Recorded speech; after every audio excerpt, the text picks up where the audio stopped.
Okay, can you hear me now? Are we working? Is it good?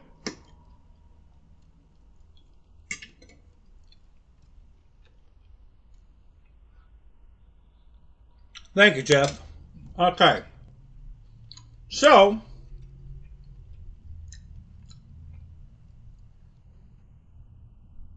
yeah, I know you can't see me. That's on purpose.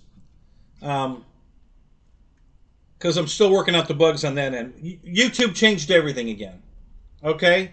None of my stuff was preloaded. Everything was gone. The settings are all wrong. Everything's wrong. And yes, I'm eating. So that's why you can't see me. But at least now you can hear me. So I was out here early, guys. I was going to start the show early. I'm so excited about. I got 2 airplanes to unbox tonight. Well, one's unboxed already, but yeah, I know Michael Bear. When I get done eating, you don't guys want to see me anyway. I'll put an airplane up. Wait a minute.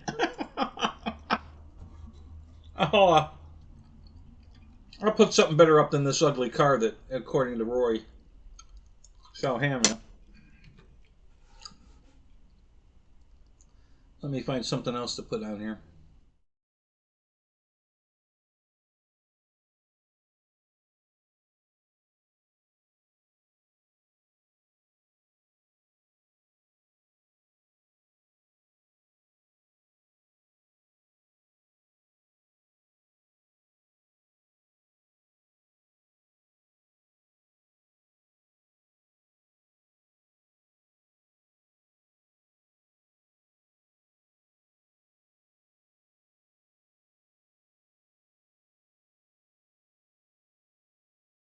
Better. Here. So that's the back of my truck with my new tailgate. We'll look at that for a minute while I'm trying to fix this other shit.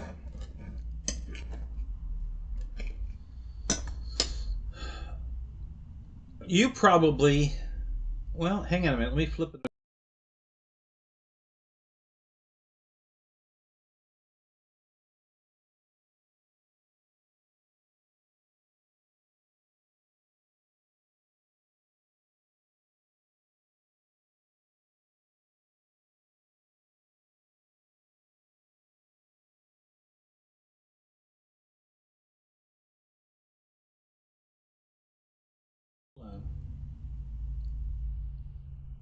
Okay, what do we got setting here?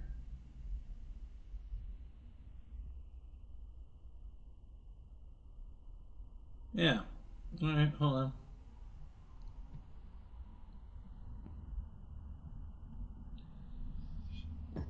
on. Okay, so how's the sound here? Like this. Can you guys hear me okay?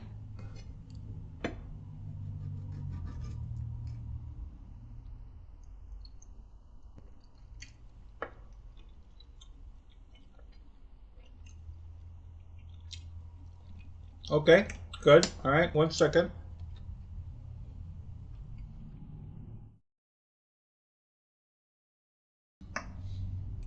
Okay, can you still hear me okay?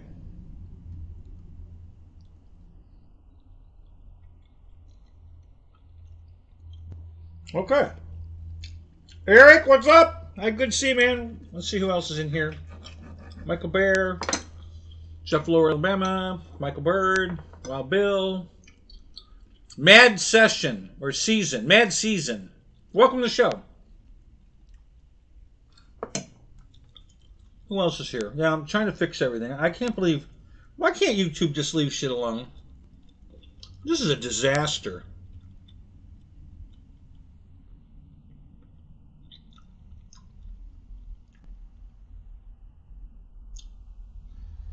Total disaster. All right, so while I'm finishing my dinner here, I'll tell you what's going on. Somebody's going to get... let me change that because somebody's going to have a seizure watching that other thing. Okay, so... Oh, I don't know.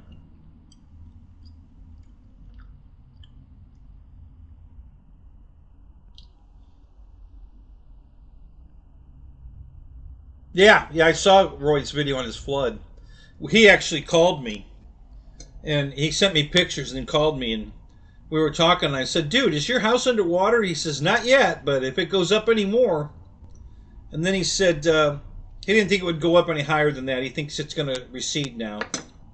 I haven't heard from him since, so hopefully it receded and he's not getting flood water in the house. Can you believe that? He's a mile away from that river. And the water's 10 feet deep in his backyard. Wow. That's nuts. That's just crazy nuts. Sure is a nice tailgate.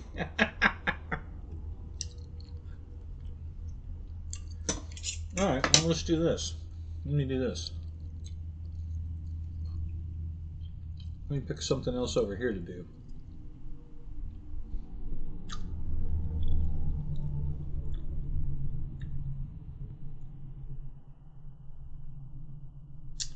No, alright. Well, then let's just pick a new image. There we go.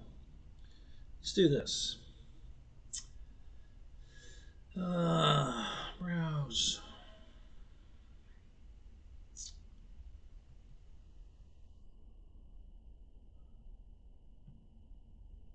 Oh, God. That wasn't much better, really. Hang on. Let's see if we can fix this now.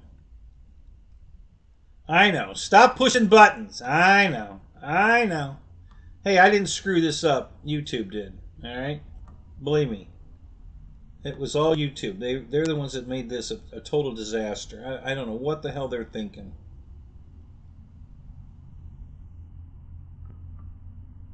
No.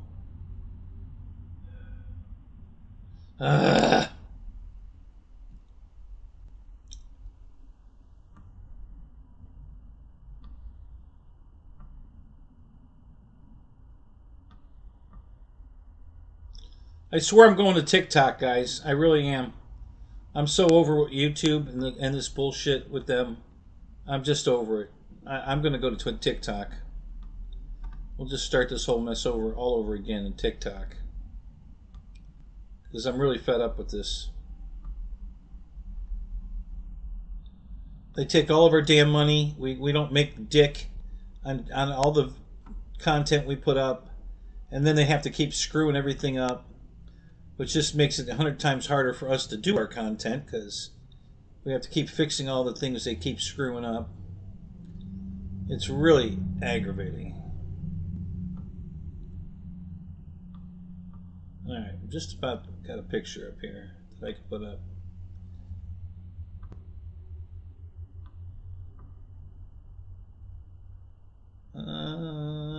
Almost. Let's do it one more time.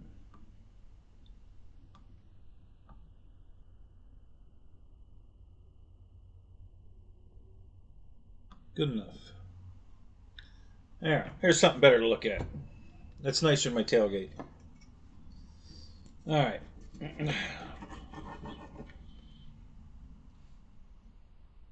The zoom is on? Okay.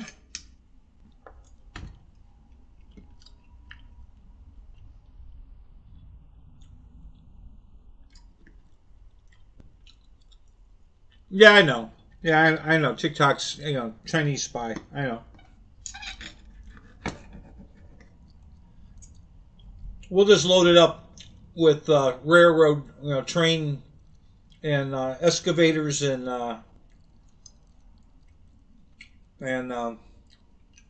loaders that came from them. They're going to learn a lot from our shows, Eric.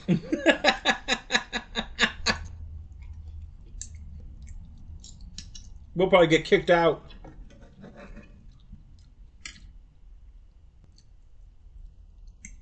Uh-oh. What happened with Philip?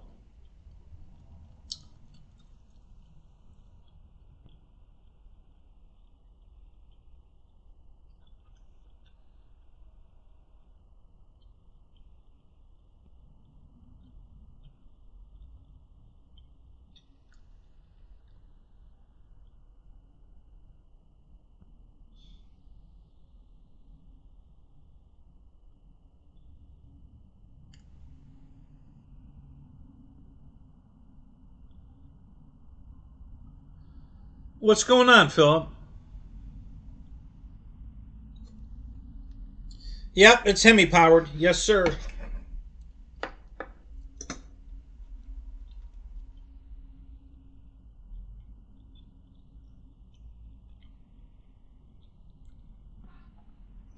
Yeah, Jeff, I understand that. YouTube just screwed them all up. Have you gone to your studio today?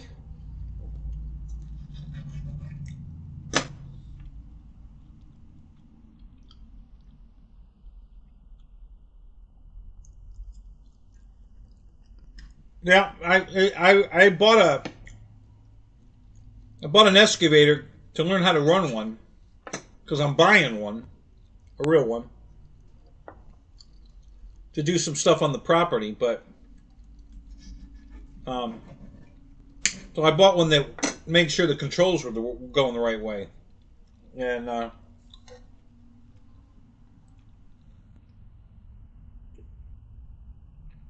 was it all screwed up last night, Jeff? This might have happened today. I don't know.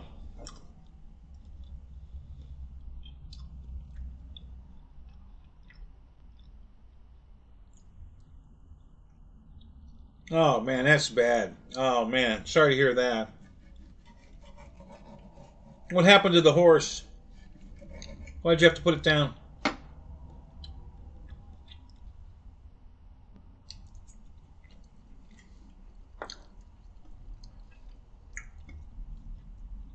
Well, go to your, open another window and go to your studio and see if it's all fucked up.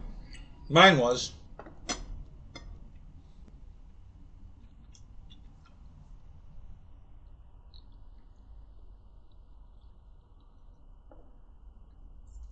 And how'd you hurt your leg, Phil?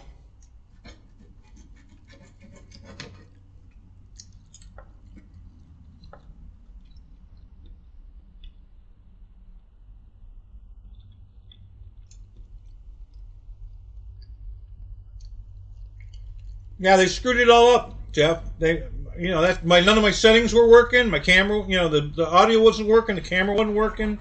I had to reset everything up. Broken pelvis on the horse. How does a horse break his pelvis? Did he fall down a hill or something? What happened?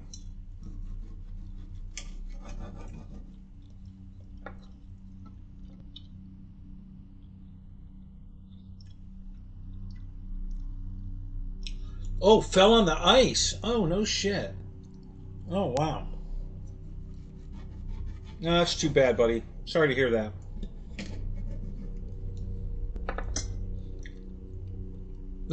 Now, how did you hurt yourself? How did you,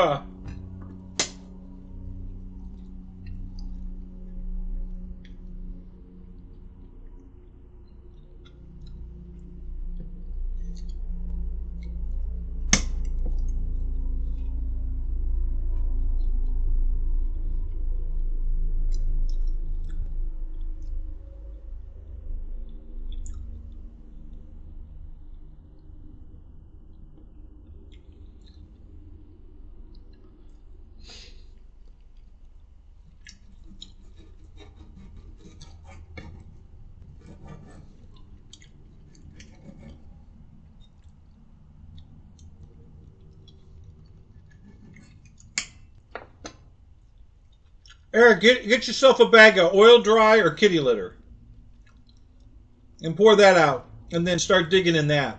That works great. The bucket has no trouble picking that up and dumping it. It's really cool. You can build yourself a whole road using that. Just use the equipment to make a road. It's pretty fun.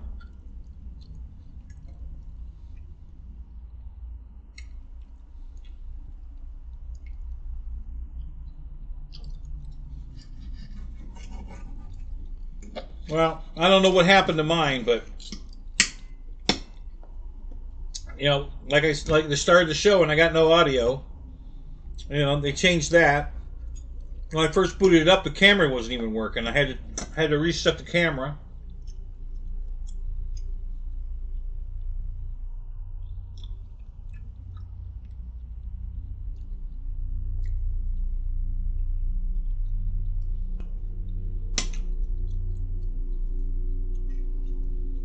Oh, so you fell on the ice and broke your pelvis, and the horse was just too old.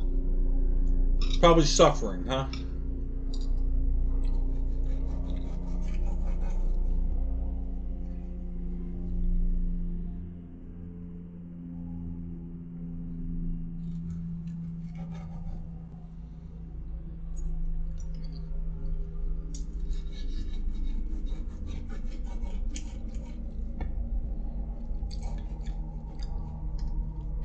I didn't know horses lived that long. I thought they were about done at 17. 32, no kidding. Wow.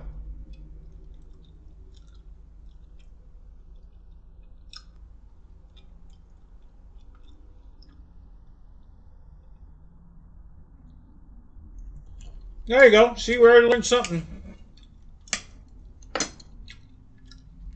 Thanks to Hanger 51.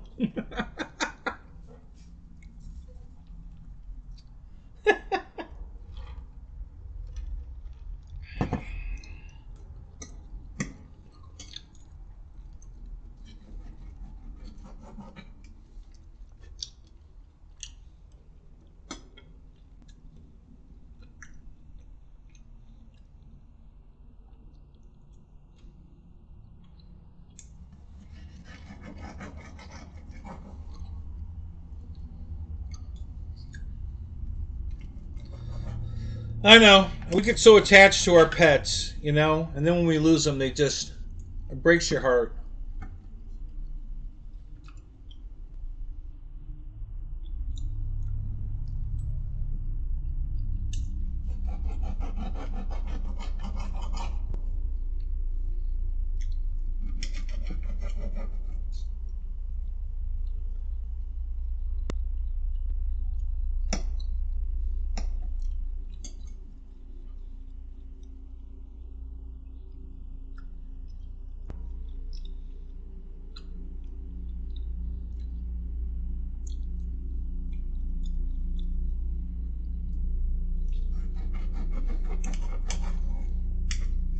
Okay, so one of the guys I fly with at the flying field, when he saw my Super Tucano,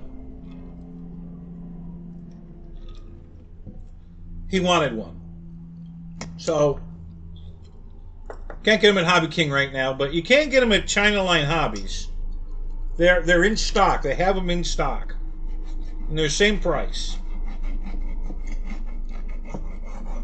So, if you guys want one of those Super Tucanos that Hobby King was selling, you can go to China Line Hobbies, and they have them. Same exact airplane.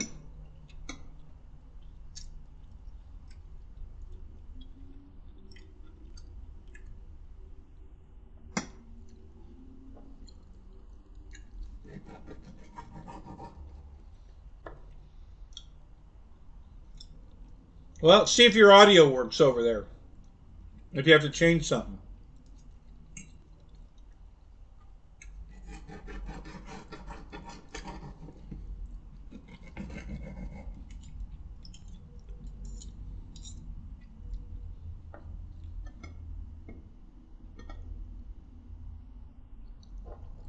Yeah. Yep, I hate it when I lose a pet.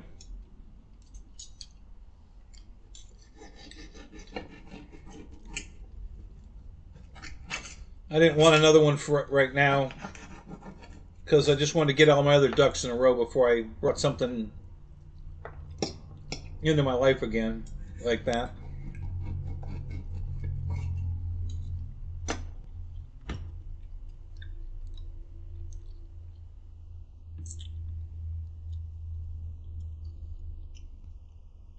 No, probably not a scam.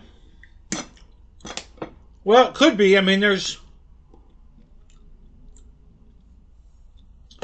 There's a lot of what? God, I was on somebody's website, and they said if you're getting any information from, and they listed all these different names, a variation of their name. None of those are the real thing. This is the real one. So I can't remember what site it was on. I don't remember if it was a car parts, or RC something.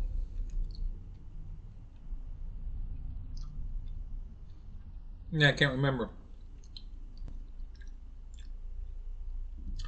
Yeah, we remember that, Mike. Yeah, we were all pretty sad for you.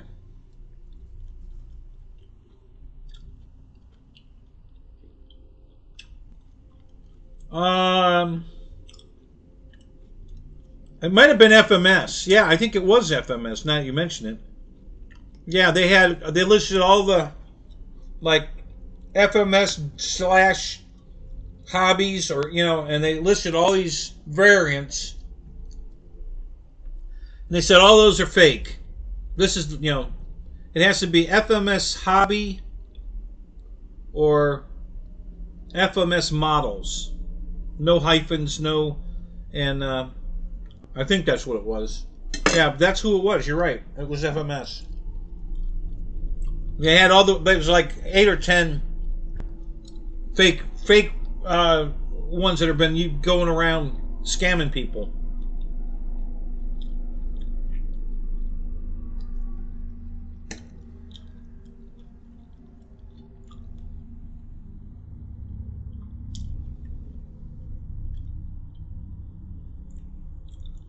I had 2 scam calls this past month. The first one came from my fraud department of my bank, and did you make this charge here at this gas station? No. Did you buy something at Best Buy? No. Okay. Well, we're going to block your card, and we're going to blah blah blah, and we're going to send you a new card, and da da da da da. If you could verify for me, your birth date, and I says no, I'm not telling you shit. All right. You're calling me from a blocked number. I have no idea, with an Indian accent. I'm going to hang up with you, and I'm going to call my bank. And he kept going. He was still playing the game, Well, okay, yeah, you can do that, but in the meantime, we're definitely gonna stop your card, and we're gonna send you a new one, and blah blah blah blah blah. And I'm like, okay, yeah, whatever, goodbye. I called my bank. Nope, it was all scam. They said, there's no fraud charges on your card. Everything's fine. They said, you didn't give me any information. I said, I didn't tell him shit.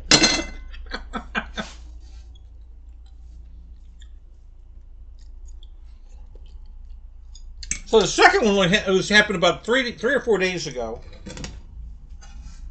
I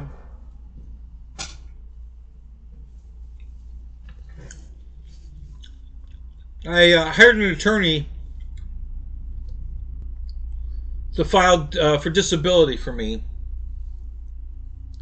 And they did all the paperwork and everything, sent it in. And now now you wait.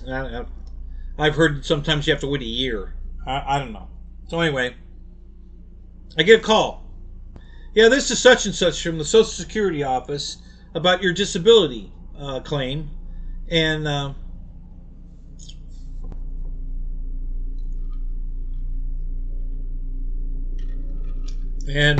you're going to be getting $2,600 a month. And we can we can direct deposit that for you. If you can just give me your bank information. I said, I'm not telling you shit. I said, listen, don't you have to go through my attorney? And the guy goes, you have an attorney? I said, yeah, that's who filed all this. Oh, hold on a minute. Click. And people fall for this shit. It's sickening. I can't believe.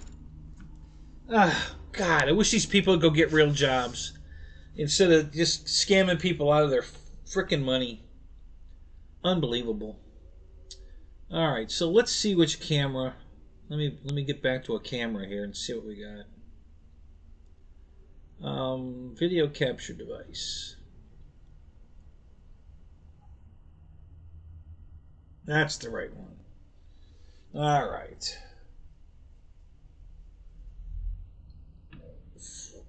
Okay. Ta-da! Here I am. Aren't you glad I turned on the camera so you can look at me?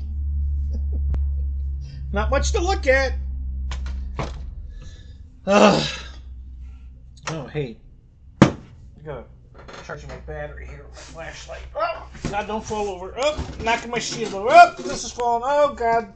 Everything's going to hell. Losing it all. Hold on. No, get over there. There you go. Okay. All right. Man, we almost had a catastrophic failure here. This is a weird flashlight. It came with a holder like this. You could put AA batteries in.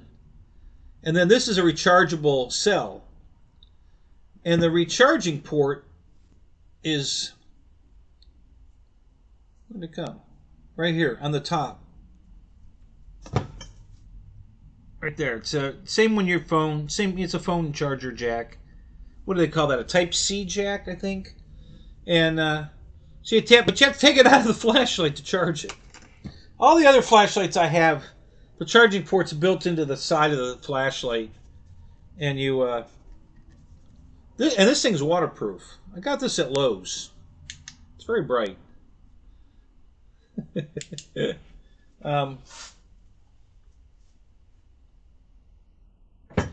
But I have some other ones that recharge too. But the port's built into the side of the flashlight. Thought I had another one of those right here. No, I don't see him. All right. Anyway. Okay. Let me get back to the Zoom here. The channel here.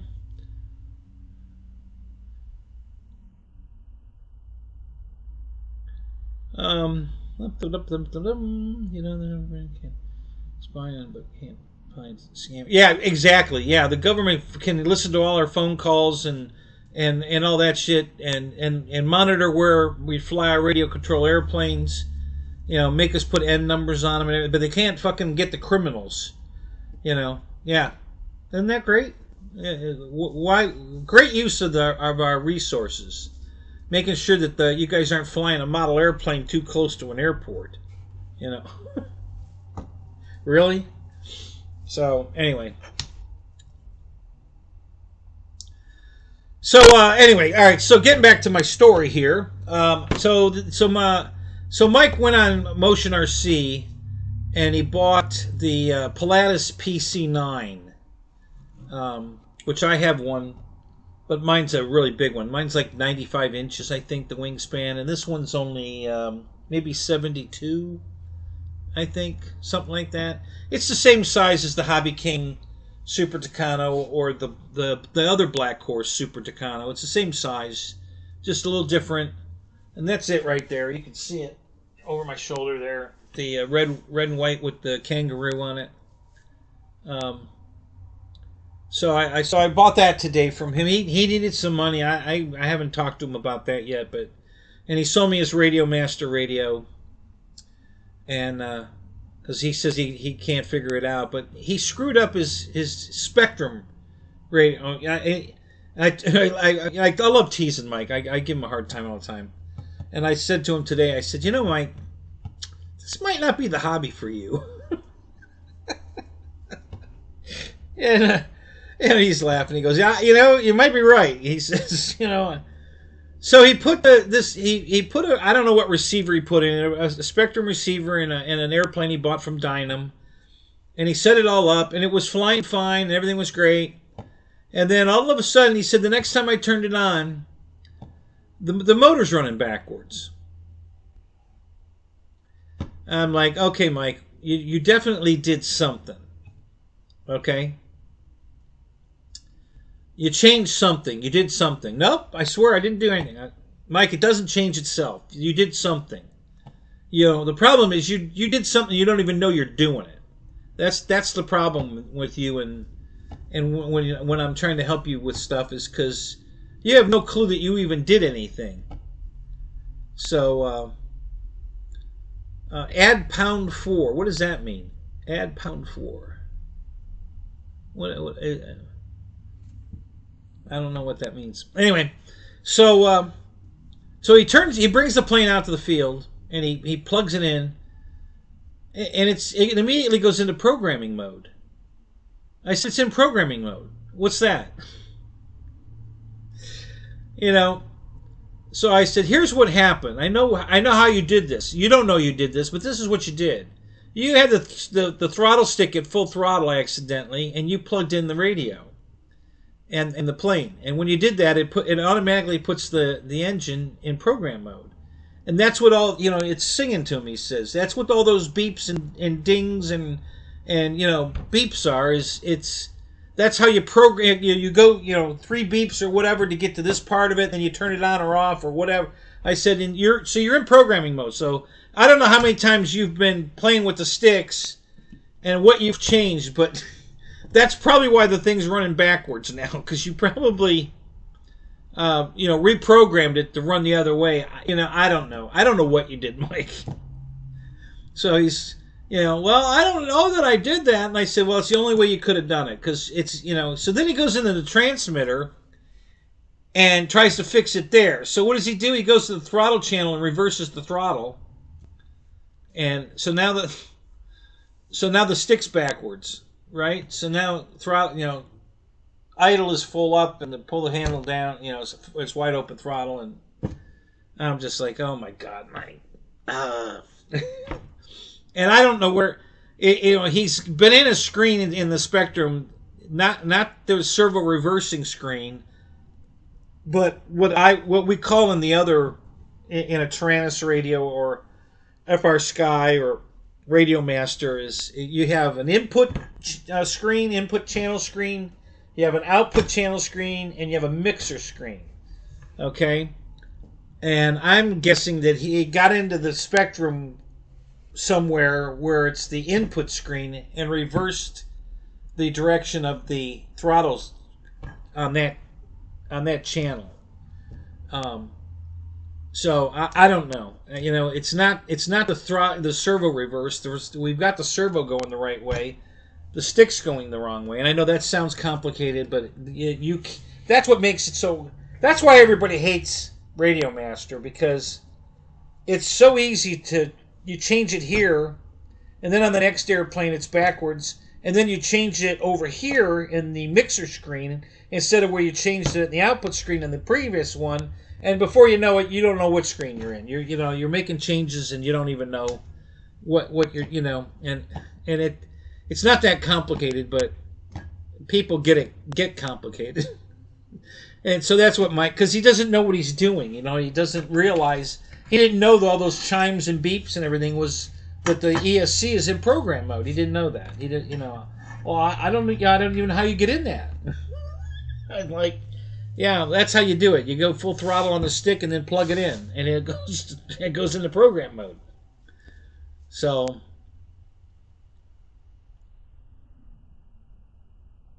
yeah, that's what I did too, Jeff. I had it. That's the minimum, I think, or the you can have them more per minute, but yeah, that was the max. I went as high as I could go, the least amount of ads, and that's as far as you can go, is 30 minutes, I think. So I did the same thing on mine. So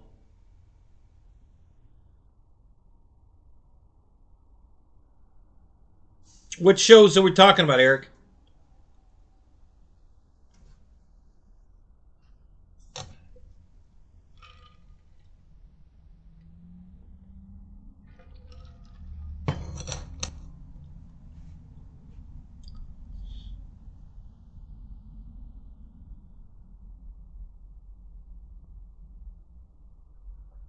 Yeah, I love the one about go to this website and you'll save $100 on your car insurance, or you get car insurance for $39 a month, or what a bunch of bullshit. I'm telling you. I mean, I'm so sick of it. Right, that's what I did too, Jeff. Yeah, it's the longest time you can go between ads is 30 minutes. Um, so Eric, if you're on somebody else's show who's not monetized, then they don't run ads because they can't bill it. Um, you have to be monetized to get ads on your show, and so maybe somebody else's show that doesn't have any ads is or their show's not that long. Um, you don't have any ads. Let me ask you something. On some of my videos that are, well, most of them are short. Um, does an ad ever run during the video? Have you guys ever noticed that you're watching me flying a plane around or something, and all of a sudden there's an ad in the middle of it, just breaks for an ad? Has that happened? Because they're not supposed to be doing that, you know. So I don't know.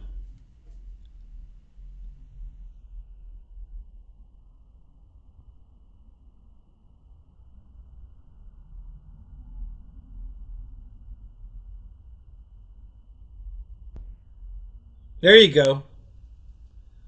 I would suggest go with the OpenTX instead of the Edge.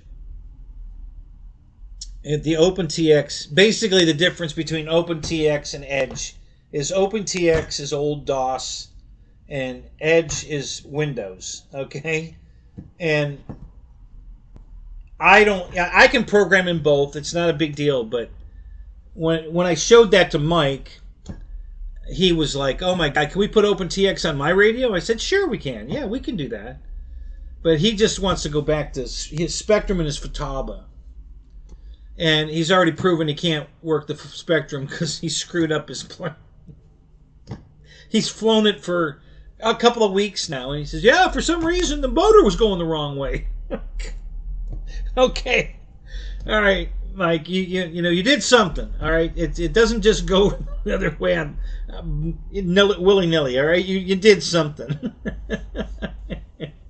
So, um,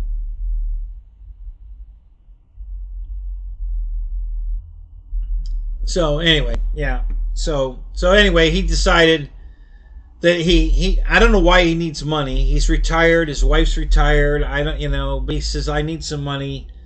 You want to buy my PC-9 and my Radio Master radio for $500, and it included everything. He already got all the servos in it, the retracts are in it. Because you have to buy all this stuff separately when you buy a Blackhorse plane from Motion. And at least he took my advice. He asked me what motor he should put in it, and I said, well, if it was me, I would just go to Hobby King and order the motor, the ESC, and the propeller from Radio Master, or I'm sorry, from Hobby King for the Super Tucano. And that way everything plays nice with each other. It's all, the same stuff that's in the plane, and you get your 5-blade prop that'll look really good on the plane because it's a turboprop. And so that's what he did. So yeah, I've got the prop. I left the prop in the damn trailer. I forgot to bring the prop in, but yeah. So it's all balsa. It's a wood kit. I'm not crazy about Blackhorse's quality control here. This decal has a cut in it, and what I guess happened is it got a wrinkle when whoever was putting this decal on the rudder, right here. There you go here. You see that cut in the well, it's the horizontal line in this position, but it's the vertical of the back of the straight part of the R has a big cut in it. So I'm guessing they got a wrinkle in it, and they cut it to get the wrinkle out. And now you can feel the edge of the monocoat or the decal, whatever. It's probably a a sticker, but yeah. So I'm not really crazy about that. That was pretty bad. Anyway, there's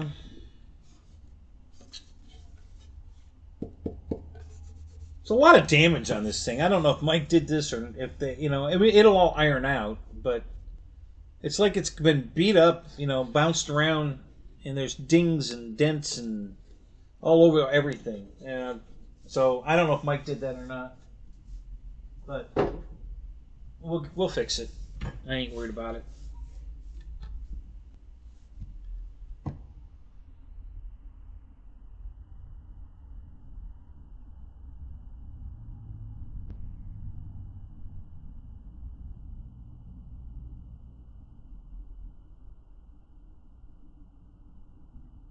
Is it possible to charge a LiPo battery only with the balance plug? Yes, I do it all the time. Here's how you do it. If it's a 2-cell, you know how you have those boards that have the 6-cell plug, 5-cell plug, 4-cell plug, 3-cell plug, 2-cell plug. Okay. So you have to make sure you have to index them to the negative, and you can plug 2 or 3 batteries into that, the balance leads, and then you only have to plug one of the batteries into the charger, and it will charge all of them. So it's the same as putting batteries in your plane in parallel. Okay, you're putting them in the charger into that charging block in parallel.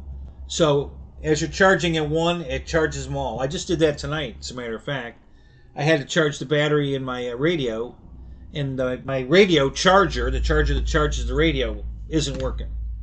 So I pulled it out and put it in. It's a 2-cell battery. So I did exactly that. I put that and 2 other batteries all together on the balance board, and and one of them is the one that had the plug on it, so I could charge it. And it charged them all. So it takes longer, obviously. If you've got a 400 milliamp and a 600 milliamp and 1,000 milliamp, that's 2,000 milliamps total. If you've got them all in parallel. So now you're charging 2,000 milliamps, not 400 or 600 or whatever. So so yeah, you have to account for that. But yeah. It works fine. I used to do that all the time. Yeah. Well, that's how you do it, because it's not going to balance charge it. But if it's only got a lead on it, and it's a 2-cell, it's not going to balance it anyway. So it doesn't matter. Most of those are 2-cell packs. So.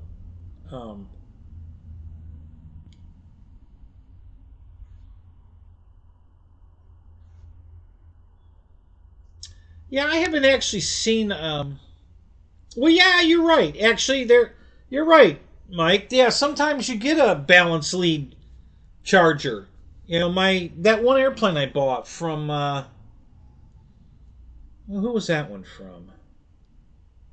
But yeah, it came with a charger, and it was a balance lead charger. You didn't plug it into the. You just plugged the balance lead into the charger, and it charged it. So you're right. Yeah, some of the chargers do come with just a balance lead.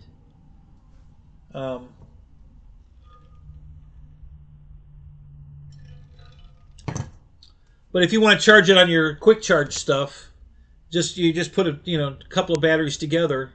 You can just do 2 if you want, as long as the other battery has the plug to plug in, and then you can set it to charge. And just remember, you're charging a combination of both. You have to add the 2 milliamps together, and that's what you're really charging. You're not charging a 4S. I'm sorry, a 400 and a 200. You're charging a 600. Total.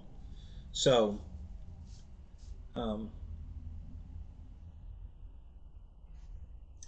Yeah. So anyway, So I wanted to show you some of this stuff. Here's the elevator set up.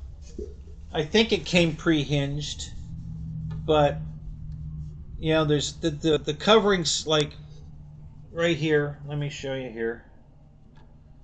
It's all wrinkled right here. A big wrinkle in it right there. I know Mike didn't do that. There's another wrinkle right there. Hang on. Let me get it. There you go. There you see the wrinkles there. You know, no big deal. I can iron those. You know, I've got them on a coat iron. I can iron all those out. I got a heat gun. But yeah, I'm just kind of same on the other side. You know, there's more wrinkles over here. Yeah. So I don't know. I haven't bought a Blackhorse plane new. My Super Tucano, my wood Super Tucano, if you guys saw me do the comparison video, that was a Blackhorse airplane also. But yeah, I didn't build it, so I bought it used. And maybe he took care of all those issues. I don't know. Not sure.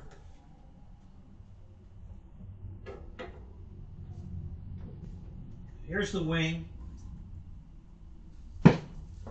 So Mike bought the gear that goes in it.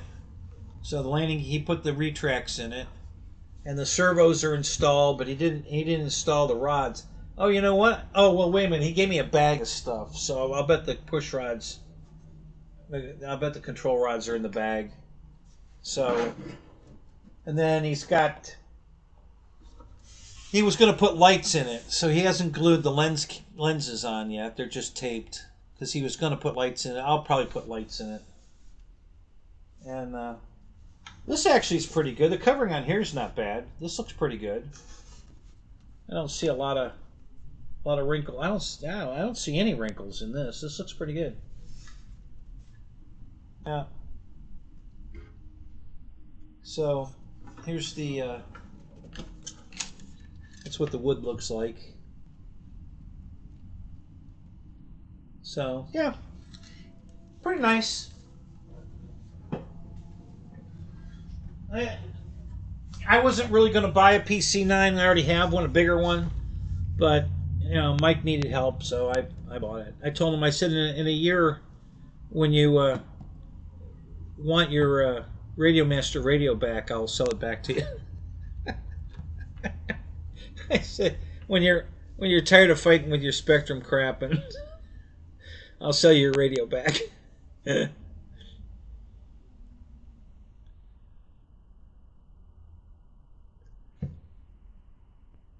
Yeah, the monocoat.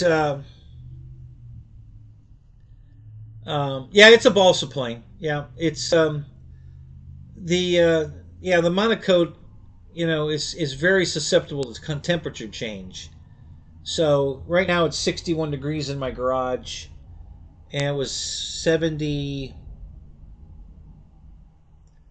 I think it made it to like 75 today out at the field. And it's going to get a lot colder tonight, so those wrinkles are going to get bigger.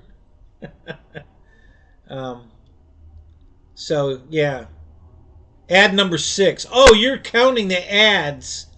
Okay, now is everybody else getting 6 ads? And Eric... Why aren't you running an ad blocker? You need to get it, you know, you need to install Ad Blocker Plus.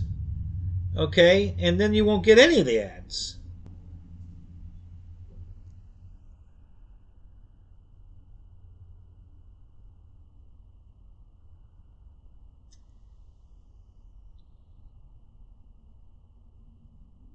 Yeah, everything gets smaller in the cold. Ain't that the truth? Okay, so see, Eric, no, and Nick says no ads. He hasn't seen an ad yet. So I don't know what you're doing different, but you shouldn't be getting the ads you're getting. There's no way you should have 6 ads already. So you're doing something wrong. I don't know. Are you watching this on your phone, or what are you doing? How are you watching me? Yeah, Juno says he's not getting any ads. Mike Bird said he's got 1 ad. Yeah, so if you're getting 6 ads, you're doing it wrong. Yes, your phone. Okay, well that's why. You know, because I don't know if you can put an ad blocker on your phone. I suppose you probably could. Um, why don't you try downloading an ad blocker on your phone and see if you can and see if that'll help. Because I don't know why you're well, other than it's on your phone. Um, but yeah, I've got. Oh no, they take that back. Now my phone, yeah, I get all the ads on my phone. I haven't put an ad blocker on my phone either. So if I was watching the show on my phone, I'd probably be getting all the ads too. Because I notice when I'm watching YouTube or when I'm scrolling through Facebook, looking at different things, you know, marketplace, I don't get any ads on my computer. But on my phone, it's just ad after ad after ad, and I couldn't figure out what the difference was. So I turned the ad blocker off on my computer, and then all the ads, there they all are. Yeah, yeah. So that's the difference. You know, you have a shitload of ads now on Facebook. So I turned the ad blocker back on. But yeah, I would say try to download Ad Blocker Plus and on your phone. It probably will go. I would imagine it would. Um,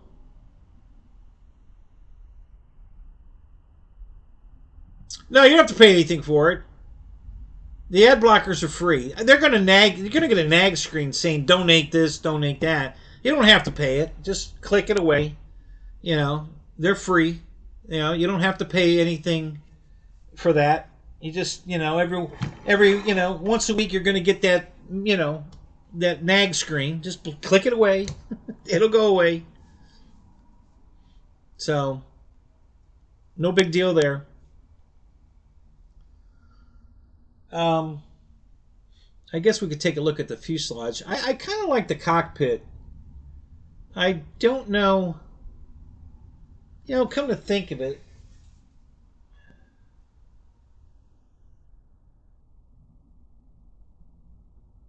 I don't think it comes with pilots.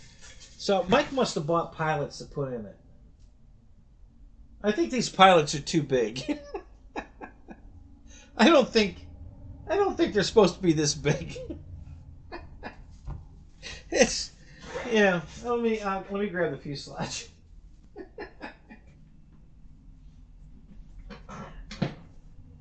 Oh.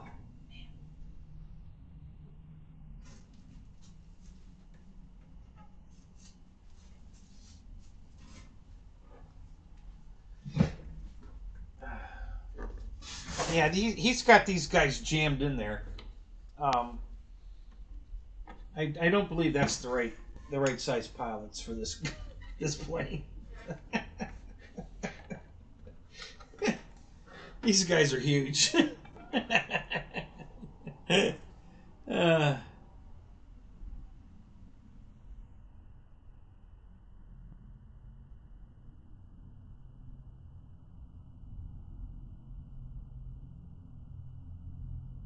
looks fine in your opinion, yeah. Yeah, no, these the back of the helmet should be at the height of the backrest behind the helmet. Okay, I mean compared to a person, this is a pretty big airplane. Go look at a real one. You know, go search a real PC-9 on YouTube, and you'll see the guys are sitting way down low in the seat because the plane's big.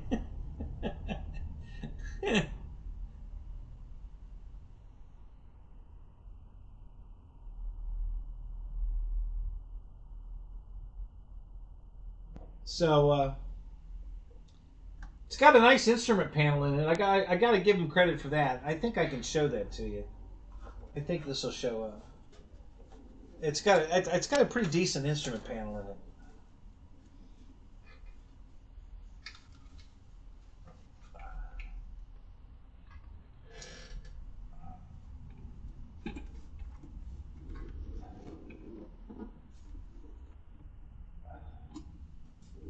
Yeah, I'm gonna do this.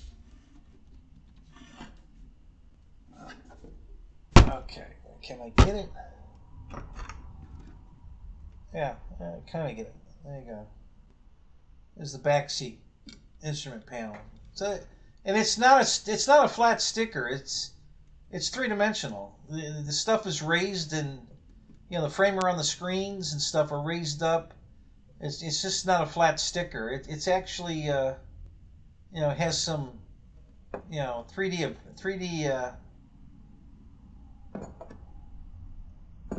um, and the front panel looks exactly the same as the back one. I think they're identical. Let me look. Well, no, not exactly the same. No, they're slightly different. But yeah, so that's pretty cool.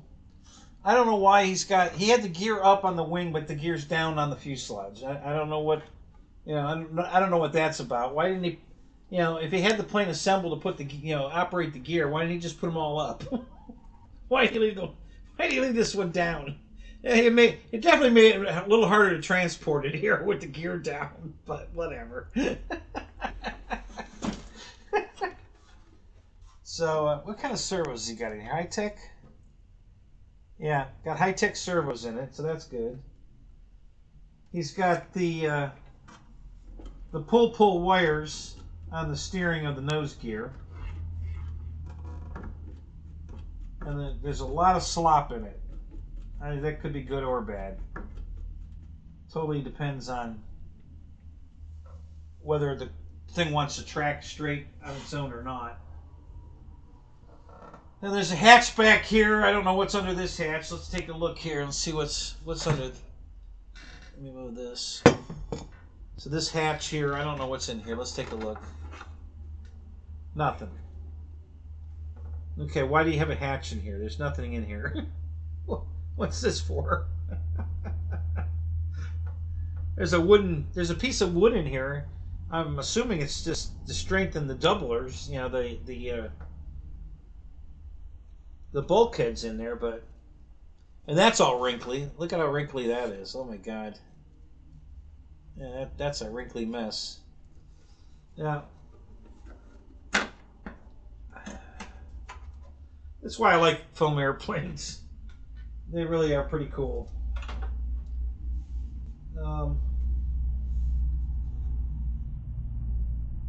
Well, he would nods that. I don't know what he did there. He'd shoot a big piece of wood out of the corner over here for some reason, and then there's nothing there. So I don't know. He's got Velcro down there, so I wonder if he was setting this up for an onboard battery pack instead of using the back in the ESC. He was going to put a battery in here to run the radio. I don't know. We'll have to see. And this hatch here would be, I'm sure this is the battery hatch here. Let's take a look under here.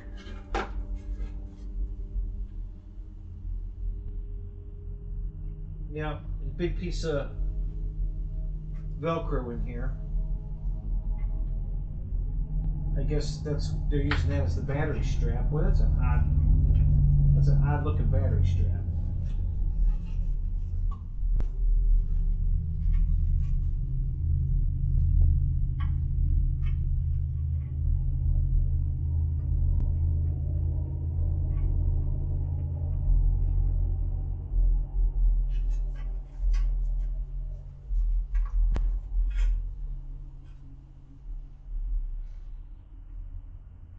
No, it does have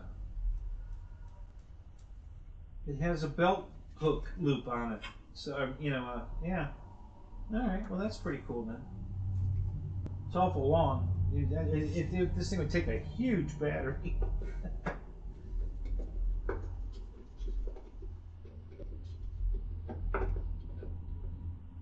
Okay. Definitely putting it out the right way. Why is this going on?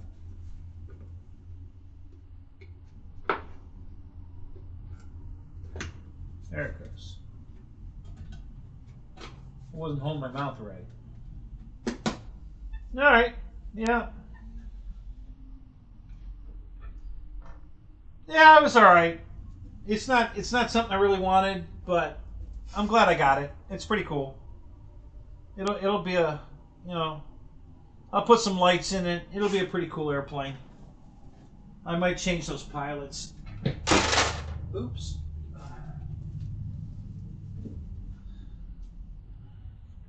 So other than the prop, you've seen everything now. That's the whole plane. So pretty cool. Bloody hell.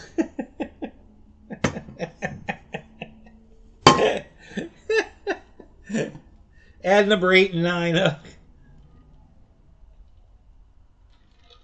Eric, do you have a home computer?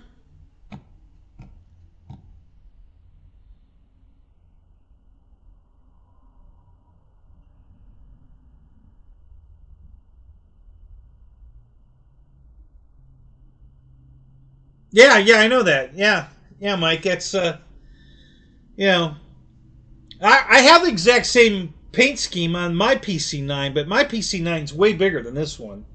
You know, I bought it years ago. I never put it together, but it's yeah, same paint scheme as this one. Exact same thing. Mine's I think mine was designed to put a real turbine, gearbox turbine, you know, a turboprop turbine in it. And, you know, the way the engine cowl is set up and how long it is and everything. I'm pretty sure that it was designed to you know, adapt a real turboprop turbine engine in there. Show the prop? Yeah, it's out in the trailer. I'd have to go get it. I forgot to grab it when I was out there. My voice is out of sync. Yeah, that doesn't surprise me. It's as screwed up as this whole thing started, and that doesn't surprise me a bit. You have a laptop? Okay. Do you use it? All my computers are laptops, but I have them all plugged in. I'm running the show from a laptop. It's sitting right there. Okay, all my computers are laptops. I don't buy desktop computers. Everything I own is a laptop. And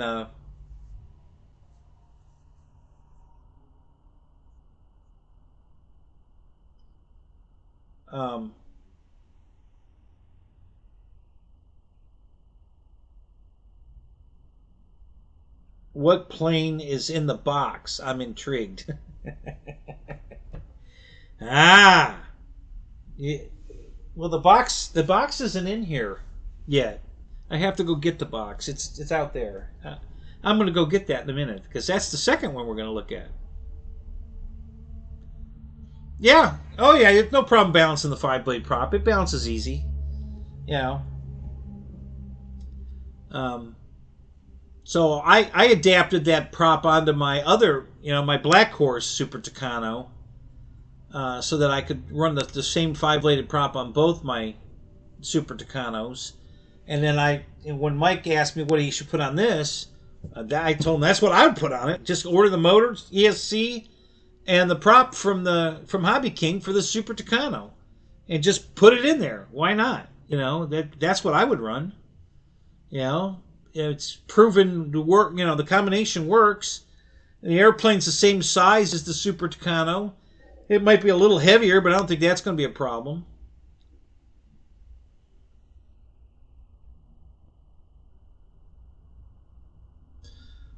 Yeah, well, again, Eric, this is, you know, YouTube screwing everything up. You know, before I didn't have to have ads. You know, I didn't want ads. I didn't become a YouTuber to make money. You know, this is why I became a YouTuber, not to make money. So I was ad free for years, and I mean, I never even monetized my show. I mean, back in, you know, I think I've been doing this for 12 years now. I'd have to go look, but yeah, for the first 5 years, I didn't even monetize the show. You know, and they sent me the code. You get I think a 6 or 8 digit code to you monetize your show so you can make money. And I just threw it in a drawer, you know, and And then I told you guys before that there were two different channels that had stolen all of my videos and put them on their shows, and I called and complained to or I didn't call. I sent a message to the YouTube, and I said, hey, these two shows have all of my content. It's my content. It's And they said, well, you're not monetized. It's not hurting you any. We're not going to do anything about it because you're not monetized. Now I don't know if YouTube did that on purpose to make me monetize myself, but that's how I got monetized. But then I still didn't have ads. I mean, I didn't have to run ads, so I didn't. I wasn't. Now I'm monetized. I'm still not running ads, and now they keep making you add more ads. I don't think it's only been the last year that they're forcing me now to put ads on the show. If Jeff and I don't pick the 30 minutes to try to minimize it, they're going to do whatever they want. And they'll probably take that away from us pretty soon. That's the way it's been going. But yeah, Jeff and I both have picked 30 minutes to keep the ads as minimum as we can. Oh my God, number 10. You need to put 10 emojis up, You only have 1, 2, 3, 4, 5, 6, 7. You only have 7.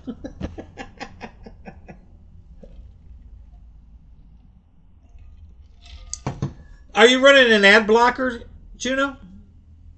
I'm guessing you probably are if you're not getting any ads, because I would think you'd get at least one every 30 minutes.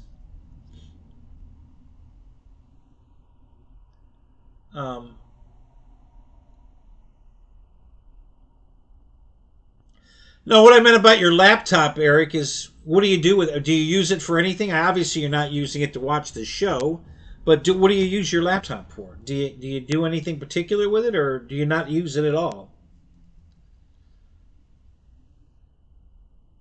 Yeah, see, Juno's running an ad blocker. He's not getting any ads. JCB, what's up? How you doing, man? So yeah, I have no idea how many people are in the show. The whole thing is screwed. I can't see that part of the screen anymore.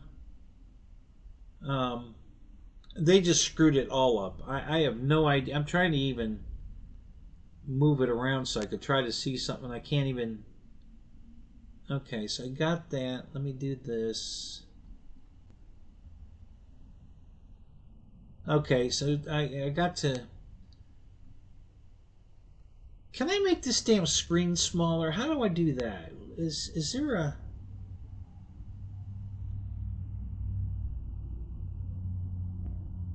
Well, that made it small in the corner, but that doesn't help any. It didn't do anything up here. God. All right, let's try this. Oh yeah, then now I can't read the chat. I can't do that. Oh, okay, yeah, there's just no way to fix this. I don't think. Yeah, everything's different now. Now I've got this excellent thing up in the corner. Never had that before. That's my streaming quality.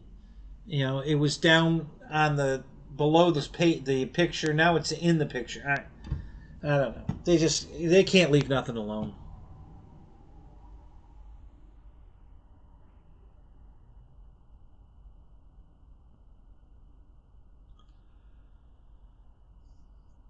Do you? Well. Oh, so you don't have any. You have no internet service to the house at all. Not even just for regular computer work. Yeah, I just see that now, Nick. There's 11 watching. Yeah, I saw that. If I go to that so I can read that, then the picture's gone. So before it was all there and I could see everything at once, and now it's all off the bottom, and it's a mess. I don't know why they changed it. You know, somebody there thought it was a better idea. I don't know. You know, I used to get this crap on my television. The TV I bought was a LG television, and I got an update one day, and somebody changed my volume control from a numeric number to a progressive, one of those bars. I don't want a bar, so I had to I just uninstalled the update to get it back the way I had it. You know, I don't want updates. Can you stop sending me updates? Just leave it alone, please. Just leave it alone.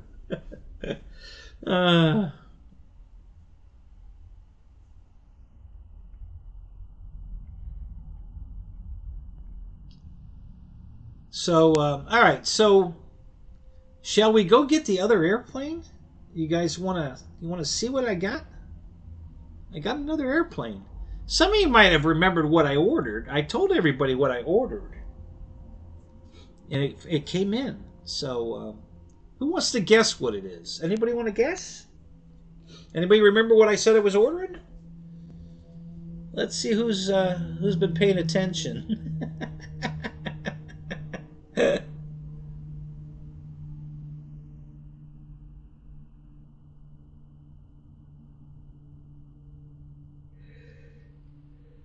Yeah, I turned that off immediately. I don't want updates there. I turn the updates off.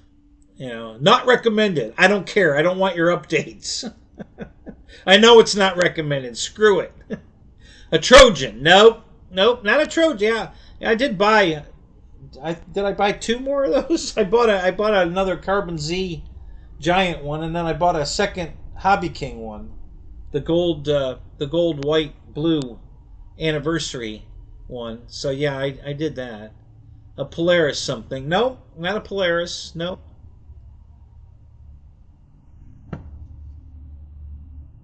So let's see, who else wants to take a guess? Super Tucano? Nope. No, but I am going to order. I'm probably going to just go to China. Yeah, T-28. That's a Trojan. No. I'm probably going to go to Hobbyline and order a second Super Tucano. Great airplane. God, I love that airplane. It is such a good flying airplane. No stabilization in it or nothing. It just is amazing. It's the easiest thing to land. Man, you just can't screw the landing up with this plane. It lands itself. It really does. It is just amazing. It's such a good airplane. I got 2 flights on that. I was at the field today, guys. I went flying.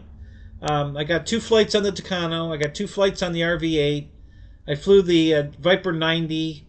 I flew my UMX Timber, the little Timber X, the UMX Timber X. I flew the my F7F Tiger Cat. I think that's it.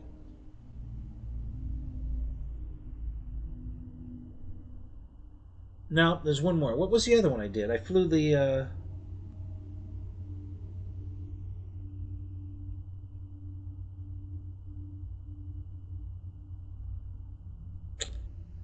I have to... Oh, the decathlon. Yeah, I flew the decathlon. So, yeah, I think I got 7 flights in. 2, 4, 5, 6, 7. Yeah, I think 7, I think. A new guitar. Yeah, I wish I would love to play I have a guitar, by the way. I do have a guitar. I bought a guitar when I was like, I don't know, 12, and I was taking some lessons, but I have very tiny hands. Do they make guitars with very thin necks? Because I cannot reach, the top bars from... My fingers are too short. I can't reach that. I have to wrap my wrist around like this, and it hurts. It really hurts to wrap around the neck of it. So, but yeah, I don't know. I still keep. I mean, I've never gotten rid of the guitar. I like the guitar, and I play with it every once in a while, just poking around on it. But yeah. Yeah, oh, I got my my B-17 a long time ago. It's right there. It's almost all together. I still have to mount the engines. But yeah, I got the B-17. Yeah, I got to mount the engines and put the decals on it. And I still have to modify the bottom turret to magnets. I want to magnetize it. I bought a thing of magnets. I think it's right here. Uh-oh. I broke my desk. Oh, shit, I really did break my desk. What the hell's going on? What the hell did I do? Oh, there we go. Alright. Okay, I fixed it. I've got a thing of magnets here. I think it's 100. I believe there's 100 magnets in this little styrofoam box. It was in here. Where'd it go? Wait a minute, maybe it's down here.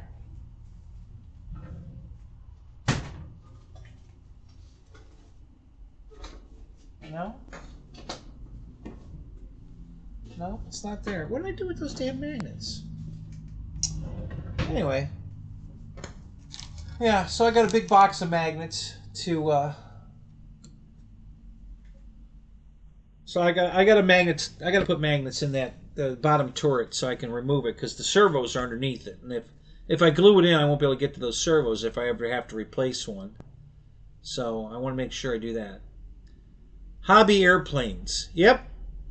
Sanchez. Is that how you pronounce that? Sanchez. Yep. Welcome to the show. Glad you're here. Yeah, this is all about hobby model airplanes, RC airplanes. We talk about everything on here, but that's the main theme of the show anyway.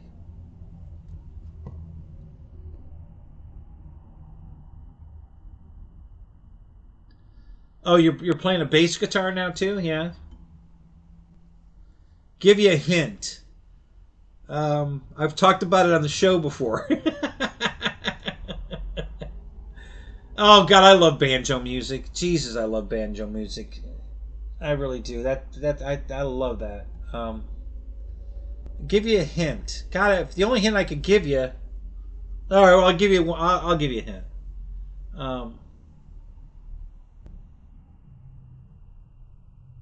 Right, Nick. Yeah, you get a free battery when you buy the Super Tucano from China. China. What is it called? China Line Hobbies. Or Chobby. I guess it's China Hobby Line. I guess.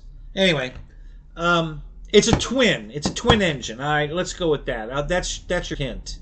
It's a twin. So now that'll help a little.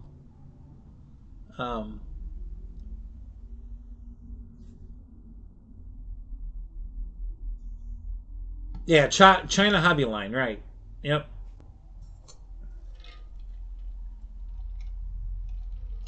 Yeah, if you want that Super Tucano, they have it. A 310. Nope. Nope. Good guess. Good guess. That's a good twin, but no, not that.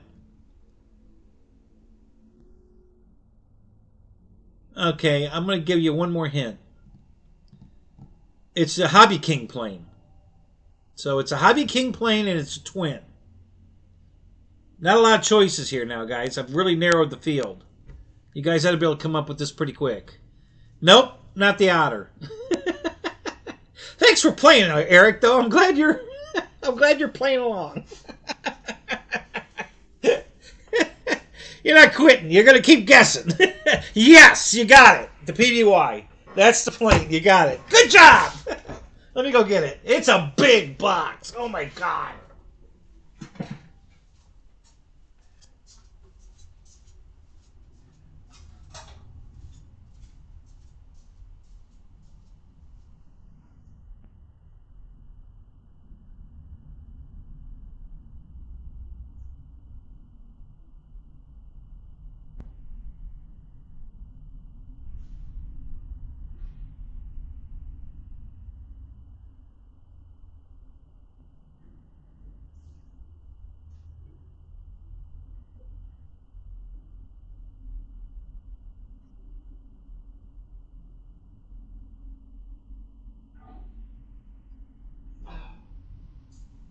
Man, it's a good thing I put in French doors.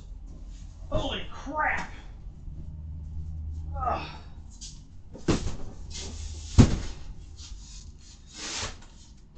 Uh-oh. I think I accidentally paused my show on my end. How the hell did I do that? Okay, let me go over here. Okay. Yeah, so I can't even...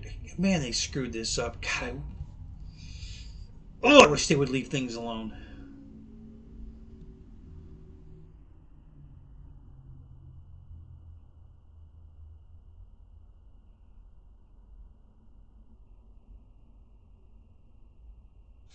Okay. Free shipping, yep.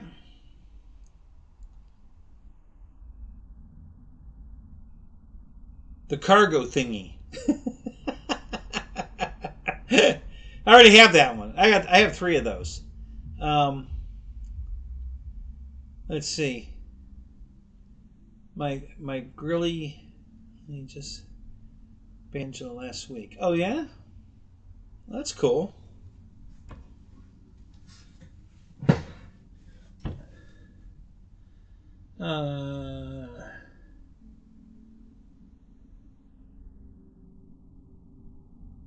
Wiggs, what's up? Good to see you, buddy. Yeah. So anyway, all right. So I'm gonna move. I gotta move some of the Pilatus stuff out of here so I can. Here's the. This is the canopy for the SU-27. I'm clear coating it, and I haven't clear coated this yet, or this. This is the tail piece again. There. Yeah, I got to take these upstairs and clear coat them. As a matter of fact, let me get this stuff out of here. I'm gonna take this stuff upstairs, get it out of here.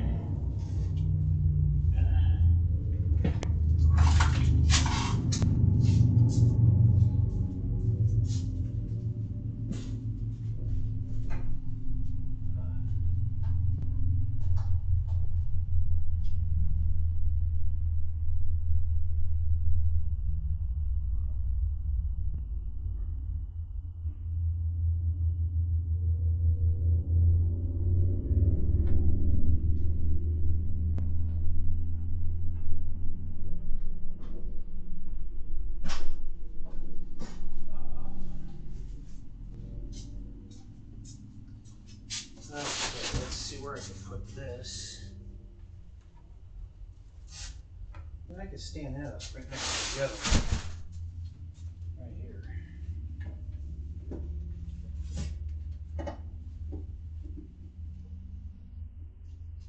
Okay.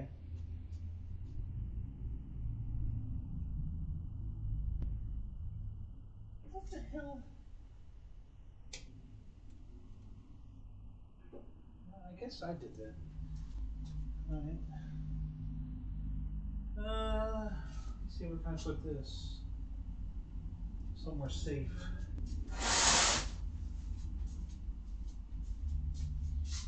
Nah, I don't trust that. I'll knock it off of there, I bet. Let's sit here. That should be pretty safe right there. Okay. And this is the spar for the wing on the SU-27. Let me go put that upstairs.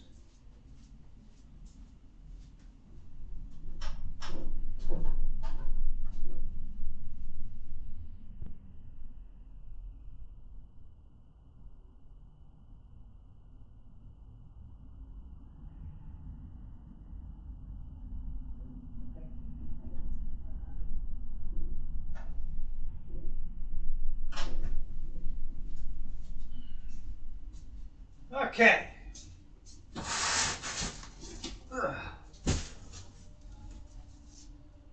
This is almost as big as the 3D printer box.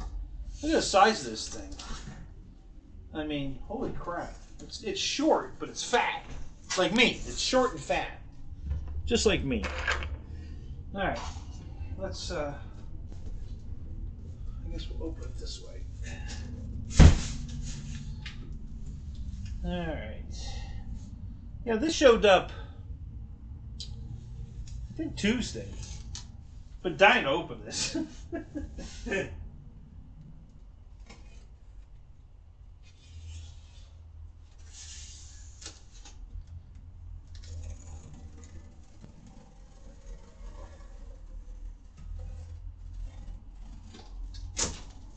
There we go.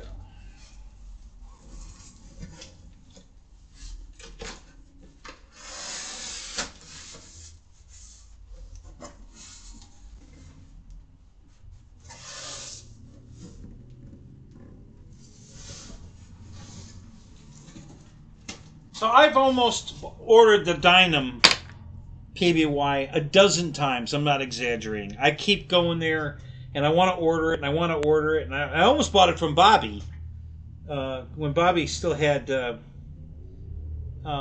He was still selling Dynam stuff. I was going to buy it from Bobby. I just never pulled the trigger. And my biggest problem was because the wingtip floats don't fold down on the Hobby King or the Dynam one. You know, you several guys have come up with different mechanisms to do it, but it didn't come that way. They were, I think they were hinged, so you could put them in the down position or you could put them in the up position, depending on. But they weren't, done by the radio. And I saw a bunch of different ways people, made a mechanism to do it. But this one comes with movable ones. It was designed into it. And this one's much bigger. Much bigger. The Dynam one's not near as big as this thing. So when this came out, I was like, oh, I got to get that. Because I've been dying for that PBY all this time. And I never bought the Dynam one. I'm so glad I didn't, because now I got this one. And I really like, I'm sure I'm going to like this one. We won't have to watch a float assembly. Anyway, well, I have to balance them, though. You guys want to watch me balance the floats? Actually, no, Michael Bear. Dynam, they make a pretty decent product. You have to do a little modeling, okay. I think, honestly, the quality of their stuff is better than LX models, but LX still makes great, planes that nobody else makes. So, you just have to, we've gotten spoiled, guys. I got to tell you, the airplanes we get today from like FMS are so detailed and so well built that requires no modeling. All you got to do is put 4 screws together and go fly it. And some of these other planes like Dynam, you got to do a little modeling. You got to glue some things on maybe, or maybe you gotta do a little. Yeah, I got a bunch of Dynam airplanes. I got a bunch of these the LX model airplanes. I have everything. I'm not prejudiced. I'll buy anything if it looks good enough. So, but I think as far as a company's quality wise, I think FMS is my favorite. But as far as like my favorite airplane right now, and I bet FMS made it, is the Super Tucano that is at China Hobby Line, or Hobby King. I'll bet you FMS built that airplane. It looks like FMS stuff. So I think FMS is definitely HSD also makes a really good product. They just won't make the product. They have all the molds to make the stuff I want, but they won't do it. All they want to do is jets. They're on the jet kick. They don't. Yeah, well, see, that's one of the things you have to do on a Dynam airplane. You got to put the decals on. They won't come pre-decaled. You got to do that. You got to glue the pilot in. You have to glue the canopy on. You have to. I had to rework the wing on my PT-17, and I love that airplane. Yeah, oh yeah, I buy a lot of product from Banana. Yeah, I just bought.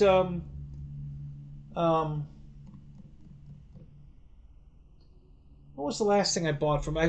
Well, Banana's selling LX models, so I bought a couple of LX models. I bought that glider, the Swift glider from LX. It's a X-Fly model, which is two guys. I think it's two guys from FMS left FMS and started their own company, and it's X-Fly models. And yeah, so Banana carries those, and they carry a fly fan, which they made a beautiful an L39. It's an L39. It's got a 64 millimeter fan in it. All aluminum trailing arm retracts on a 64 mil L39. Lights, flaps, all aluminum retracts. Under $200, $199.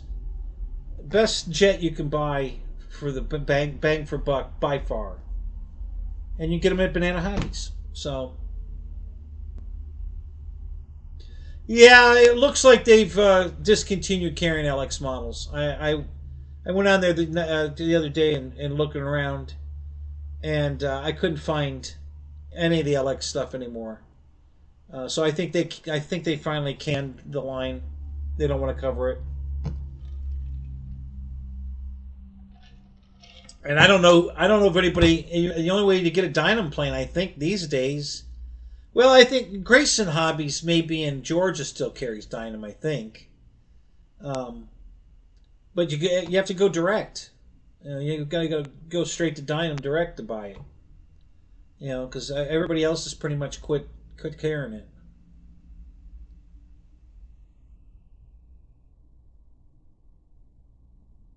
Yeah, 20-year-old. Yeah, brittle decals. Yeah, they crack, and yeah. Gotta be real careful playing with those. Um, but yeah, I buy LX models, and I buy Dynam models, and I buy X-Fly models and FMS models, and you know, I'm if they have something I want, I don't care how they made it, and if it comes in and it's not very good quality, I'll make it good quality. That's what modeling's all about. So I just I've been doing it for 52 years, guys. So I've got a lot of experience. Back in the day, you had to model everything. You got a box of wood and maybe a foam wing, a hot wire cut foam wing, nothing molded, and that was it. And it was you had to do all the rest. Put the balsa on the sheet. Sheet the the foam wing, and build the fuselage out of little sticks and square pieces, and and then if it was like a Mustang or something, you build a square box, and then you put a triangle piece of balsa in the corner of each part of the box, and now you start whittling, to sand it round, make it, to make that round nose on a Mustang. That's how you do it.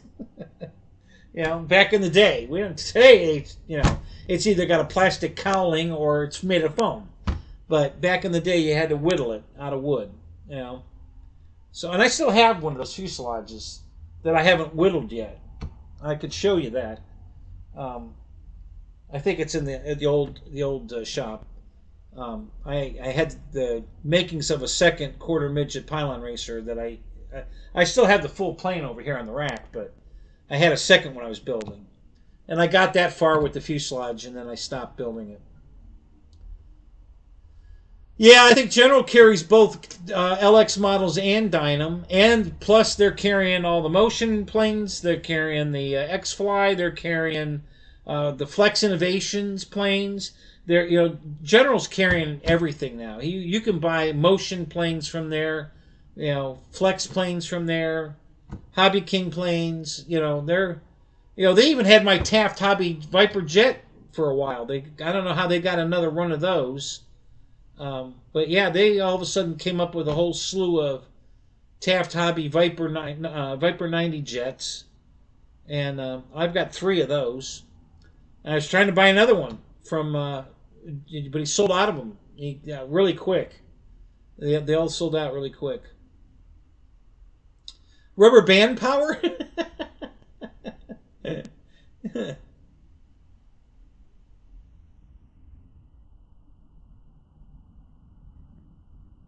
Yeah, yeah. There. I know. You know, you used to have to whittle the prop. You know, they'd give you, I think they had it like drawn out on the prop, the wood. You know, that here's the shape you want to make it, and you had to make it.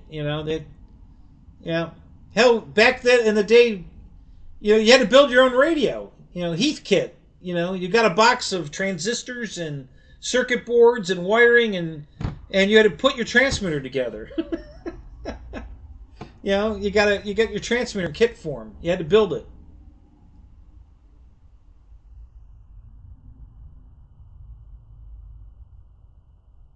That got me through college.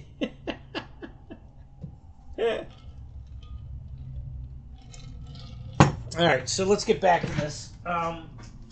So they've got I don't know, it's an Avios plane, and it's got a sticker on the box. They didn't go to any real artwork. Um, they didn't get crazy on any crazy artwork or nothing. Um, but it's okay. I didn't buy it for the box. I bought it for the plane. So all right, so let's see if we can get the box out of the shipping box.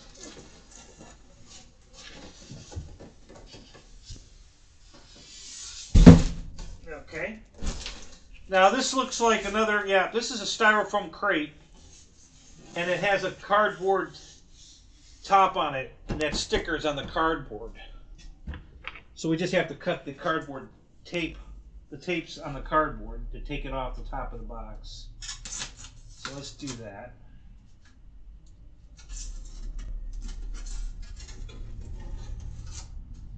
Let me get over here for a second.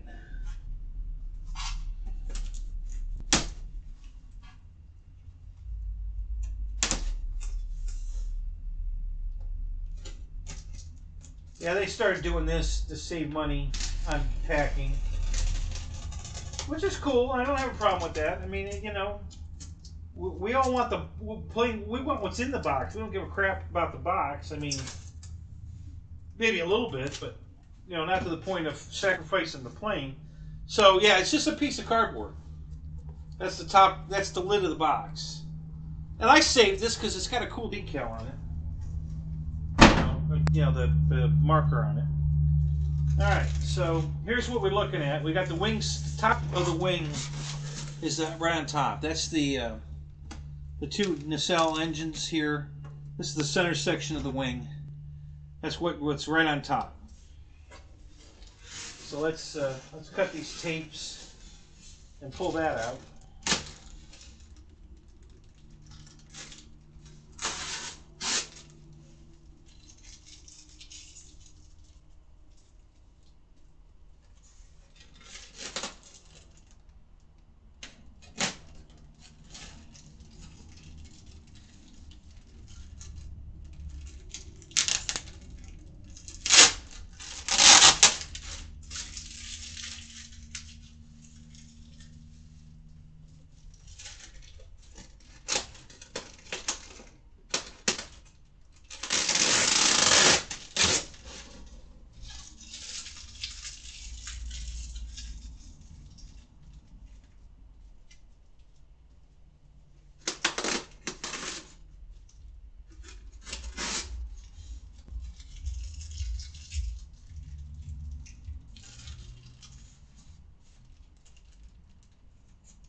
Okay.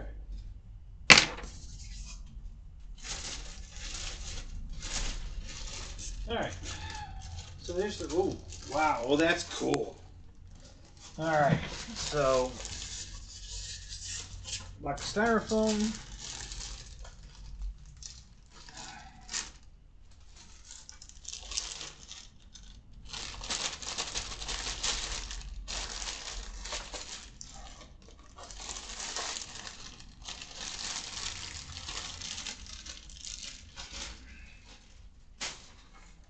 I guess this is the closest thing to a set of instructions you're going to get. Like I said, they have all their instructions online. You just go to the kit itself, and then there'll be an area where it's accessories and something and manual. And you click on manual, and it'll open up the manual, how to put the thing together and all that. So this is fairly heavy. You know, it's got, you know, 2 motors and 2 ESCs in it. Now, see, there's some damage on this already. I don't know if that's going to get covered by something, but it's crushed on the bottom of this nacelle here. There's a hole there for something, so maybe something's going to cover that, and it won't be a big deal. But right there, you see the square hole at the top of the picture there. It's been squished, you know, on both sides of it. I'll show you the other side so you can see it's not supposed to be squished. See, that one is nice and smooth. There's no, well, there's a little damage there too. You know, right there, there's some damage right there. Okay, but on the other one, so yeah, this didn't get here unscathed, that's for sure.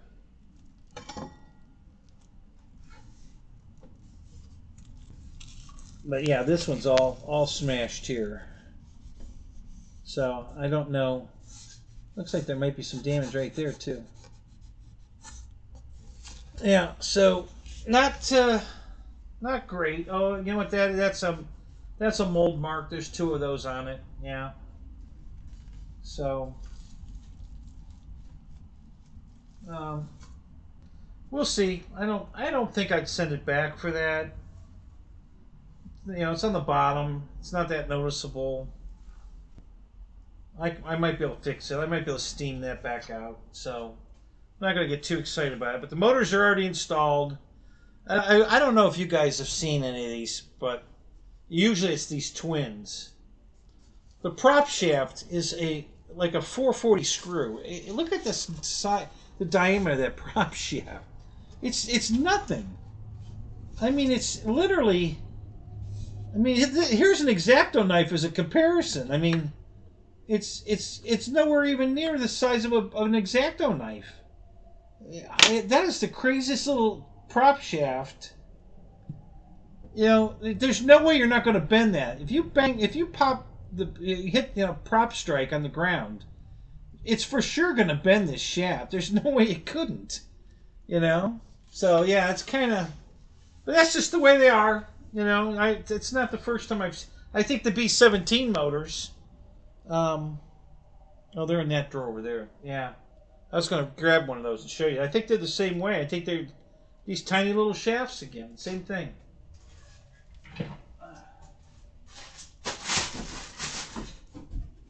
All right, we'll set that right there. All right, so here are the wing halves.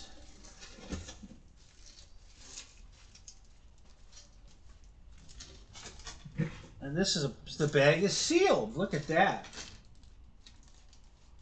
Wow, for freshness.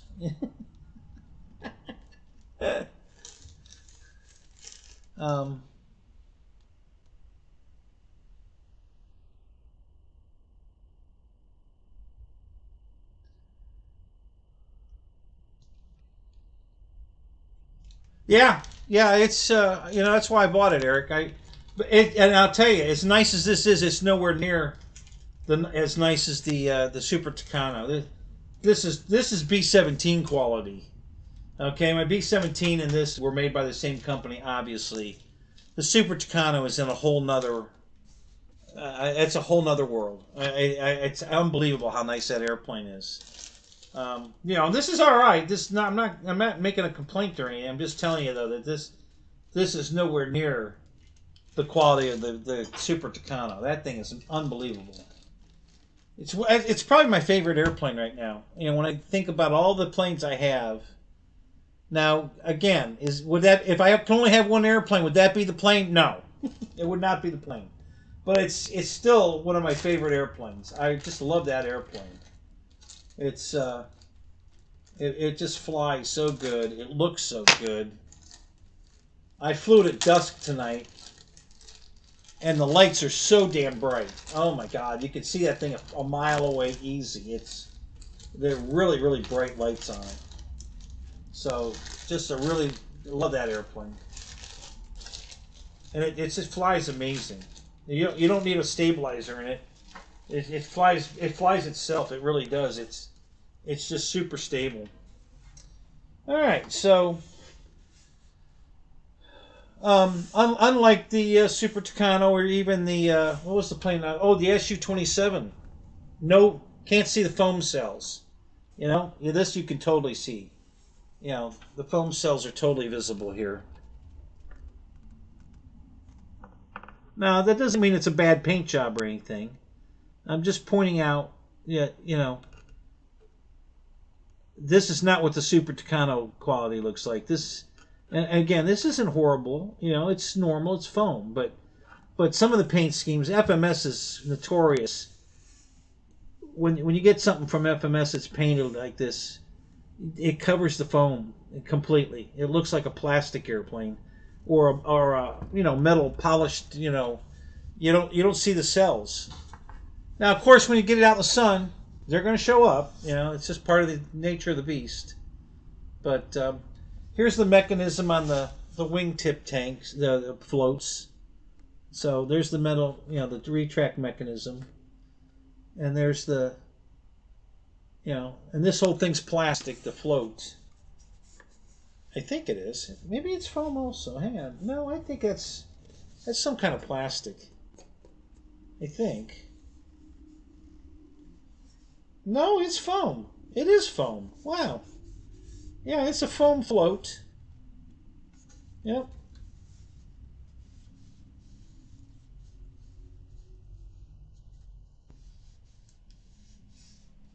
And of course, you've got this tape. It matches well though, but you know, taping over the wires. So you see that line down the leading edge there. That's, you know, there's wires under that, and the wires aren't poking out. It's an air bubble, but the wires are in a groove, and then they tape over it, and that's what you're seeing there along this edge here, right here. This is a, you know, I can squish it. Then it pops back out. See, and then boop, pops back out. So, but you know, again, not a big deal. That's not a deal breaker or anything. Not a complaint. Just making an observation. It looks like there's a light out here. Yeah, there's a light out here in front of the float. Right here, that's a light. I don't know if it's a colored nav light. I would assume it is, or a white like strobe. But there's a light right there. No flaps. Well, there might be flaps on the center section. No, I don't think there is. That's interesting. No, yeah, no flaps, but big ailerons. And this has that same kind of mechanism that the, you know, again, same quality as the what did they call it? The King Twin. Remember the King Twin? That was basically a 310 or a Baron that Hobby King came out with. Same, these wings attach the same way. This little clip here, it slides in, and this is a. I don't know if I can. You'll see it, but this is raised up right here. Okay. Yeah, you can see it there, and so when it slides in, it snaps into a hole in the other half of the wing there. And if you want to release it, you got to push that back down. This piece here that's sticking up, you push it back down to release it, and then you can pull the wing off. So, and then look at that connector. Now that's you know, you guys remember that a serial mouse. That's exactly what that connector is. It's a serial mouse connector, and LX models started using that first, I think. I'm pretty sure they were the first one to go to that connector. So this could be made by LX. I don't know. It's possible. You know, the quality's not bad. It's all right. You know, there's some more damage. There's a wrinkle in that corner right there. Yeah, right there. You see the that corner tip right there. It's got a big wrinkle in it. So again, probably, you know, I probably won't send it back for that. It's not worth it for that, but yeah, it all adds up though. So we got damage over there, we got damage here, and obviously this was damage putting it in the box. That, you know, or they dropped it on the floor, because it's no way, that's not shipping damage. There's no way that got damaged in shipping. It's, yeah. So yeah, I was really thinking this thing was going to be the quality of the Super Tucano. I was so excited to order this. You know, I still am, but I mean, but I'm a little disappointed. It's not the quality of the Super Tucano. But it's pretty cool. Wait till I get the fuselage out, guys. You're gonna die. All right, so this wing, I'm gonna leave this one in the bag, but no damage on this one. No wrinkled up tip, nothing. This all looks good. And even the tapes are way better on this wing. It's almost non-detectable. You can probably see it through the bag.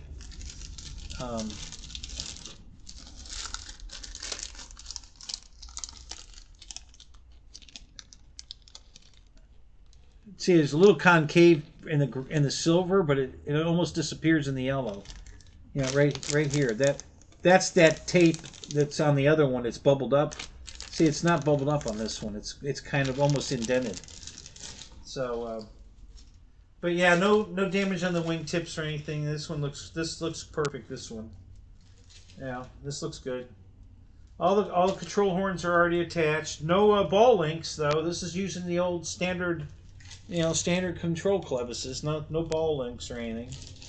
So, you know, for what that's worth. But yeah, it looks good. I think this is a 1600 millimeter wingspan too, so it's a pretty big airplane.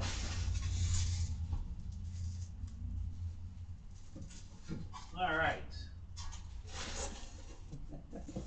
What do you see this? Holy crap! This is nuts. Oh my god! Look at this. I gotta take it out of the bag. You gotta see this. Holy crap.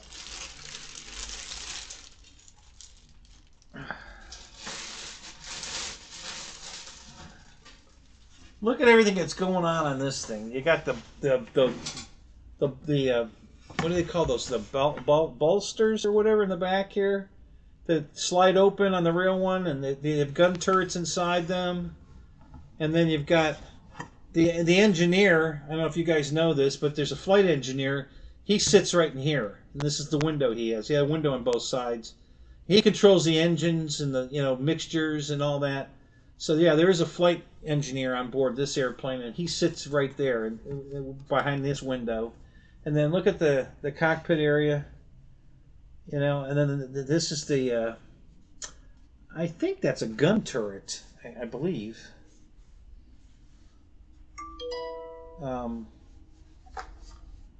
The whole bottom's plastic. The boat part right here. This isn't foam. This is plastic. The retractable wheels almost look like they work. Boy, that's pretty cool. The way that's done there, that almost looks like it would work. So those are cool. And then yeah, just really cool. That's and I don't see any damage on this. This all looks pretty good. Got a light right here. There's a red beacon right there sticking up, and I think that's all the lights on here. Let me look around. Yeah, I don't see any. I don't know if the I don't remember if there's lights inside the cockpit or not. It lights up. I can't remember. Okay, so this is the hatch. I don't know how this opens. That's the release, but I don't know. Let me see if I can get this open.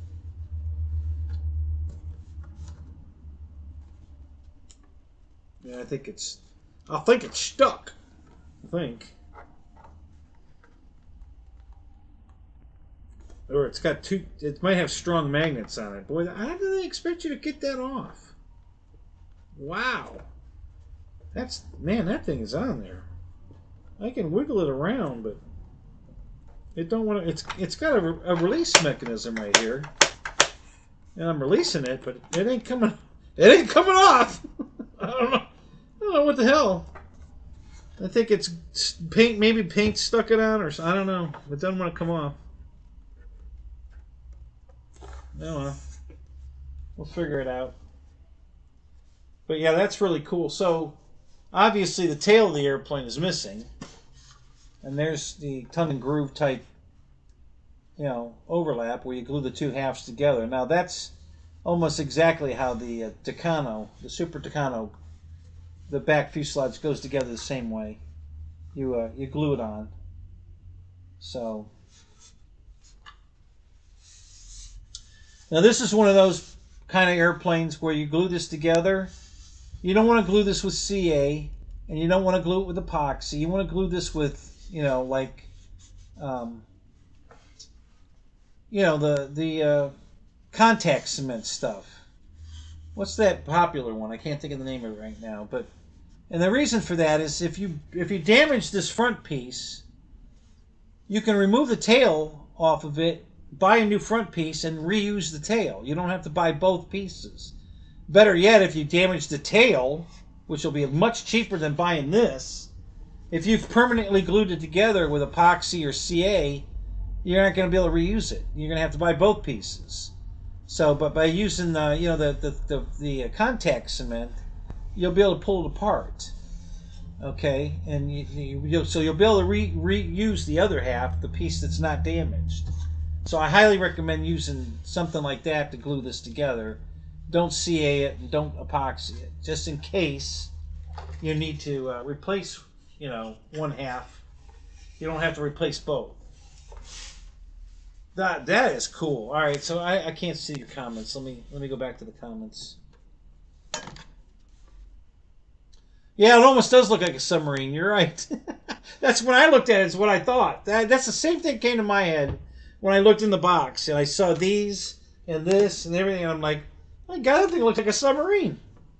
Yeah, yeah. I was pretty impressed with the way this looks. You know, when your first impression of it when you're looking at it in the box is like, wow.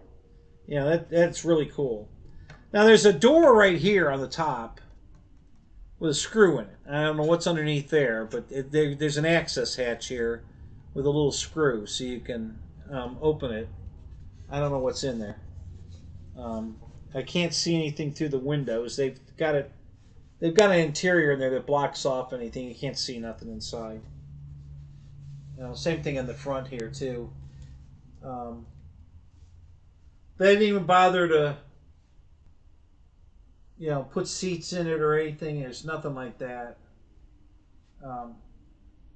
Since I can't open it, I can't tell you what's under there. How big?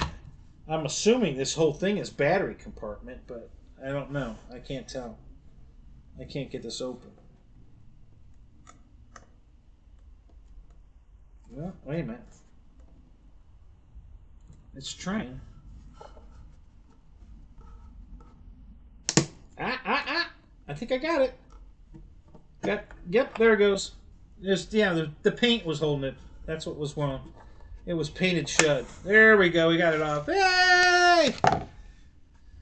All right. So that is a massive battery compartment, guys. I can stick my arm all the way inside that. Holy moly. That thing's huge. Look at the size of that thing. Wow. So there was plenty of room to put detail in here. You know, seats and stuff. There's gobs of room. So they could have made this much deeper and then put seats in it. You know, so they neglected to do that. You know, but yeah, they could have. And you could certainly do it yourself. You know, you could cut this foam underneath this cowl. This is a plastic cover with the windows and everything, and then it's just a piece of foam underneath. You could easily cut that out and glue your own, make your own interior. and look. And Eric, you're just the guy to do it. I know you. That is something you would do for sure. Because you got plenty of room. The battery's completely sitting underneath this. You got tons of room between where the battery's going to sit and where this goes to. So, yeah. So, but that's pretty cool. Yeah, that's a gigantic battery compartment. Wow. And there's nothing in there. The ESCs are up in the wing, so there's nothing in here at all. There's a couple of wires here. I guess you could put the receiver in here. This is marked lamps. So this is the wire for the lights. Got a wire for the rudder and the elevator. That's it. That's all that's in here. There's nothing in. Just a really cheesy little strap. I don't know why that went so cheesy on that. And a couple of wires. That's it. There's nothing in the front of this airplane. So, yeah, you got all kinds of room to modify this. You could do some really good detailing here, for sure. Heck, I think the Dynam plane had more detail in it than this one. If I remember right. I don't know. I could be wrong, but it's nice. That's a nice hatch, though. It fits on good, nice and smooth, and it looks really good. They did a nice job on the hatch. It looks good. Yeah, this is pretty cool. That's nice. I like this. All right, let's get. I'm going to set it up here for a minute to get the tail out. So let me just set that for a second. So the tail's in pieces. So we'll all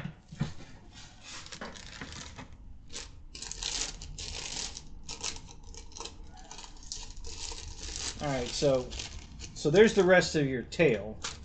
You know, the fuselage's there, and then these are your elevators, horizontal stabs, and they're going to go up here. You know, almost a T-tail. They're way up high here, and that's where these. And of course, the servos are in here, and the control horns are there. And so yeah, all you know, nylon clevises, no ball links or anything on this. All standard nylon. They're all pre-installed. All the linkages are pre-installed, so that's good.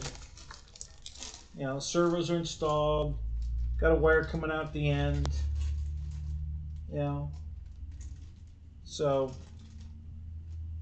I don't see any damage here. There's some really ugly mold marks. I forget what company makes when they do their foam. They have these big. I think it's LX models. I think. I can't remember the company that does that, but yeah, it's kind of an ugly mold mark. Yeah, there's a imperfection in the wingtip here, the horizontal stab tip. Not a big deal. No lights though. Is there no light in the back of this thing? There's no light on the tail anywhere? Yeah, no light. I thought they'd have a beacon on the top of the rudder or something, but no. Yep, it's just two wires. Just the two wires that run the elevators. That's it. No light back here. That's disappointing. Should have been light on there.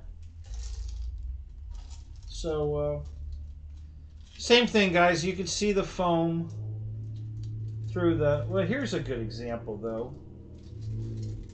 So, look at how, on the actual elevator part of this, look at how much the foam you can see.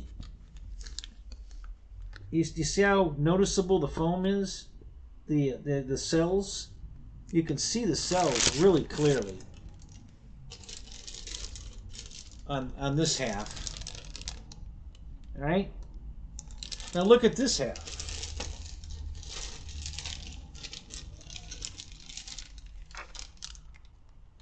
They're almost not there.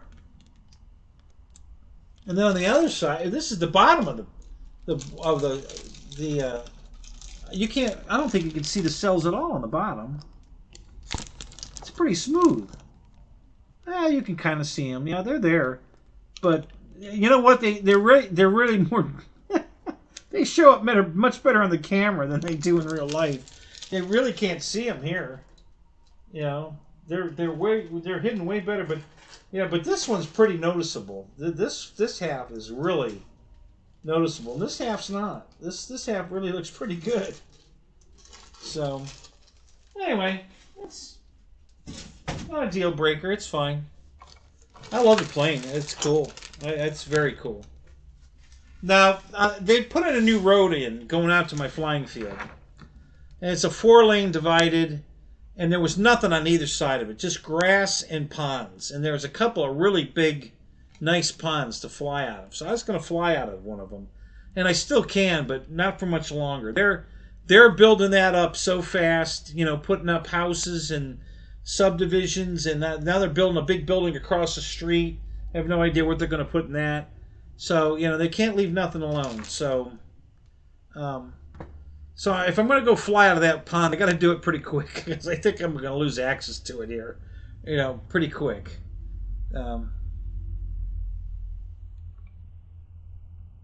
Oh yeah, Eric, yeah, for sure you can put a servo in that turret and make it move. Yeah, absolutely. Yeah, that's they do that on the B-25, I think. The top turret actually goes on, and that's where the battery goes in that plane. You take the top turret off, and you put the battery in there, or no, wait a minute. No, I take that back. But there's wires in there. I think you put the receiver in there. So and it's a quarter turn. You put it on and you quarter turn it to lock it on. But I've seen a lot of guys turn that into a servo operated turret, so it moves. So yeah, they've done it on that. You could do it on here too, for sure. You could definitely make that turret move. Yeah, you love urinals. You'd put a urinal in anything, wouldn't you? Mike always wants he's been bugging me to put a urinal in here. Ken, you got to put a urinal in there. I'm not putting a fucking urinal in here. But he wants a urinal and everything. So yeah, we're gonna put a urinal in your model airplane. All right, good deal.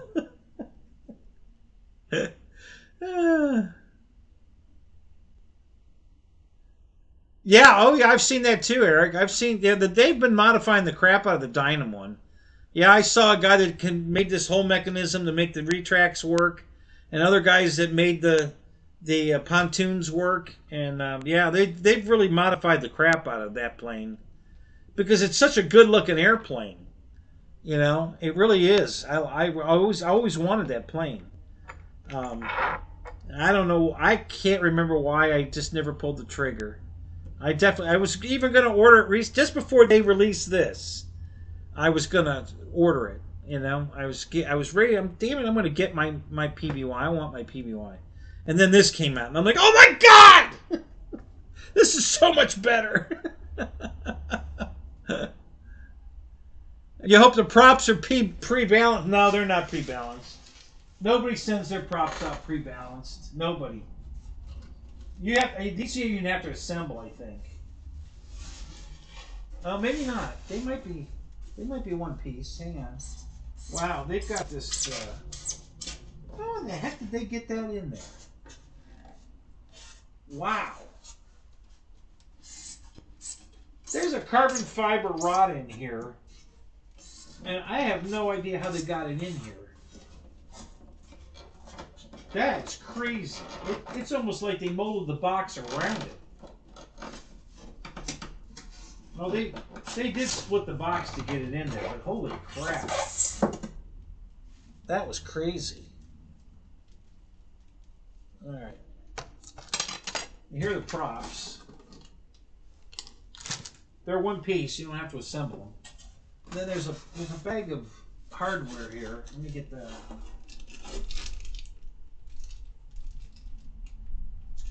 What in the heck is that?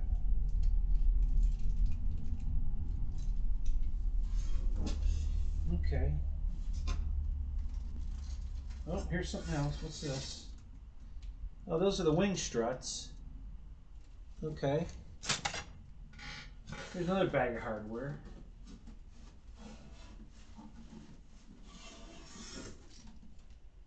Okay. Alright, that's everything. Okay, so here's what we got here. This is weird. Alright, I don't know what this is. It looks like another turret. But I don't know where that would go. Where in the world? They've got tapes here for covering up the wires again. Probably... Yeah, I don't know what wires would be exposed that you'd have to tape.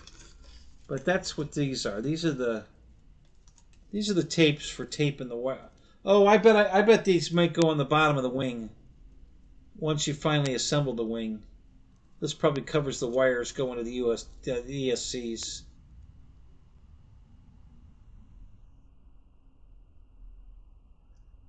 Neighbors and 11 p.m. curfew. What does that mean? You can't play your guitar after 11? Is that the... So I don't know what this is. This must go... I don't know where this goes. Does it go in the front? Is this an optional... No, it's damaged. I have to fix that if I need it. Does it go up here maybe? Is this the turret for up here? Is there a turret that goes... Is there another turret on this I don't know about? I don't know where that goes. I don't have a clue. I don't know what this is. It's got a plate on the back of it here. You know, it's black and it's round. There's the damage right there, that little nick in it. And then it's got this plate on the bottom, a wooden plate. Like it's supposed to rotate. And it's got a flat spot there. So it could be a gun turret, but I don't know where it goes. It might go on top of this, actually, because there's a piece of tape over something that's right here in the middle. So maybe this goes here. It's the right size. So yeah, I guess it could be a gun turret for the top of here. I don't know. Interesting. Not sure what that is. Let me look at...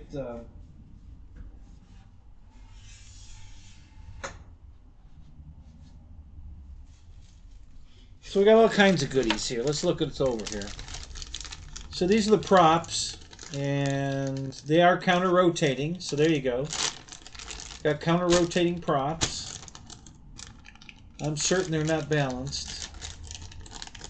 They're nice looking though. They got good T-tail on them. They've got the hubs are built into them. So and you've got that nice hub, and the tips are yellow. So yeah. So that's pretty cool. These struts are pretty beefy. That's a pretty substantial strut there. The ends are, you know, skewed both sides. So looks like there's one screw in each one to hold it. The spinners for the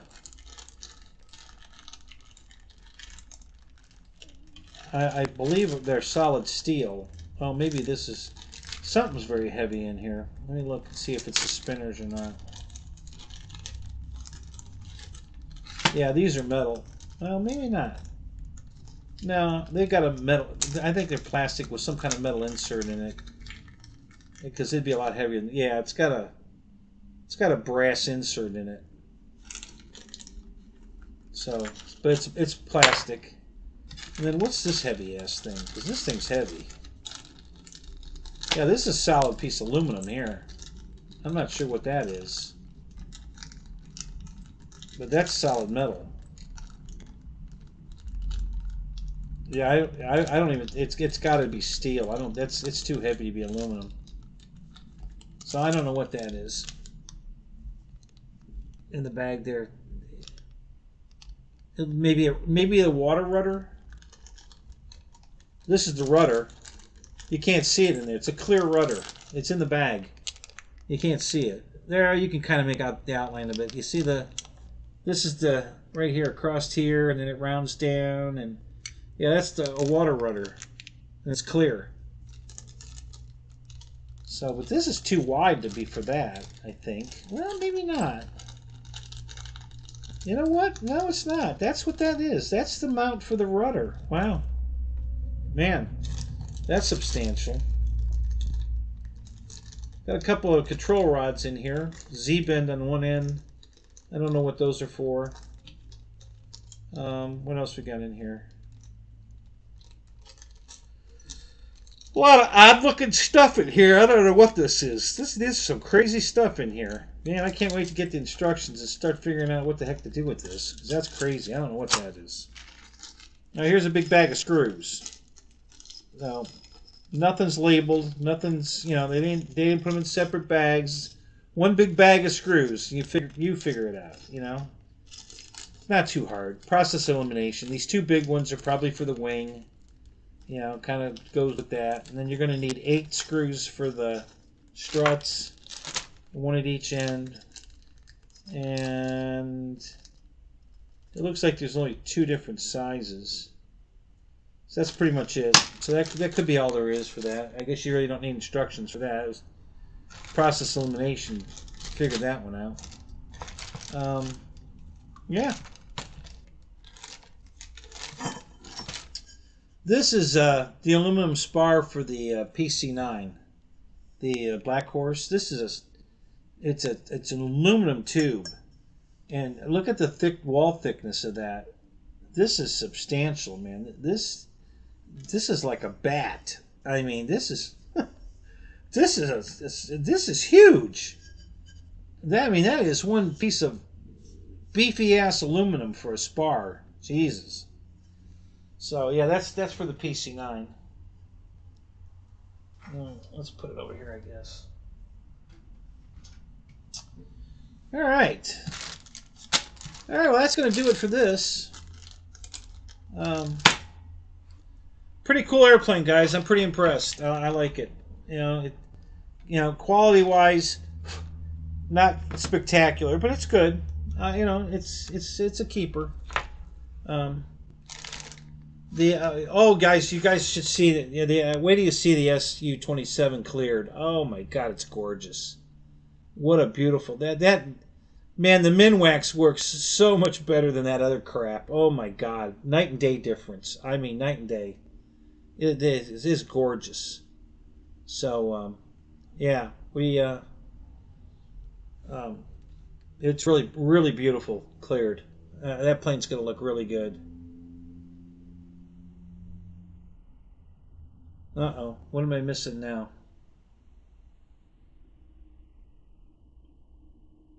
Plane day, time to fly. Well, welcome to the show.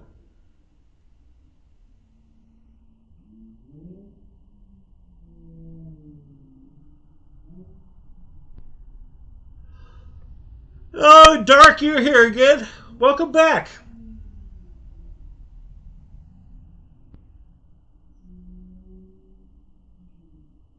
Okay, so I've asked this question before, and I don't mind answering it again. So if I could only have one airplane, what would it be? Currently, from what's available, it would be the Carbon ZT-28. Now, it's a great airplane, great flying airplane, love the airplane. It's not my ultimate favorite airplane, but if I had to have only one, that'd be it. Because it's close to my favorite airplane. And it fits all the categories. You could take it to a fun fly event. You can take it to a scale event. You can take it to a military event. And you can take it to a giant scale event. Because it'll fit all of those categories. And it's really about the only airplane that does. You can modify, like for instance, the Carbon Z Cessna 170. You can put a military paint scheme on it, like a dirt bird dog, and then it would fit that category also. You know, then you could fly it in all those different fun fly, military, scale, large scale. It fits all the categories. So that's one airplane that you could take to any event, pretty much, except a jet event. That's the only thing you couldn't take it to, but you could take it to any of the rest. So I still think if I could only have one airplane, that would be that one. Now, if I could only have one of every category, it would probably still be my pick for giant scale. But the Super Tucano would probably be one of my favorites for sure. Um, and that won't fit. That won't go in giant scale, but go in military or scale. So it fits those two categories anyway.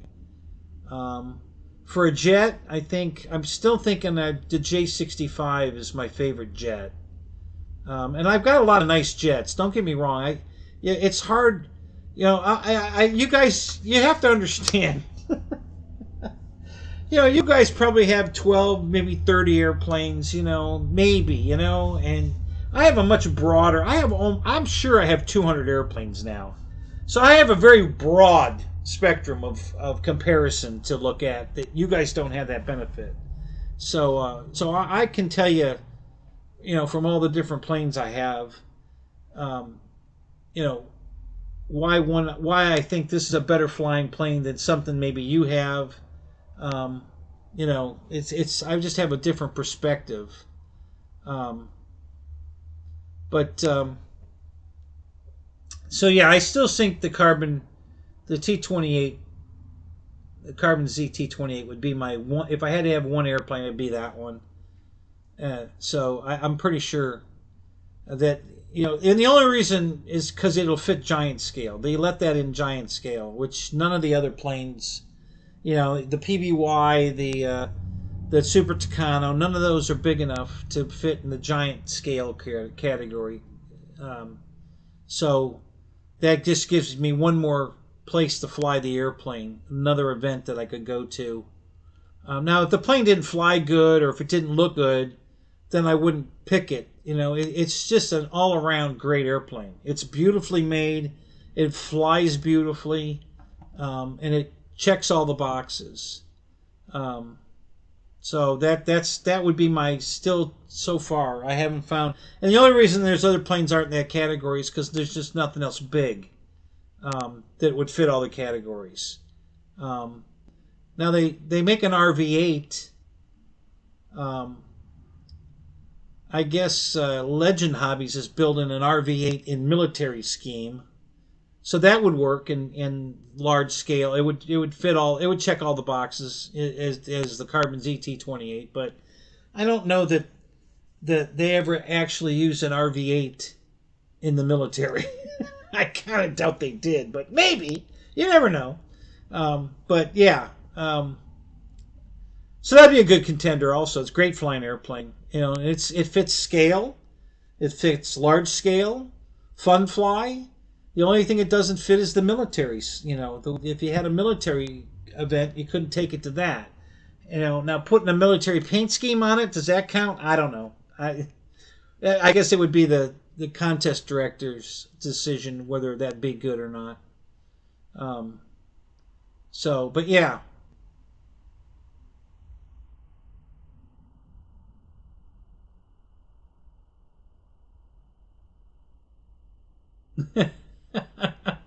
Yeah, Philip, I've been there and done that. That's why I'm in Florida. I shoveled my last driveway. I grew up in Cleveland. We're right in the snow belt. One uncommon to get 2 feet of snow overnight, no problem. Have to go shovel all the snow out of the driveway so I can get my car out. And then when I come home from work, the snowplow put it all back in the driveway. So now I got to shovel it out again just to get back in the driveway. That's why I left Ohio. I've shoveled my last bit of snow. I moved to Florida on purpose, and that was the purpose. I just didn't want to do it anymore. 23 years of shoveling snow was enough. So yeah, that's why I moved to Florida. But yeah, I feel your pain, buddy. I know exactly what you're saying. So I guess you're calling it a night. So take care. Have a good night. Thanks for coming. Appreciate it. Um, let's see. I'm trying to go back and look at the comments I've missed. Let's look here.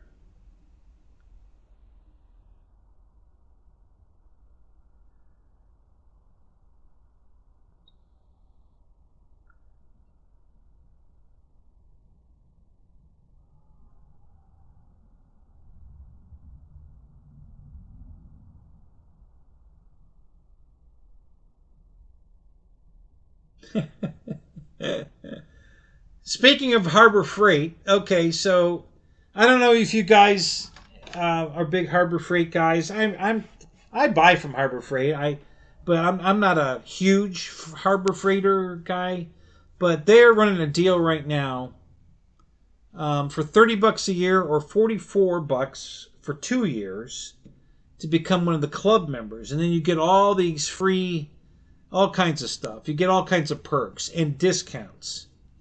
So I bought a set of dollies. They're still in the truck. I forgot to take them out of the truck before I went flying today. Wheel dollies for moving a car around in your shop. So it's the kind where you slide it around the tire from the outside, and then it's a foot pump jack, and you jack it up, and it brings the rollers together and picks the tire up off the floor. And now you're sitting on 4 casters. And you do that on all 4 wheels, and now you can just push the car around and spin around in circles and move it and whatever. And they had them on sale, $40 off on each one. So that's $160 savings. If I buy the $44 2-year membership, I save $160 on the dollies. Now, I just paid for and the money I saved, even after paying for the membership, I saved $120. So why would you not? I mean, seriously, it's a no-brainer. You have to join. So that was something new I wanted to share with you guys. So I forgot about it till just now, since you guys brought up Harbor Freight.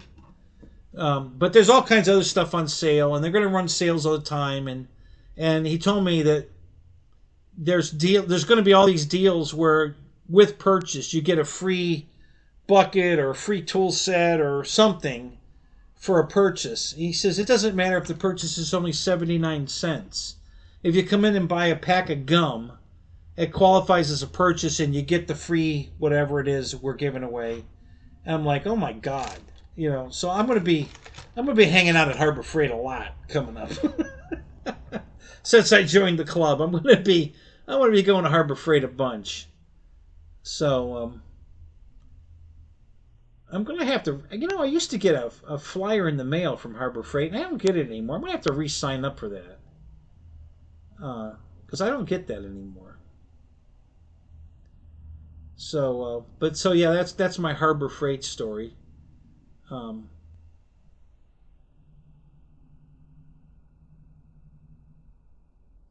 Let's see.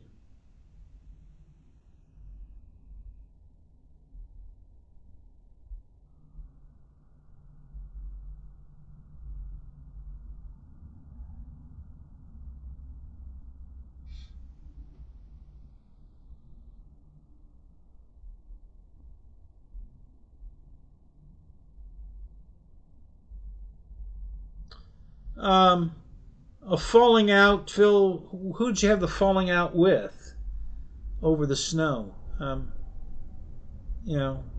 you live in a community? Did you guys have a community meeting about the snow removal, or is that what's going on? I'm just trying to figure out what exactly when you say you had a falling out. That usually involves at least 2 people. So I was just curious what that was. I know that was a little bit ago. I'm getting caught up here.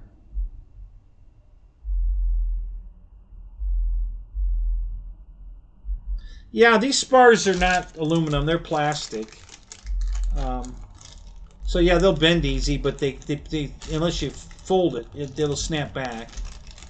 And they're positive G spars, so I don't think you're going to do a lot of negative G's in a PBY. Yeah, I guess you could, but it wasn't designed for that.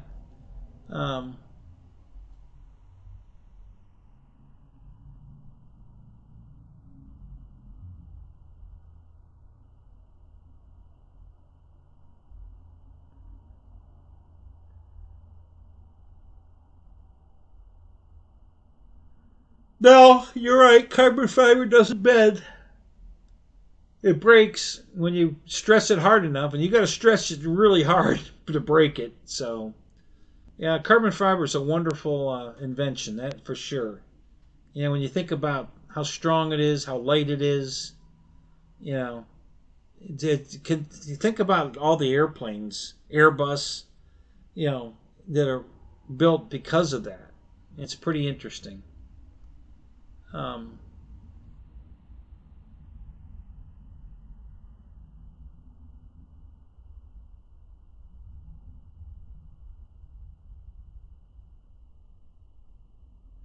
all right, I almost caught up. Here we go. Almost. Let's see. Sorry.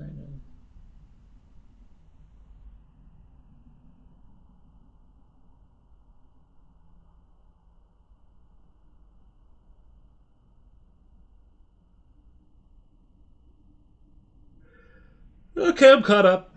All right. So, what else you guys got? Any questions about this plane or the other one, or anything else on your mind? You guys got any questions you want to ask? That was a great question that you asked about charging the batteries. Very, very good question. And sure, yeah, you can do it. I do it all the time. Did it today. Charged up my battery, my radio, because I went to charge it with the charger that it came with, and the charger don't work anymore. So, of course, it's the radio's about 9. I think that radio's 9 years old now. So I guess the charger lasted 9 years. That's not too bad. But I'm gonna have to go online and order one.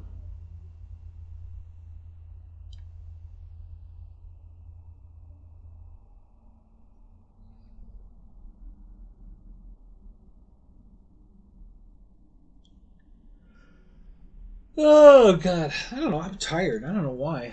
I slept good last night. Well, sort of. I slept good this morning. I was up all night working on a car. I finally gave up and went to bed.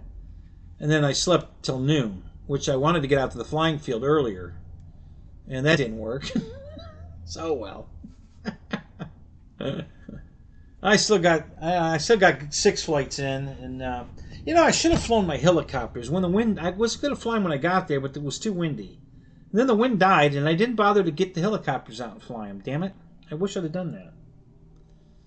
I can fly those here though, so that's okay.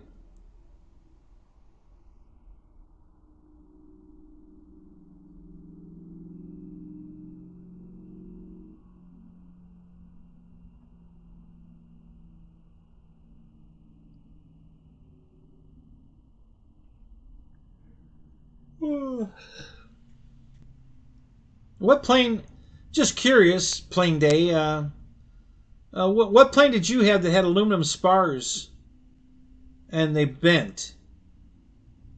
Yeah, how'd they get bent, and what plane was it? I'm just curious because I'm thinking to myself, what plane do I have that has aluminum spars? And I can't think of any. Oh, you're talking about in the wing spar. Oh, yeah. Well, that I don't listen. I get your point now. Now I'm caught up. Listen, if you bent this spar, there ain't no airplane left to fix. Just go buy another airplane. Because trust me, you ain't bending this and there's anything surviving. That airplane's gone. Because you ain't bending this. This is substantial.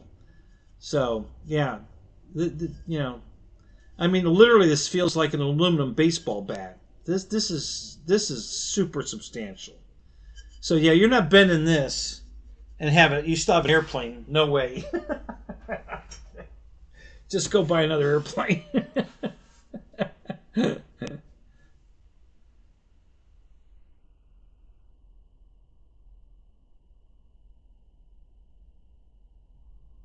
Oh, choose one group, wood or foam. Oh, well, there's a lot more available in foam than wood, I think. There's a lot of airplanes that have been made. I mean, I don't think. Does anybody make a wood PBY? I don't think anybody makes a wood PBY that I know of. And a lot of the wood companies, Great Plains went out of business. There's a lot of the bigger name wood plane companies that are out of business. Phoenix Models used to make a Connie. God, I wish they still did because I love that airplane. I would love to have a Connie. They used to make it. It's still on their page, their home page. When you go there, the Connie is what they've got on the page as a background, and but they don't make it anymore. So But yeah, it's just, I don't have any, listen. I don't have any feelings that one flies better than the other. I've flown two Super Tucanos side by side, a wood one and a foam one, and they fly exactly the same. So everybody says wood flies better. Not necessarily. They can make foam airplanes fly as good as wood for sure. You put it the right stiff, carbon fiber rods like this in it that don't bend. I mean, they can definitely fly as good as wood. Um, so yeah, I think probably if I had to pick between foam and wood, I'd pick foam only because there's more availability and more detail. You don't get inspection holes and hinge lines and rivet lines, and you don't get all that in a wood plane. You get that in a foam plane because they mold it into the mold and then they produce thousands of airplanes out of the mold. So, yeah. So I really like the foam. I'm very happy with foam. It's easy to fix. I've done some tutorials on how to fix foam. There he is, Wreckham Roy. What's up?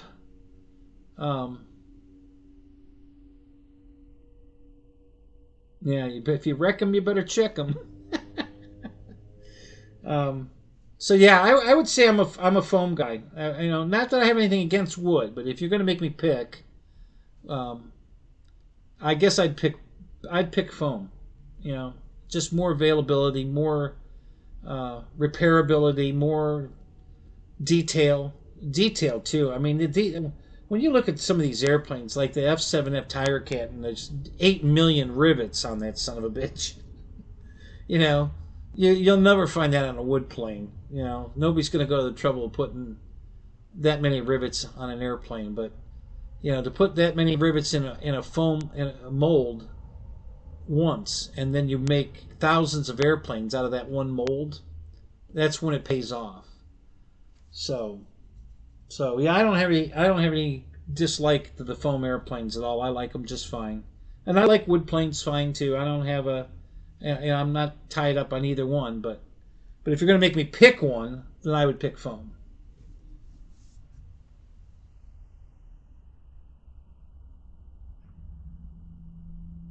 Just like picking my best favorite airplane. Same thing. If I could only have one, it wouldn't necessarily be my favorite airplane, but it's one of my favorites, and it checks all the boxes. So far the T-28 is still my go-to one only airplane if I could only have one.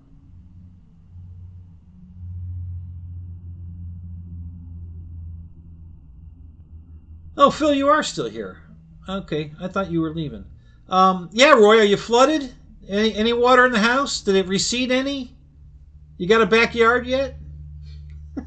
Inquiring minds want to know.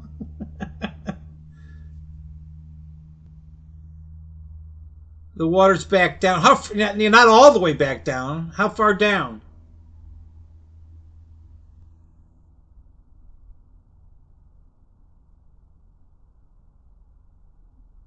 Can you see 5 feet of that 10-foot pole in your backyard?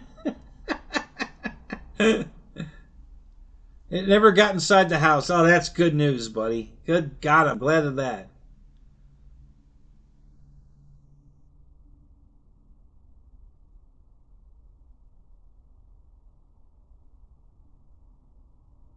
Thank you, man. I appreciate that. Dark '01. Yeah, that's what I do it for. Just to hear somebody tell me they love the show, that they learned something. I ain't doing this for the money. Trust me, I ain't making any. They won't. I don't have enough subscribers to earn any money on this show. I think I made $500 last year on the for the whole year. I made $500 on the show. I had to declare it on my taxes. So yeah, I'm not getting rich or anything. But yeah, thanks for the props. I appreciate it. I try to be helpful, try to give people good advice. Been doing it a long time, so I have a lot of knowledge to help people. So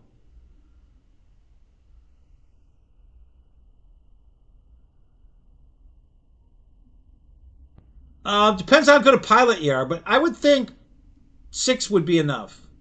I would think. You know, probably by the time you've crashed the third one, I think you'd probably become a pretty damn good pilot. So the next 3 are probably going to survive a long time. Yeah, I've got planes that are 50 years old here. All right, you know, I still have the very first plane I flew when I learned to fly in 1973. And I still have that airplane. It's still flyable. You know, it's not a pile of heap. It's a perfectly flyable airplane.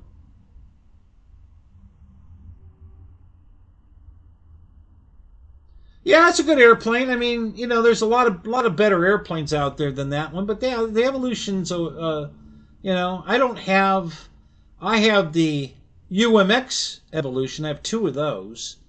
I don't have a full size Timber anymore. I have a Timber X full size. You know, well, it's not a 1500 on the Turbo X, but the Timber, I have a Timber X.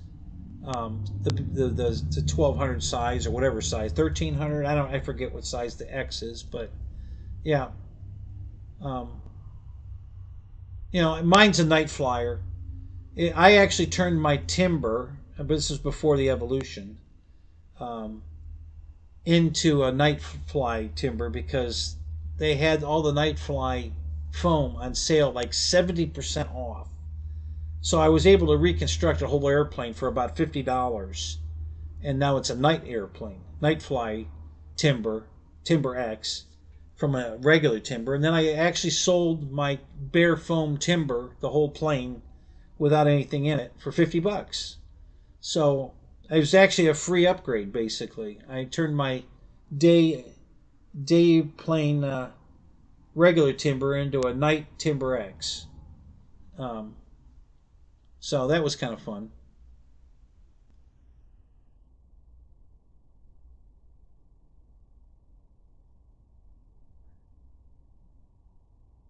Well, Roy, it depends on what you want to do with it. You know, the the regular Timber's not near as aerobatic because the wings are too long. You know, you can't really corkscrew it like you can the X. And I don't know. I like the way the X flies better myself. Um, but everybody has their likes and dislikes, whatever. I don't dislike the regular one. It's a good airplane, you know. But I just like the X better. Um, and that's actually, I train people to fly with the X. You know, that's my training plane when I teach somebody to fly.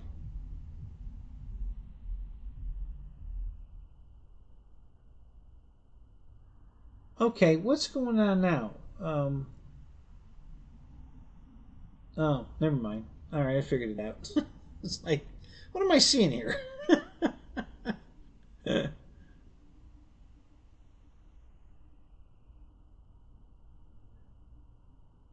So, yeah, we got a lot of good people in here tonight. This has been a good night.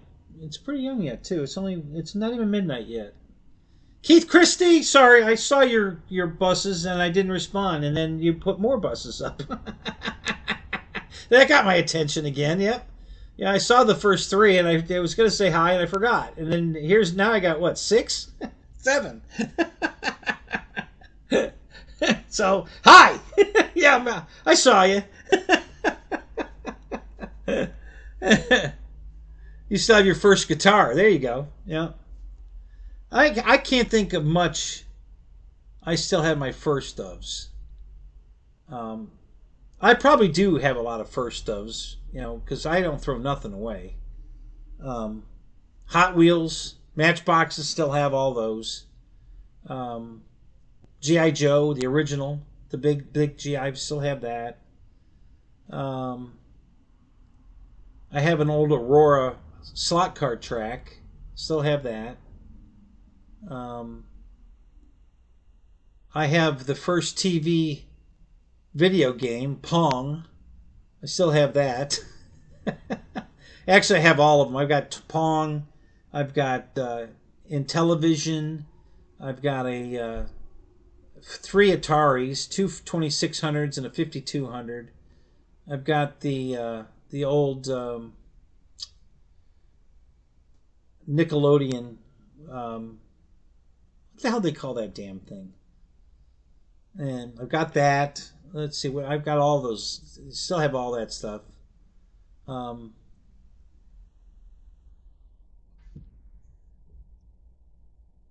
I don't have my first car, but I still have my first muscle car. My first muscle car is a '67 Camaro. I still have it. I bought it in 19. Let me think.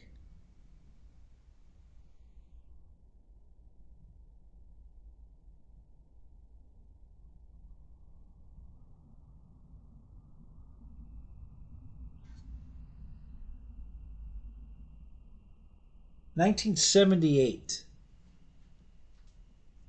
Yeah, I was 18 in '78. Yeah, I bought it in 1978 from a kid down the street. Well, a kid, but an adult. But he was a kid when he had the car. When I was watching him race it, and I was a younger kid. And I ran into him one day, and I said, "What'd you ever do with that Camaro?" And he says, "I still got it." I said, "It's for sale." I said, "How much?" 600. I'll take it. Bought it right there on the spot. I didn't even ask him if it ran for 600 bucks. I've taken it. I don't care. Yep, drove it home. Ran good, everything. It's an RSSS, so it's got the hideaway headlights. That's the first thing I fixed on the car when I got it home. I had to replace all the relays. There's a whole bank of relays under the fender that all the wires go to micro switches to tell the doors when they're open and when they're closed. And I went through all of those and replaced all the relays. It actually was like a horn relay for like a 70 Mercury or something is what they used. And I got the doors working. So my headlight doors work. And most of them don't, but mine do. And that was the first thing I fixed on that car. But yep, still have that. That was my first, well, hell, it was almost my first car, really. I had a couple cars before that, but yeah, that's my first muscle car, and I still have it. Let's see, what else have I got that might be a first? I keep everything. I rarely get rid of anything. I'm just a pack rat. I just, everything has. We were pretty poor when I grew up, so we didn't have much. So everything I've earned, I worked for, and I don't want to give it up. I worked too hard to get it. I wanted it when I got it. I still want it now. I haven't grown up. I'm still a kid. I still play with toys, and damn it, I'm keeping my shit. So, yeah, I have all my Hot Wheel tracks and all that stuff. Yeah, it's all packed away. Yeah, I just got a ton of stuff.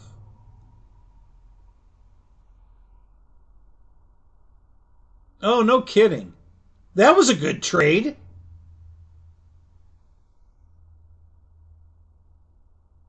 Wow, you traded a motorcycle for a Barracuda.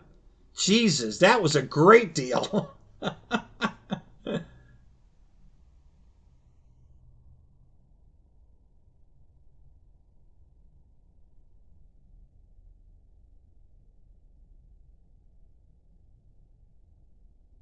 Well, let me ask you this, Dark. Can you fly it in a figure eight pattern inverted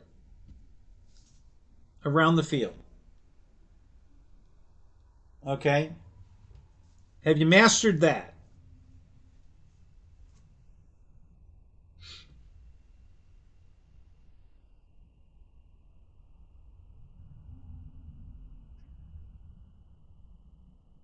Okay. All right. Well, then it sounds like you're pretty a pretty good flyer. So I think six of them would be more. Why do you want to fly? If you've been flying that long, why is the timber such a big draw for you? I mean, there are so many airplanes that fly better than a turbo timber. Why is that your go-to airplane? I'm really surprised. No, I didn't think you were new. Listen, I know guys that have been flying for 30 years. They still can't fly. They just don't get it. Did you check the CG? What's that? I mean, they just don't know. People have been flying for a long time and they have no idea what they're doing. So, but it sounds like you're a well accomplished pilot. So why is the turbo timber your go to plane? Of all the airplanes I have, that is not my best flyer. It's a good flyer. It's a good airplane. I'm not knocking the plane, but There's so much better stuff out there than that. I don't know why you would be drawn to that airplane. You know, there's like a de Havilland Beaver, for instance. It's a more scale airplane. It flies just like the Timber. As you know, Fly Zone went out of business. Well, Horizon bought Fly Zone and then put it out of business. They kept their products for a while and then they discontinued them all. But they brought the 13. I think it's a 1300 size de Havilland Beaver back, and I don't know if it's still available or if they discontinued it again. But that's a great partner to the Turbo Timber. I mean, great flying airplane, beautiful looking airplane. So yeah, there's just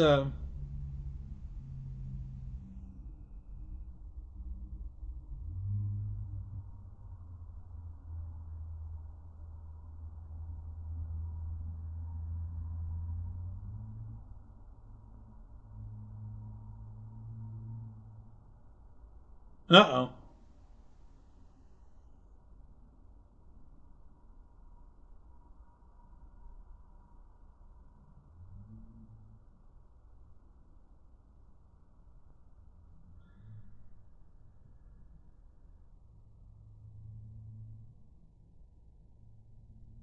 Well, Roy, I could put the Camaro back on the road tomorrow, literally. I mean, it's drivable. It just needs to be repainted again. I mean, I painted the car back in, well, 78, 79 when I bought it.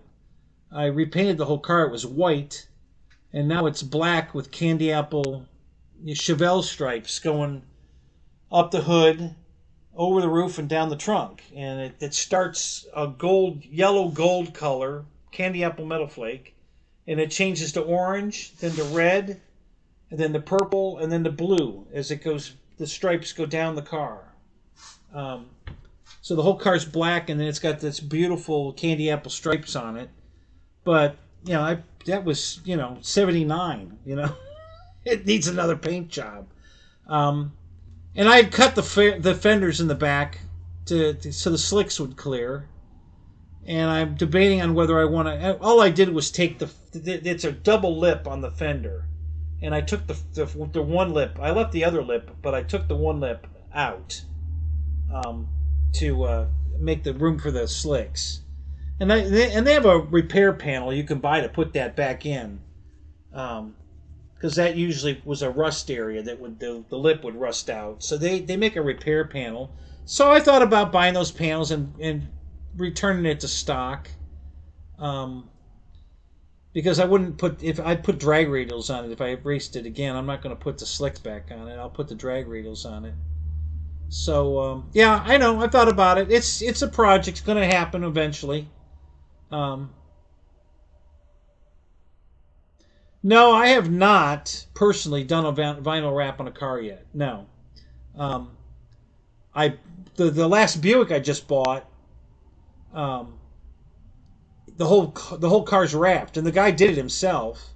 That's not what he does for a living, but he did it himself. He did a great job. The car looks great. But I've watched. I don't know if you guys watch Matt Armstrong on YouTube, restoring cars, repairing wrecked cars, and he's done some wrapping himself. And it doesn't look too hard. I'm sure I could do it, but I haven't yet. I'm debating on whether to wrap the Super Bee that I just bought. I'm thinking about wrapping that, to fix the faded paint on it's just the top surfaces. The sides of the car look perfect. It's just the hood, the roof, and the trunk lid that look bad. So I thought about just wrapping them and see how that came out. So I've thought about it.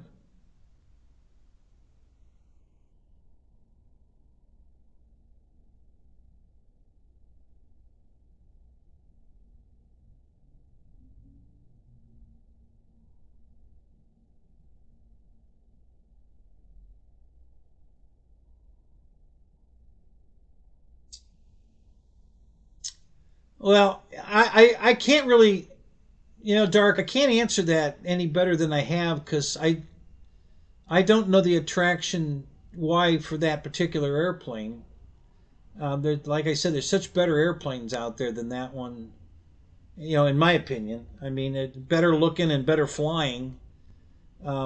I just can't understand why, as skilled as you are, it seems like you're pretty skilled, that you would want to fly that over a lot of other airplanes. But yeah, I think 6 is plenty. That, as good a pilot as you are, I would say yeah, especially if you keep them out of the sun, because that's what really destroys foam, is if they sit in the sun. That just eats the foam up, little by little. So if you can keep it at the shade, in the shade when you're not flying it, they'll last forever. I mean, a long time. So, canceling my subscription to what, Phil?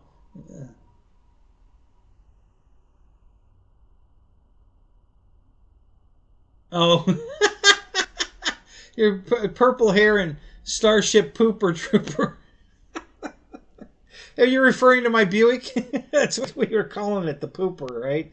The Starship Pooper. Who named it that? Was it you that named it that? Somebody in here named it that. uh, just use wallpaper? It's not. It's got to be stretchable. It's stretchy. That's how they get all the wrinkles out of it and get it to fit so well. And God, who was I just talking to?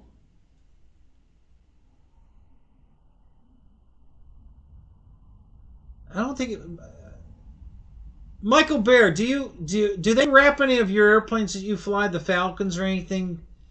Have you ever had one wrapped? This was fascinating. I just found this out like the day ago, and I can't remember who I was talking to that told me that. Um,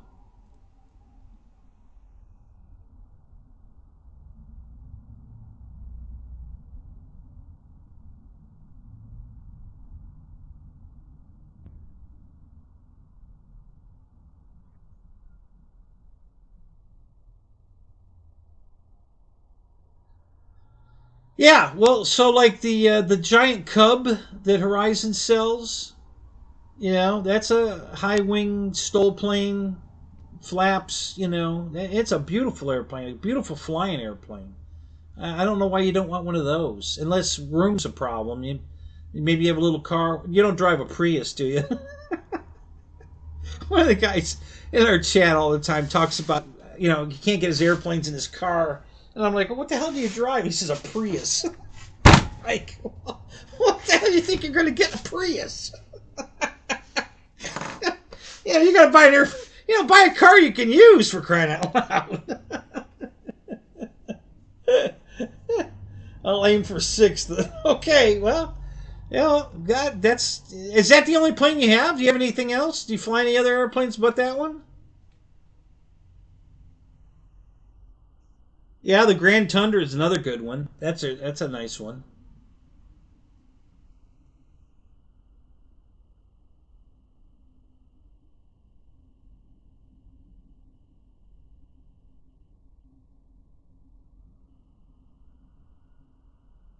Strap on territory.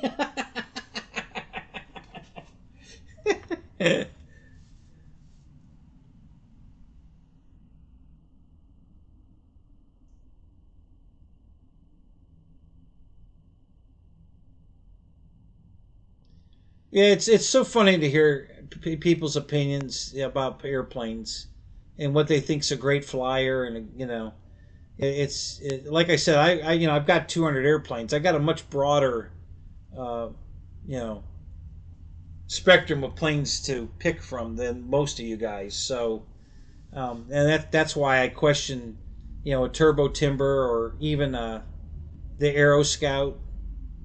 The Aero Scout, listen, it's got high the props in the back, and so it's almost impossible to break the prop. I get that, and the landing gear's rugged, so you can make some shitty landings and it'll survive. But other than that, I have no use for that airplane at all. It flies, but it's definitely not a great flyer. But it flies. It definitely flies, and like I said, it'll withstand a bad landing all day long and come out smiling. and it's almost impossible to break the prop. So if that's what you consider a great airplane, then that's your airplane right there. But as far as a good flying airplane, no, not really. It's okay, but not I can name 1,000 airplanes that fly better than that, but whatever. So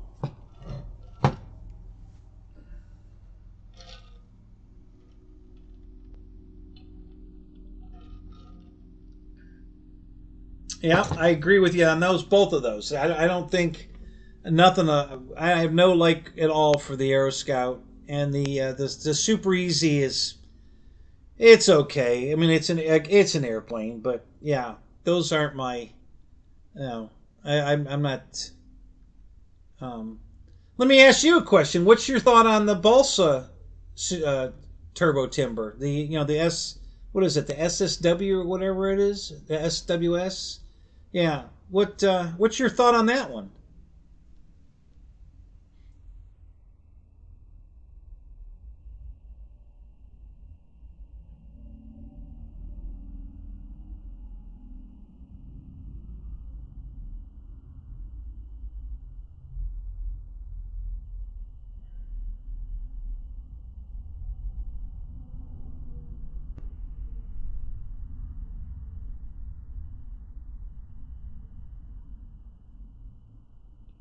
Not floaty enough for you. Okay.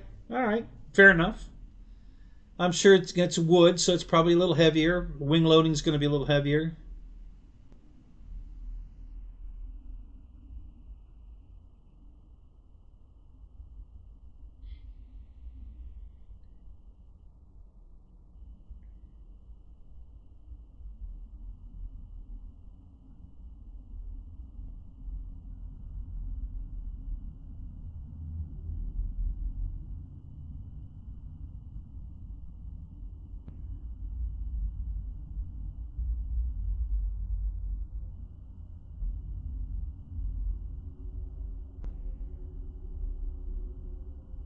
That's what's interesting about again the Carbon ZT-28.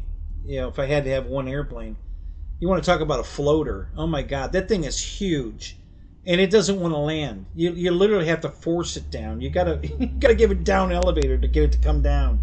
It just floats forever. You can't. You literally have. That's the first airplane that I had to actually put down trim in the elevator when I put the flaps down, because it just won't come down. The nose just starts ballooning. It floats and floats, and so I actually put some down trim in the elevator on when I put the flaps down on that one airplane, because it won't come down. The damn thing just keeps flying. It's so damn big. It's amazing. It's just an amazing airplane. So yeah, I've got four of them. I'm gonna custom paint at least one of them. Um, the one I put in the tree the other day, being stupid. I'm gonna when I repair it, doesn't need much repair. It would fly right now. It's not bad enough to even stop it from flying. It'd fly, but I'm gonna dial it all back up again, and then I'm gonna repaint it. I'm gonna make it look really cool.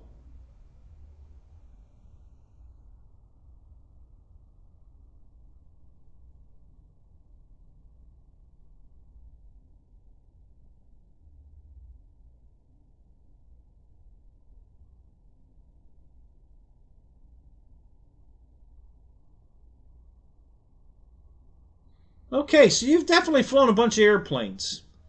Yeah, that was what I was going to ask you next. Is like, what are you comparing it to?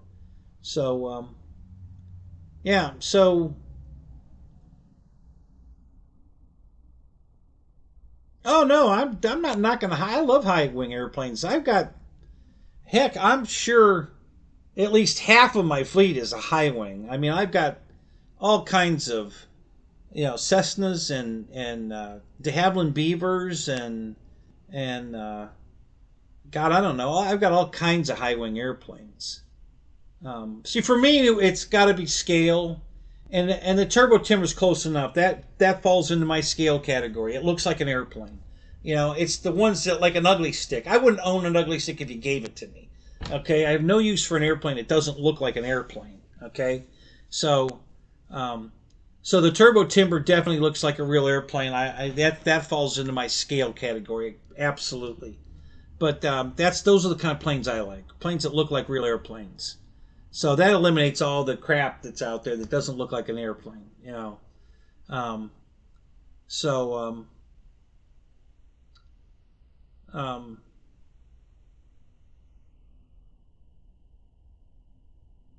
well, I didn't. Well, I guess technically I guess I treat it. What I did, okay. So when I fly, we've got at our flying field we got an 800-foot runway. It goes kind of east west, and Bo cut down trees on both sides to make a corridor, and I fly through that corridor all the time.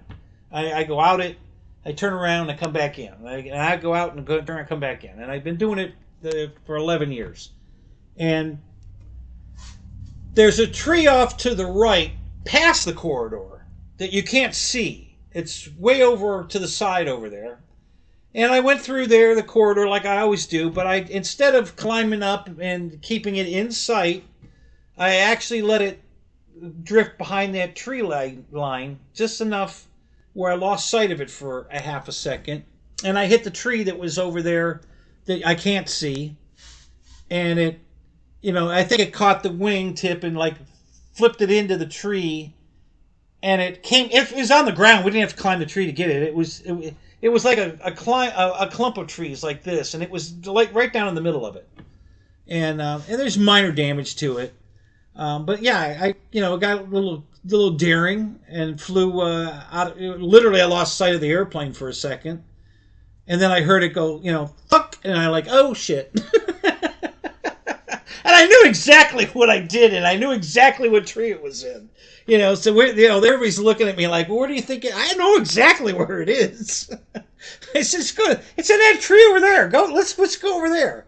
And nobody could see it in the tree because it was on the ground. I mean, almost on the ground. It was only like 2 feet off the ground, 3 feet maybe. It'd fallen all the way to the bottom there. And I saw the tail sticking up. I said, there it is, right there. I can see the tail. So I knew exactly where it was. It wasn't like we had to go searching for it. But it was just funny. So a little my Gorilla Glue and water mix will fix her right up. and then I'm going to repaint. I was going to repaint it anyway. That was the one I bought from eBay through that RC for You 77 guy, whatever, that had damage, like a fork truck had crushed it. So it was already crushed, and I repaired the crushed part, but it wasn't perfect. And so my goal on that particular airplane was always to, finish fixing it all the way and then repainting it some other, color scheme. And then I, bumped that tree with it. And so now that just gave me more of a reason to, to doll it up and paint another paint scheme. So, but yeah, it wasn't like I flew it into a tree on purpose or anything, or was just being stupid. I guess you could say I was being a little stupid because I got a little too cocky that I knew exactly where that tree was, and I wasn't going to hit it. And I did hit it. So even though I couldn't see it, But yeah, this is funny because when we went out to get it, everybody's like, "Where do you think it is?" I said, "I know exactly where it is. We don't even have to look. I know where it is. I know exactly what tree I hit." So, and they're all saying, "No, I think it's farther." I said, "Guys, I know it's in this tree over here." And then we finally got close. There it is. You can see the tail sticking out of it. There it is. I told you, I know exactly where it is. Yeah. Because they're all like, "Oh, I gotta look over here and over there." No, it's right here. I know where it is. So,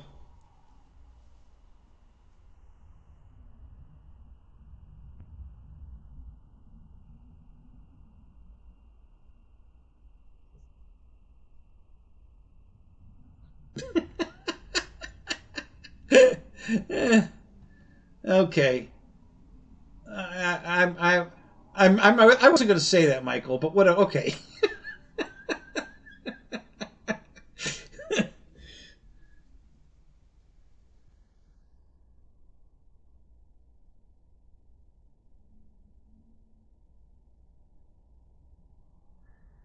You know, Dark, it's not even that. Those aren't the things about that plane that I would say, you know, um,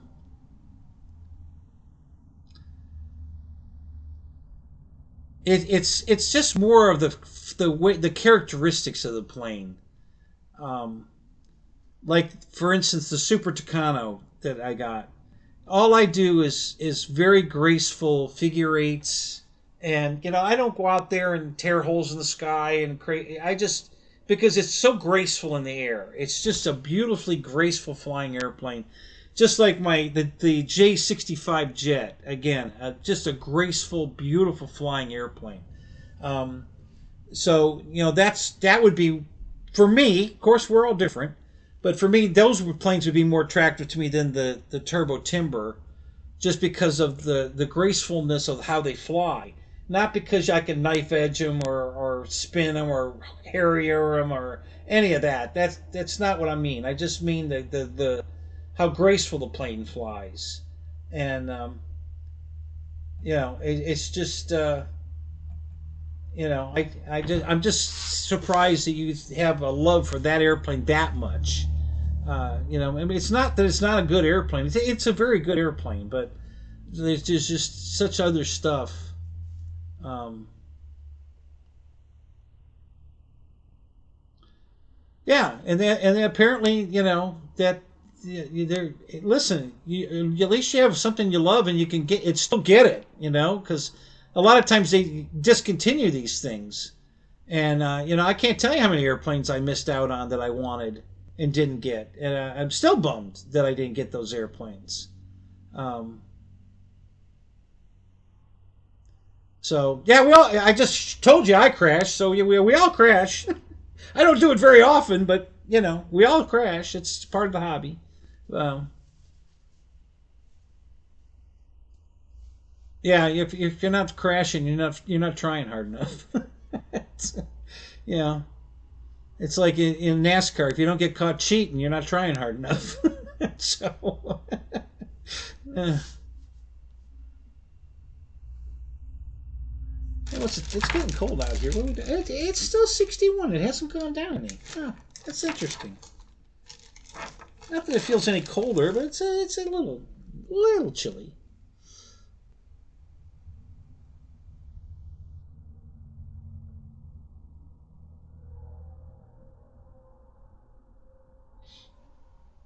How you feeling, Reitza? You doing all right?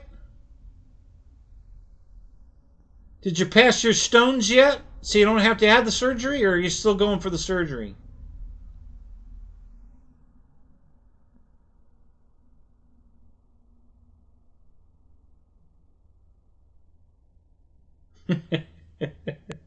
See that? You're perfect. You see, you're right on the money, Dark. You know, just like you said. I don't need to do it at 1 meter off the ground, 2 meters, and I'm perfectly happy. Perfect. You know. What did I unbox tonight? The two things I bought uh, from a guy at the field. The Pilatus PC-9, the Blackhorse one from Motion. So I showed that off. Here's part of it in the tail section here, and then I unboxed the PBY from Hobby King. This big beautiful beast. Um, this is really cool.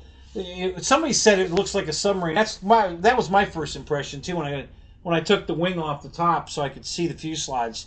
It looks like a submarine. That's exactly what I thought when I looked at it. I think, wow, that is cool. So yeah, so I unboxed this PBY tonight. Cool airplane, very cool. Um, I'm gonna have to get these planes over those water ponds I was talking about before they go away, because I'm not gonna get another opportunity to fly off of them. Although if I ever get to Joe Knoll, the only place I'm going is to the lake. I'm gonna be parked on the lake, and I'm gonna be doing nothing but flying on the lake. I ain't going anywhere else.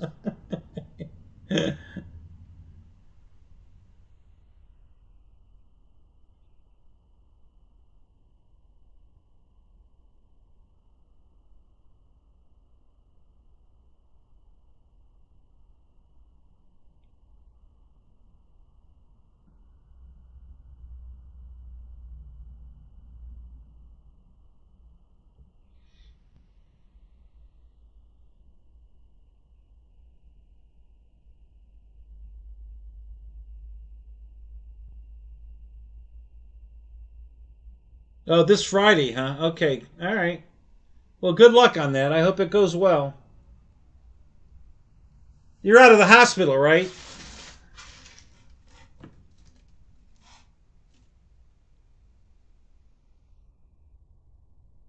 Yeah, Catalina. Yep.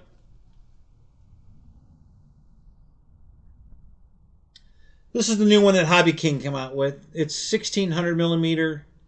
It has retractable. The wingtip floats are retractable. You don't have to modify it to get it to do that. Like if you'd have bought the Dynam PBY back in the day, you would have had to modify them to make them work because they were, you know, you, I don't even think I don't even think they were hinged. You could either just attach them in the up position or you could attach them in the down position, but they didn't swing or anything. And everybody and their brother has come up with a mechanism to make them work. And I thought all the thing. And then one guy even made a set of retracts that. So he made the wheels come out on it, which I thought was genius. Yeah, it was really cool to see that. Um, but Yeah, I always wanted to buy that plane, and I almost bought it recently. And then just as I was about to pull the trigger on it, the Hobby King introduced this bigger one, and I immediately bought it. As soon as they put it on sale, I bought it. I told everybody as soon as they put that plane on sale, I'm going to buy it, and they did. They put it on sale, and I bought it. I didn't think it would be on sale this early. I figured it'd be a year before they put it on sale. Um, and nope, apparently it's not that popular. So they put it on sale, and I bought it. So here it is.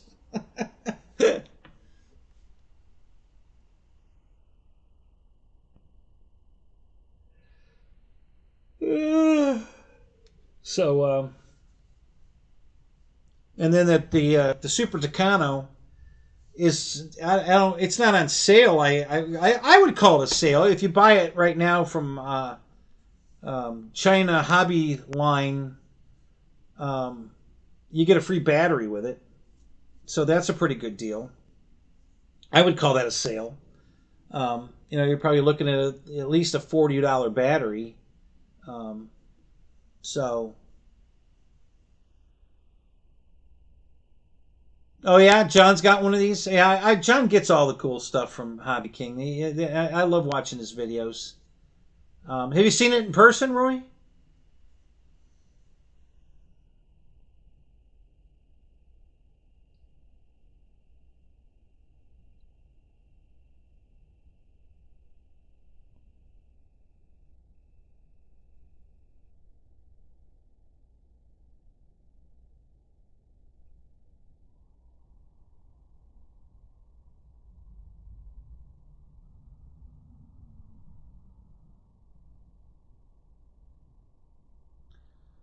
Yeah, it's the same thing. The same mechanism is on the Albatross. Okay, and a guy did that one too. He modified an Albatross so the gear worked. Go on YouTube, search it on YouTube, Mike, and you'll see. Retracts on the Albatross, RC Albatross and the PBY, and you'll see what we're talking about. It's ingenious the way they did it. These guys are clever. They did a nice job. So yeah, they've got working retracts on these airplanes. It's pretty cool.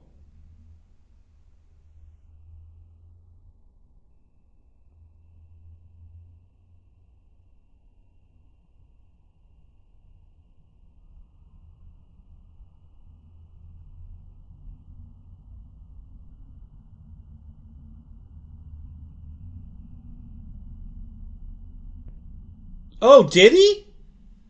Really? Because it's not removable. You're gonna have to cut it out of the airplane. This isn't.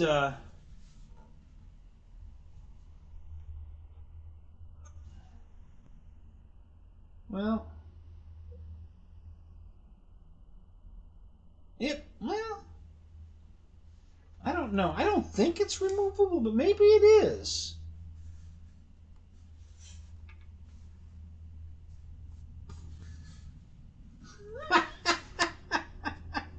I've got a defective airplane, guys. I'm sending it back. All right, I'm gonna. You guys tell me what's wrong with this picture, okay? All right, everybody watching? If you're not looking, you got to look. All right, here it is. All right, it's like this here, okay, and then this side here. Okay, yeah, there you go. Here it is again, this way here, and then this way here. What's wrong with this airplane? There's a defect here. Anybody see it? Did you see the defect?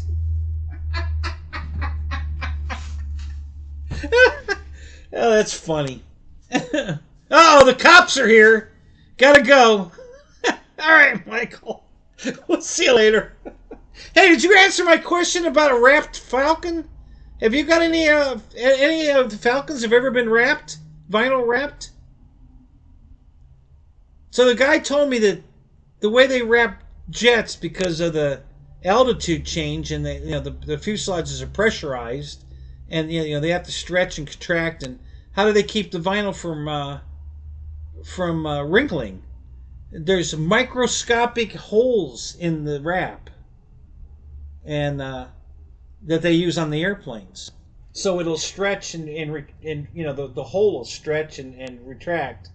You can't see the holes, but it keeps it from wrinkling on an airplane. That was amazing. I never thought of that. Yeah, well, it's not missing. They didn't paint it. It's just paint. The wheel's there. They forgot to paint it. I just noticed it now. Yeah, the one side's painted silver. This one's they left black. They forgot to paint this one. Somebody's trying to make their quota that day, so they only painted one wheel on all the airplanes they were doing to get their quota, so they could get their extra bowl of rice.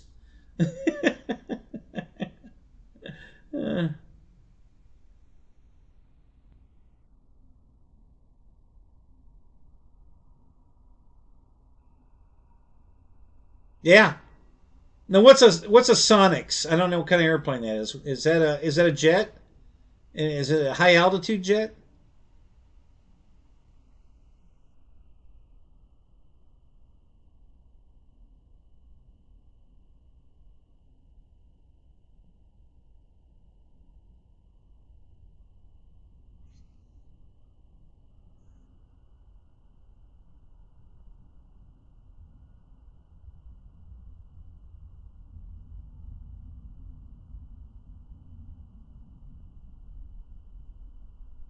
Home built single. Okay.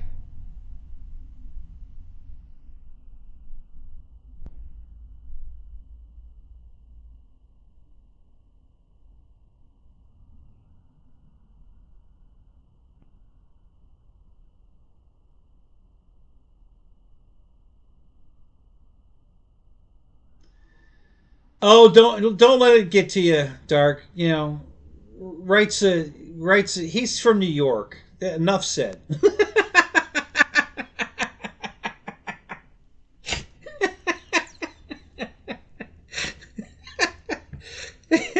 We love him anyway. Even we got to make exceptions, but what are you gonna do?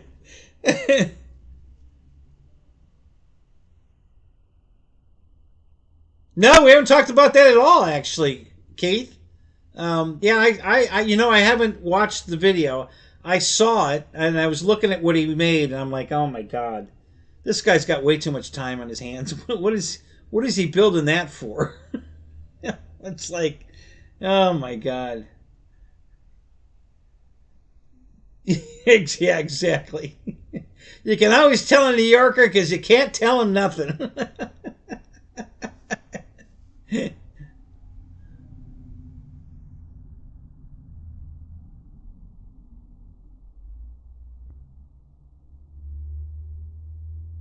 Right, that's just right, sir.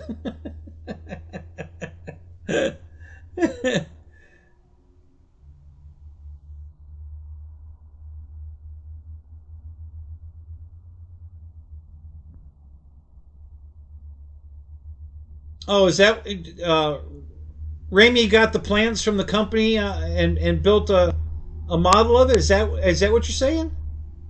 Wow.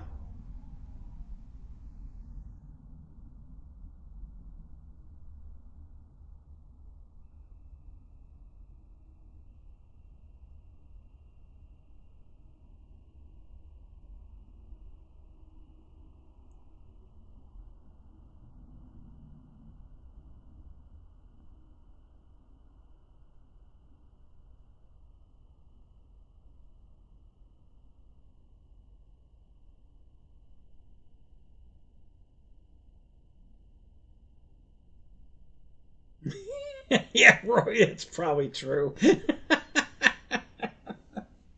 Well, yeah, we'll call that the reason. Okay, so Dark, the reason Wrights is being mean is because he's got gallstones or kidney stones or something, and they're operating on him Friday. So he's probably a little testy.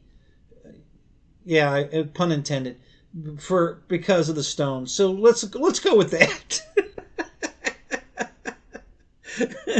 Yeah, he's just a little aggravated, and he's taking it out on you. So don't feel bad.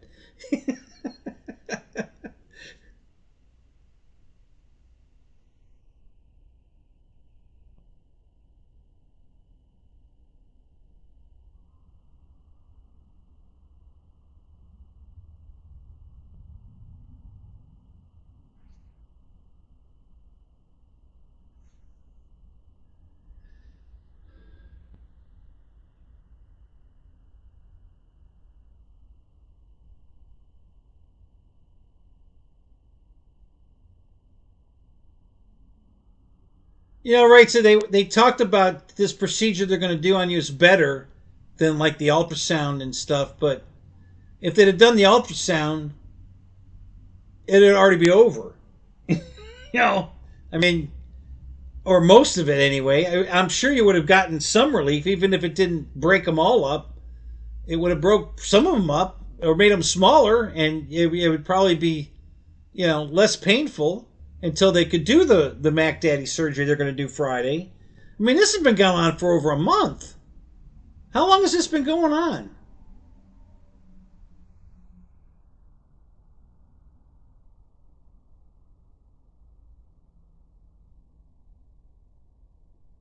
Yeah, I have no interest in the GB. Yeah, I'll be honest with you guys. I'm a little pissed off at Horizon right now.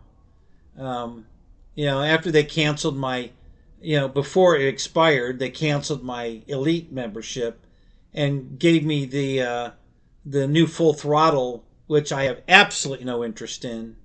This new Full Throttle program, which the only people that are going to benefit from that are people that buy smart batteries and smart chargers, because that's where the money savings is. After that, it's a complete waste of time. So, yeah, I'm probably not going to be buying anything from Verizon for a while. Just not very happy with them. 2 months. Oh my God.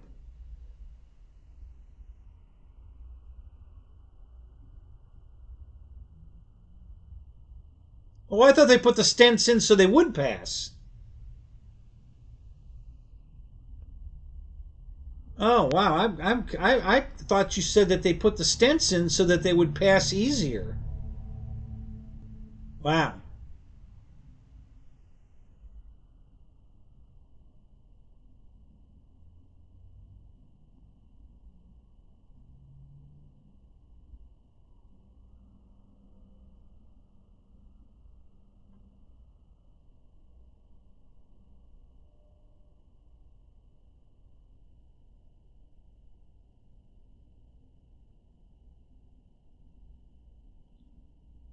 Oh, don't email them, Keith. Call them. Do you have the special elite phone number? Are you an elite member?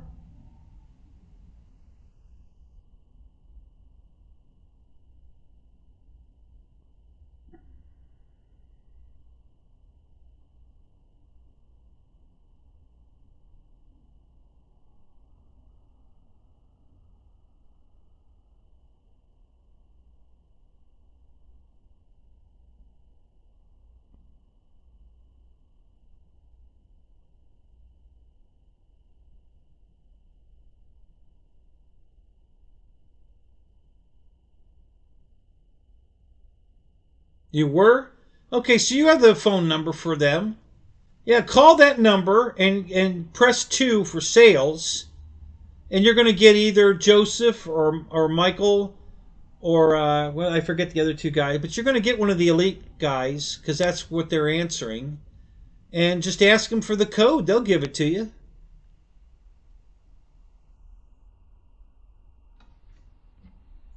Yeah, I got my 30%. I bought the F16, the 80 millimeter F16 with my code. Um, Doesn't look like, well, the year's over. Unless they're going to bombshell drop something just before Christmas. They didn't come out with anything I wanted this year, so I just spent it on the F-16. Um,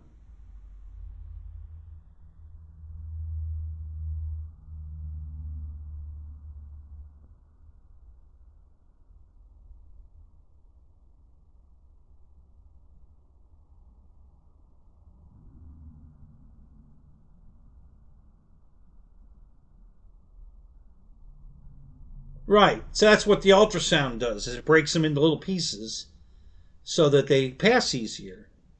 But they say they don't do that anymore because they've got a better technique. But the better technique, surgery, and you're waiting 2 months to get it. Yikes!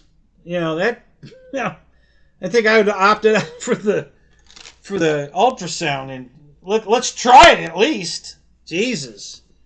Although I'm sure the insurance companies are what's paying the bill and they're dictating how it's going to happen, probably, right? I love how the insurance, like we got a guy at the flying field that's blind in one eye completely, and he was born that way, and the second eye's gotten something, stigma or something. He can barely see out of the other eye, and they won't fix it because it's not bad enough. He's only got one eye. How bad does it have to be? Literally. I mean, if his vision is impaired at all, that should be good enough. But nope. Nope, we're not paying for it till it's not bad enough. He can still see. From what I understand, he's legally blind. Now, that doesn't mean he's blind. Legally blind is a different level of blindness, but still.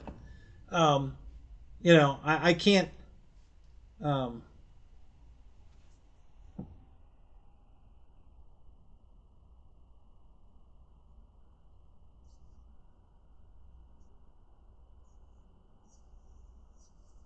right, well, that's true. Yeah, you had the complication with your heart, too, but well, yeah, but again, the ultrasound doesn't.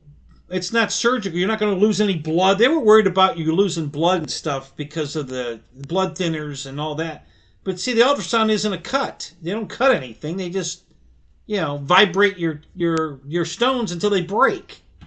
So I can't see where that was going to be a problem. You know, yeah, you know, the medical field. You know how that is. They do what they want.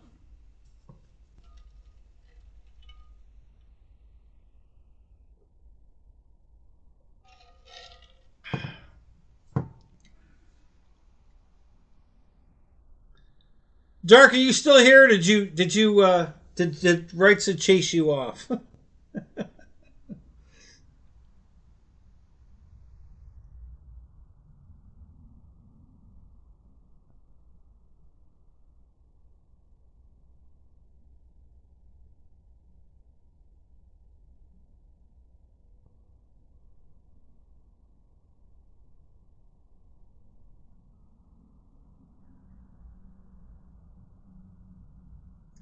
Well, I don't know if that's exactly the terminology I'd use, Roy, but they're definitely there's a reason it's called a practice. Okay, so let's just leave it at that.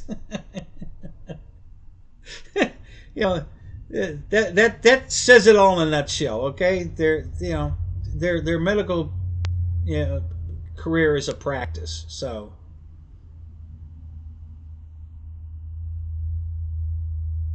you're crying beside your turbo timber. Mike is mean.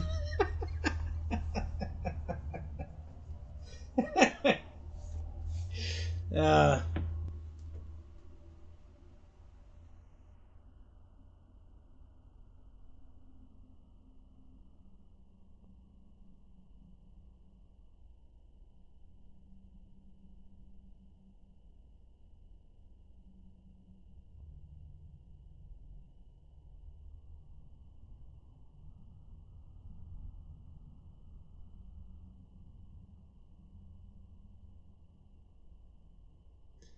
yeah, yeah.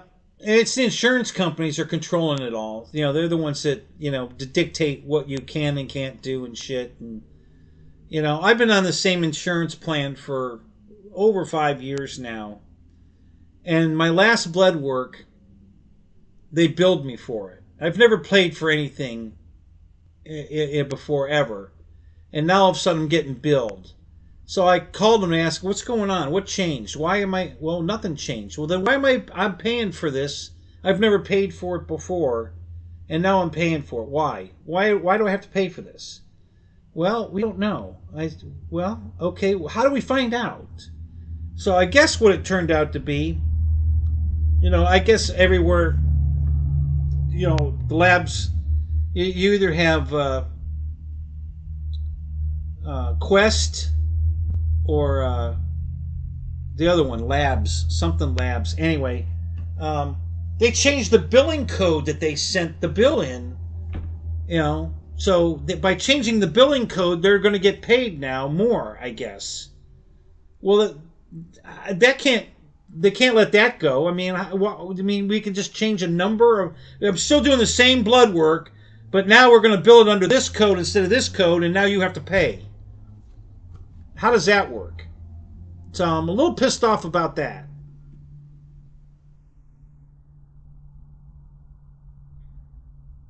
Yeah, Steve Austin. Yeah, it's funny you bring him up too, because that new plane that Ramey's building kind of looks like the plane Steve Austin crashed.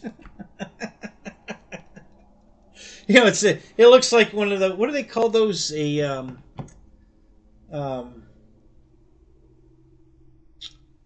Shit, help me out here, guys. I know somebody knows what they call those kind of airplanes. Anyway, it looks like one of those. I mean, I know it's got jet engines on it, but the shape of it, something body,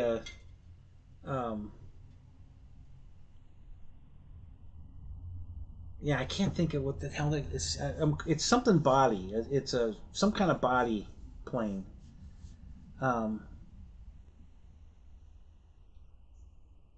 Yeah, exactly. And that's exactly what I'm getting charged, a copay now. I've never paid a copay before in my life. And now all of a sudden, because they changed the billing number, LabCorp, not Quest or LabCorp. Quest changed the billing code that they used to bill my insurance company, and now I have to pay a copay. No, we got to figure this out. Just because you changed the number, it's the same procedure, and I've never had to pay for it before. So why do I have to pay for it now?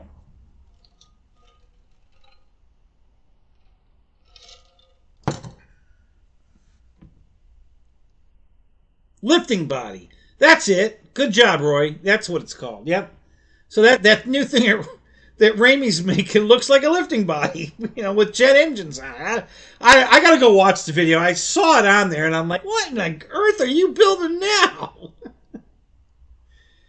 Yeah, I've been watching him for, I don't know, as long as he's been building, I've been watching him. And I love watching him build airplanes.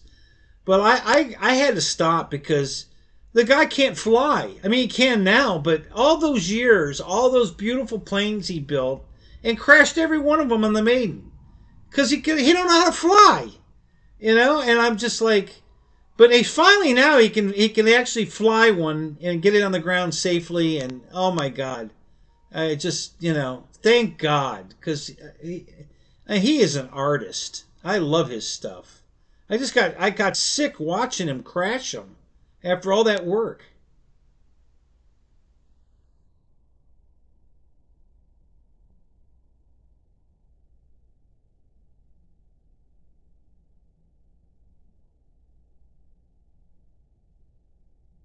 Oh, you also have the channel for it? Is that?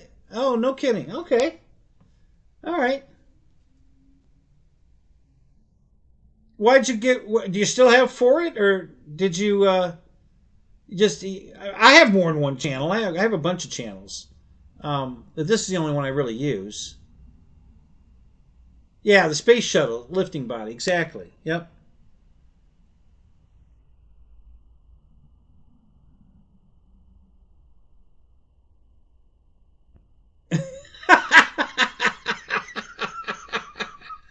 Okay, Phil. How do you know? Asking for a friend.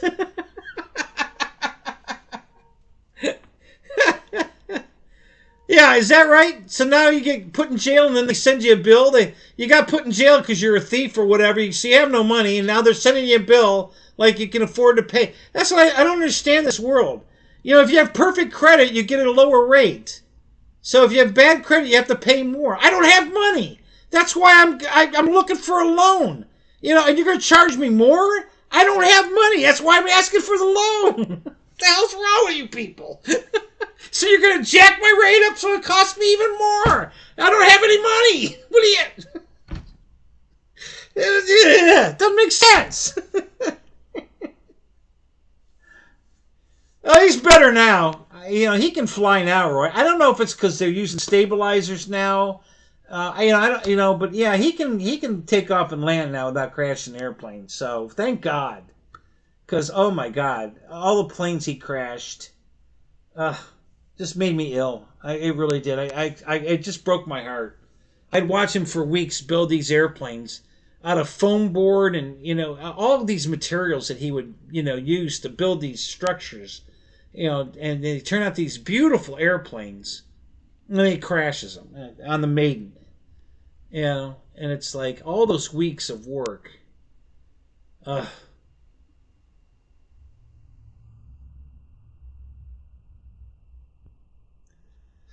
Thanks, Stark. I appreciate that. Yeah, I try to do these as much as I can, and lately I've been able to do them. But um, God, I've got so much going on right now with between the lawsuits and the medical stuff and building this man cave and all the cars I'm fixing and all the cars I've been buying and the airplanes I've been buying and trying to fly and try to build and do the show. And man, I've got so much going on. Oh, there it is. There's for it. uh, yeah. So yeah, just busy as hell. And yeah, I've got a car in here right now. It's kicking my ass. It's just pissing me off.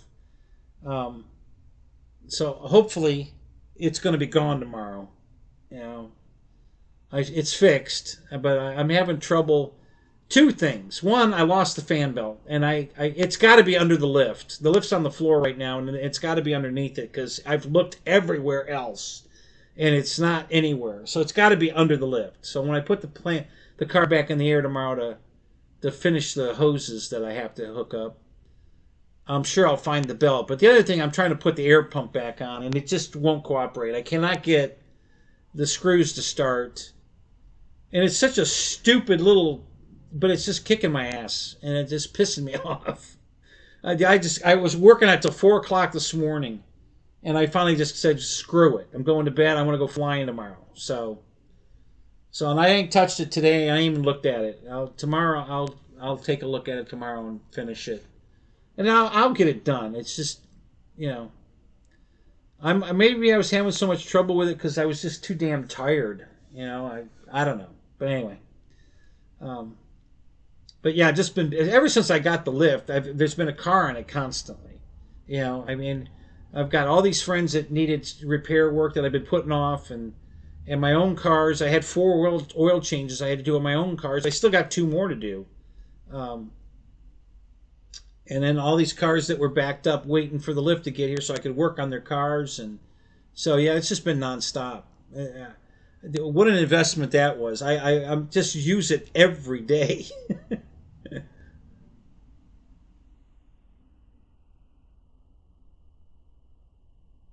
So yeah, anyway. Charging a fee on a tax. There you go. I thought that was illegal. I thought they weren't allowed to, oh, it's on interest. I guess they can't charge you interest or fees on interest. I don't know. Yeah. What do you got to build? What do you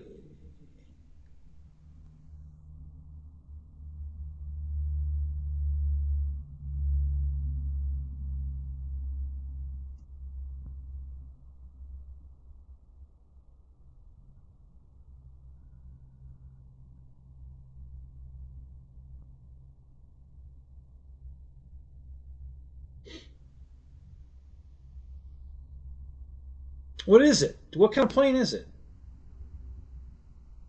A MXSR. An MXSR. Who makes that?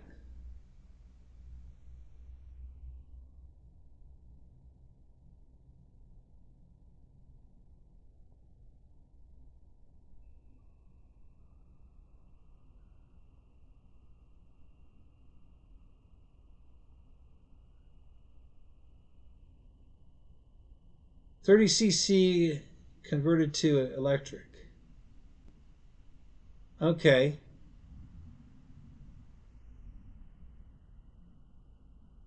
Okay, all right. Now it's starting to make sense. Oh, an old Skyline plane. Okay. So what do you want me? You want me to put the electric motor in it? Is that what you're looking for? You're looking for somebody to convert it from the 30cc to electric?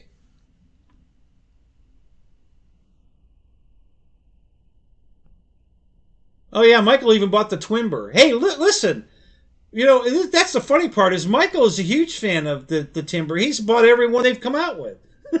Every time they come out with another version of the Timber, he buys it. So he's got a love affair with the plane too, a little bit. But he does have a lot of other planes. He doesn't have all just Timbers, but he buys all of them, including the Twimber.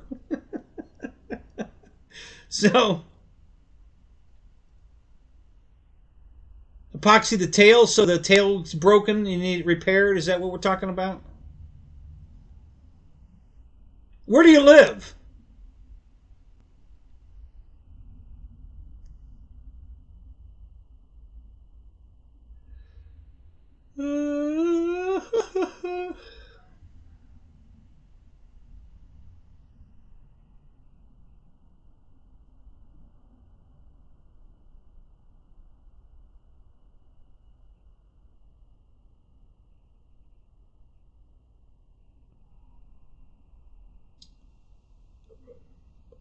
Probably not dark because by the time you buy six, they'll have two more versions of the Timber that come out, and Michael will buy both of them. So. Because he buys all the Timbers too. He's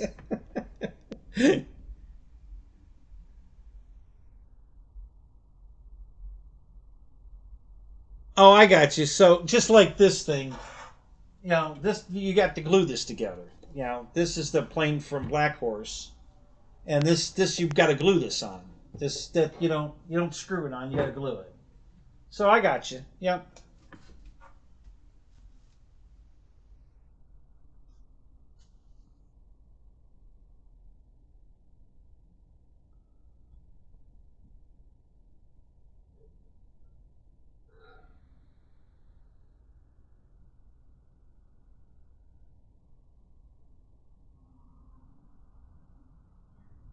So where do you live? How are we going to get this airplane to me? And remember, once I glue all those pieces on, we got to put it back in a box and send it back. It's easy to send you a plane apart. Once you put it together, then what do you do? That's the tricky part. Because now the box changes. So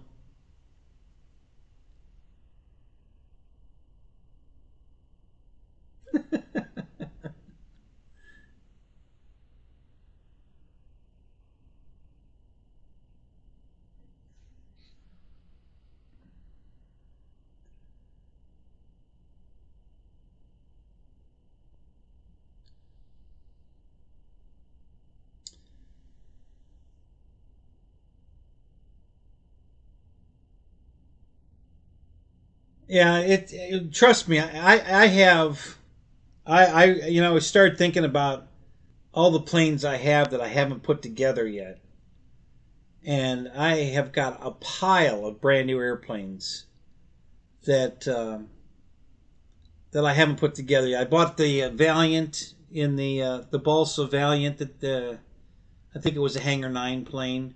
Michael bought that one too. He's the one who talked me into buying it. Um, and I bought the PT-17 from no, it wasn't. Oh, Dancing Wing, and it's the plug and play version. So everything's in the box. The motors, servos, everything's in the box. You just got to put it together. Haven't put that one together yet. I've got a bunch of foam planes that are spares, basically, like what Dark's doing. You know, planes that I really like, I always buy a spare, at least one spare. Some of them I have two. So I have a bunch of those that are still in the box, and I've got a bunch. There's the PC-9. That's the one here. I've got a giant version of it. It's a 95 incher. Never put that one together. That one's, you know, sitting on the other side of this wall here, you know, on a plane stand, just like that. But it's probably a foot and a half longer than this one, maybe 2 feet longer than that one. So it's all fiberglass. This is a wood plane here. Mine's fiberglass. Yeah, I've got a boatload of airplanes to build, and I haven't had time to do.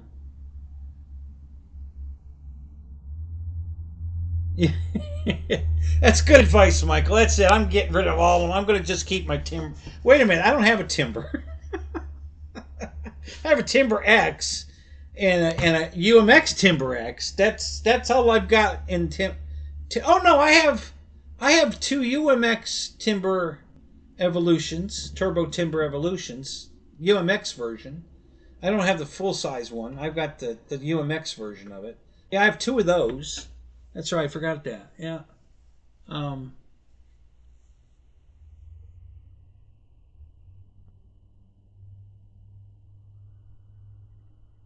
Well, you know, some of these planes I fall in love with so much, and they keep discontinuing shit that I want. So now you know, I make sure I'm covered. I'm not going to let too many more get away. I don't think. The two that really, well, I guess I'm down to one. No, I'm sure there's two.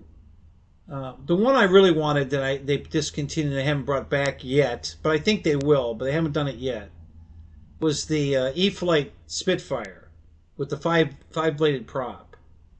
That was such a good flying airplane, and I wanted to buy it, and I was getting ready to buy it, and they discontinued it, you know, because they don't give you any warning. At least FMS, when they were going to discontinue an airplane, they tell you, hey, we're discontinuing this model. We're going to have it on sale for $100 off, whatever, blah blah. You know, so get it before they're gone, kind of thing. But you know, Horizon doesn't do that. It's gone. You know, as soon as they sell the last one, oh, it's gone, no longer available, discontinued. So I didn't get a warning, and then it was gone. So, but I really wanted that plane really bad. I wanted the P-47. They finally brought that one back, so I got it. It's actually right here in the box.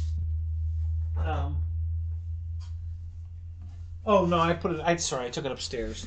Yeah, I just got that one. So they brought the P-47 back, the Razorback, and so I bought that one. So now I'm just waiting on the Spitfire. God, I hope they bring it back because I really want one. Oh, the other one was the Dauntless. The Dauntless dive bomber. E-Flite had one of those for a while. And I think it was E-Flite. It might have been a motion plane now that I think. I can't remember. But they discontinued. I never got that one, and I really wanted that one too.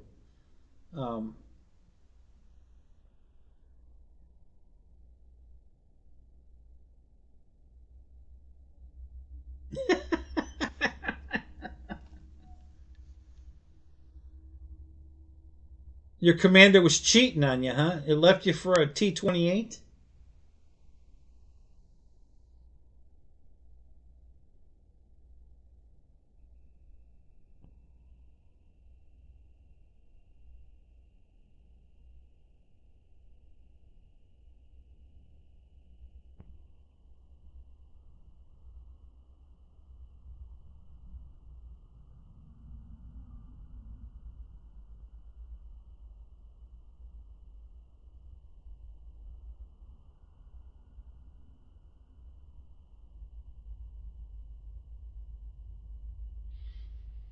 Hanger 9 Corsair. Yeah. So my favorite Corsair, I think I have 11 Corsairs. My favorite looking one is the one from Banana Hobbies, the LX model one with the folding wings. That it's just a beautiful airplane, and it flies good. It's slow, but I don't care about the speed. It's a slow fly, and it's a beautiful airplane. I love it. But I also have the FMS 1700. That's a 1600 size. The 1700, I have that one too from FMS. As a matter of fact, both of those are sitting right here. The LX model one's sitting right there, and the FMS one's sitting right there. And all right, Phil. Have a good night, man. We'll see you later. So those are my two of my favorite Corsairs, but I have the E-Flite ones, and I have the 1400 size one from FM. I have two of those. I have two of the E-Flite ones. I have one from God. What was the name of that company? It's got a very unique retract system. It's got spider gears, like in a differential, to turn the wheel, to rotate the gear up and rotate the wheel. It's a really unique. Can't remember the name of the company right now.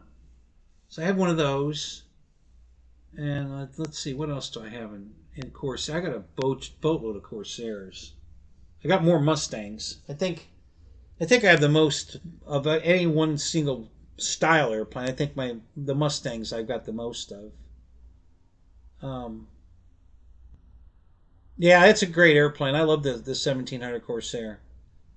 You know.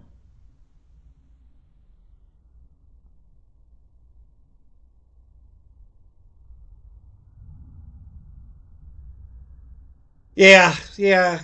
You know, you can always hot rod stuff like that. You know, which is cool. You know, but I had 40 years of nitro, and I'm over it. The electric technology now is amazing, and just like the Viper 90 from E-Flite. I just had a 10-minute flight with it tonight. It's just I love that airplane. It's a good jet. It's not my favorite, but it's a good jet. I really like it. It's a good jet. Then the power, the fan combo, motor fan combo they put in it is very efficient. You just got to fly it at half throttle, and it's probably doing 60, 70 mile an hour at half throttle, and and it flies great, and you get a 10-minute flight. It's amazing on a 5200.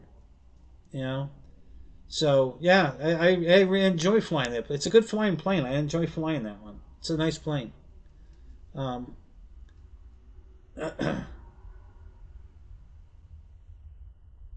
yep, I still do. I got rid of it and got it back, but yeah, I have it. And I also have it. I have it in the 1400 size, 1500 size too.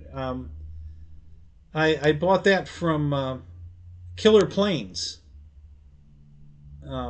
They had one they hadn't crash proofed on sale, and I bought it from them to get it because I didn't want it crash proofed. So I bought it from him before he crash proofed it. Yeah, I had traded something for the 1700 Furious Frankie, and I recently got it back. This particular guy, he's a nice guy. I really like him, but I don't think he was that into the hobby. I'm not sure. I'm not sure why he got in it, and I certainly don't know why he got out of it. It's just not a great pilot, but he's okay. And yeah, I have the red tail one too. Also, I have both the 1700s. I've got the red tail Mustang and the Furious Frankie, and then I've got 5 or 6 different schemes of the Mustang from FMS.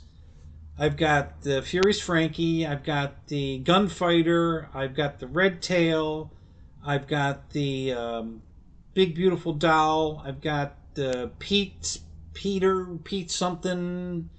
All they're all the exact same airplane, different paint scheme, and I got all of them. I two or three of them. I think 3 of them I haven't built yet.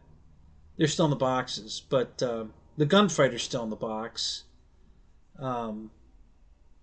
Let's see, what else is still in the box? I think the Pete's still in the box. The Red Tail's built. I've been flying that. Furious Frankie's built. I flew that.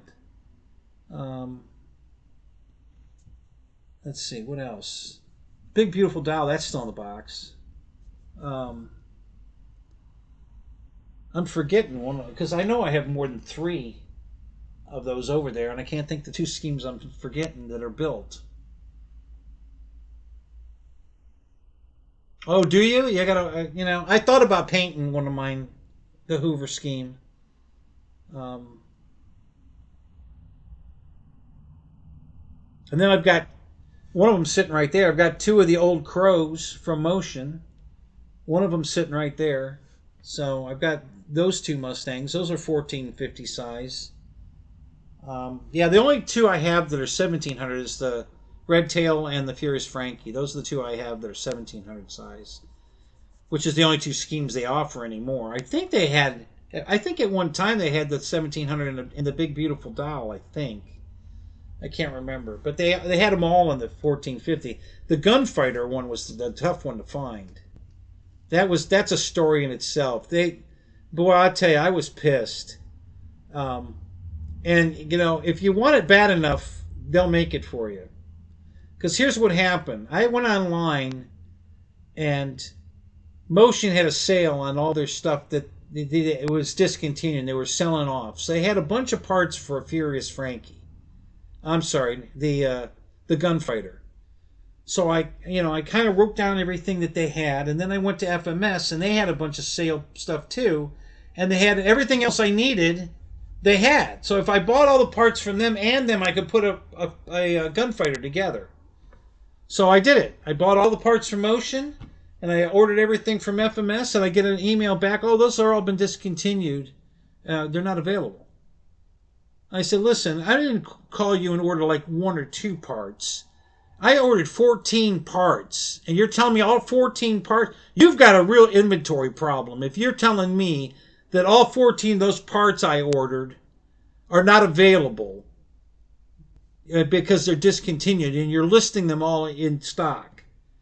And they suggested I pick a different scheme, and I said, I don't want a different scheme. I already, bought all the parts from Motion to finish the airplane because you had the rest of the parts, and now you're telling me you don't have them?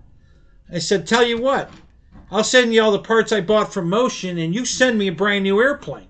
A Red Tail if that's what you want. I don't care, but I'm not buying all this shit. I didn't buy all that crap for nothing. So I didn't hear from him. And like 2 days later, I get a box from him, and all the parts that I ordered in the Gunfighter paint scheme came. So they went out and painted them for me. They still had all the the copper dyes to do it, and they did it. They painted all the shit that they said they didn't have and sent it to me. So that's how I got my Gunfighter. And I had to fight for it to get it, but that's how I got it. Man, that pissed me off when they told me, you're telling me you have 14 different parts I ordered from you that you show in stock and you don't have any of them? Boy, you have a real inventory problem. So, yeah, they went out of the shop and painted what I needed and sent it to me. So there you go. So I guess if we want a Gunfighter paint scheme bad enough, I don't know how it would cost to pay them to do it, but they can do it. So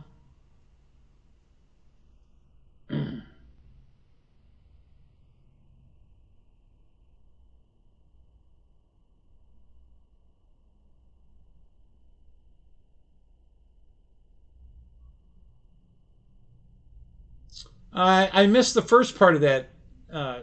Dark, what you put a free sky receiver instead of so much better. Instead of what? Which plane or what are we talking about? You mean in the in your Turbo Timber? You're flying it with a free sky receiver? Is that what you're saying?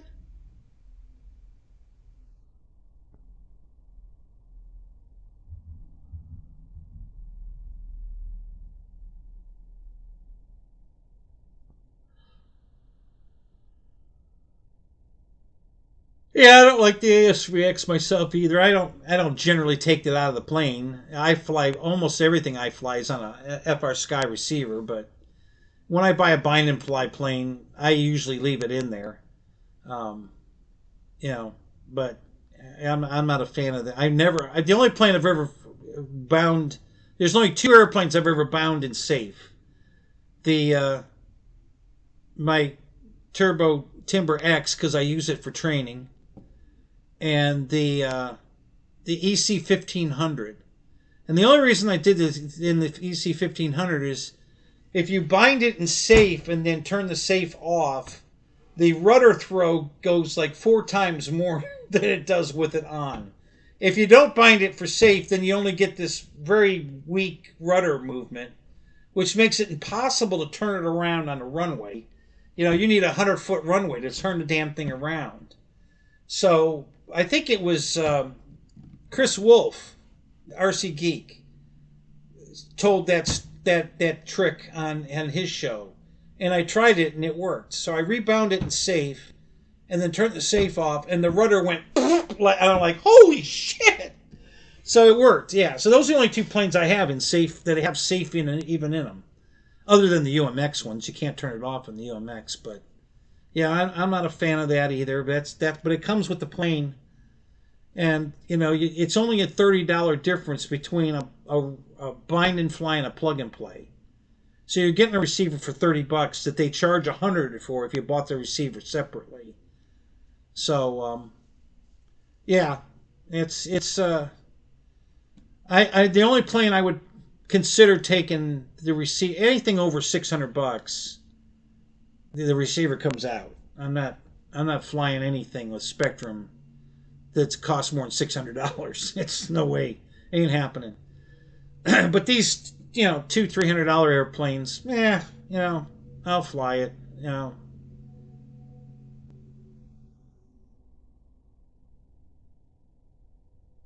Yeah, well, you know, Michael, you know how many? You should talk to Kenny Rogers. You wouldn't believe how many planes he's pulled out of the dumpster. They left the receiver in it when they threw the plane away. So it happens. People do it. You know that. I mean, you would think they'd at least pull the receiver out if they're gonna. I got a plane out of the dumpster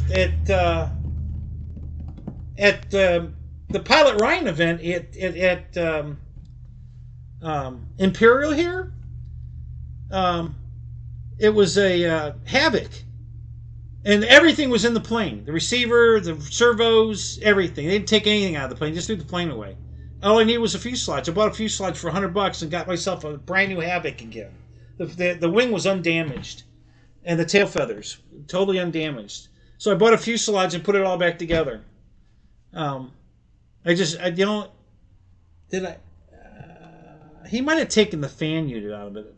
I don't remember. Yeah, I think he took the fan and ESC out of it, so I didn't get that. So I had a crashed Avanti here, so I took it out of the Avanti and put in it. But yeah, people throw away shit all the time like that. I can't believe it, man. I'll dumpster dive all day long to get free shit. So.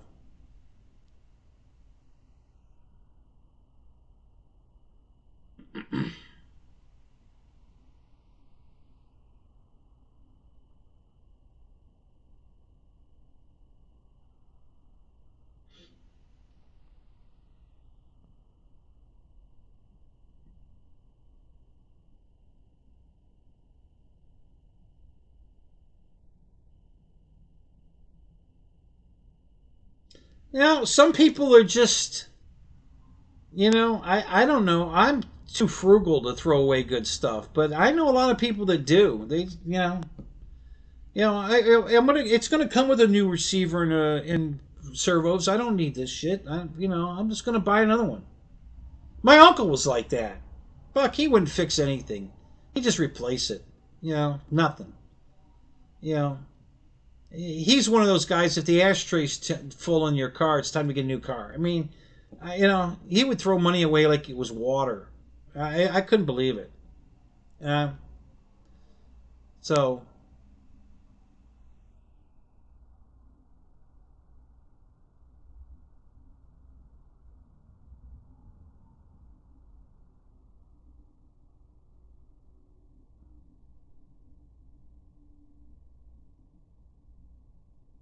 Not always, Mike. You know, I've seen a few planes that they've sold. That not it's not available in a plug and play. Yeah, it's only available in the bind and fly. Not a lot, but there's been a few.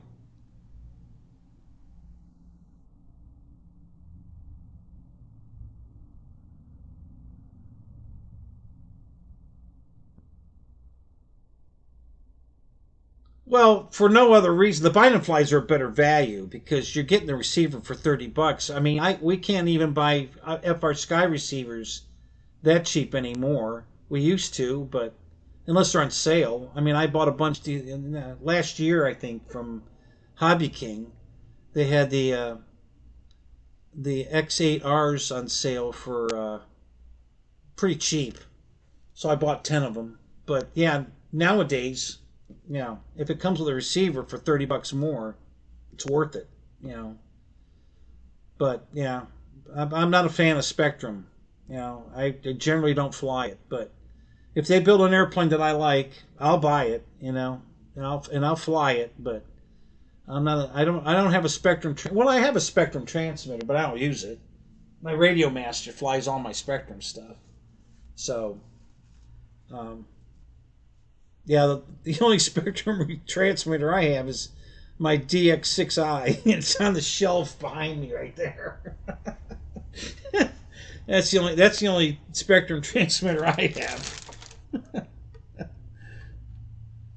You can tell how new and fresh I am with Spectrum.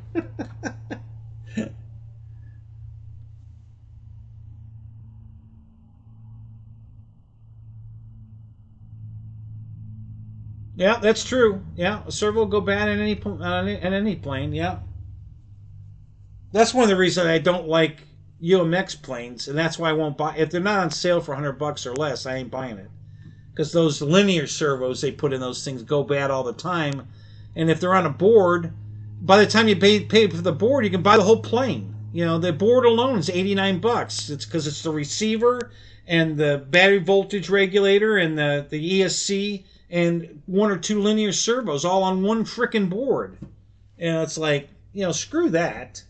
You know, so yeah, I just I like them. They're fun to fly, but they're just the quality is. I'll pay $100 for one. That's all I'll pay. I'm not paying any more than that. So when they're on sale for $100, that's the last ones I bought. I just bought the UMX SR22 because it was 89. I think it was $89, and I bought the a Waco $99. I bought a second. I already had a Waco. I bought a second one um, because it was on sale for $99, and they're beautiful airplanes, both of them. But yeah, I'm not paying $189 for a UMX airplane. Forget that. That ain't happening.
Roy just sent me something. What did you send me? Ooh. Did you just take that picture like right now? Is that what it looks like at your house? It's a sunset. Boy, that's pretty. Wow. Yeah, I'll show you what he sent me. That's pretty cool. Yeah, because it's only what? Well, it's 9. It's got to be darker than that now.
I'm not sure I'm still awake. What are you typing? Are you sleep typing? I didn't know that was a thing. Yeah,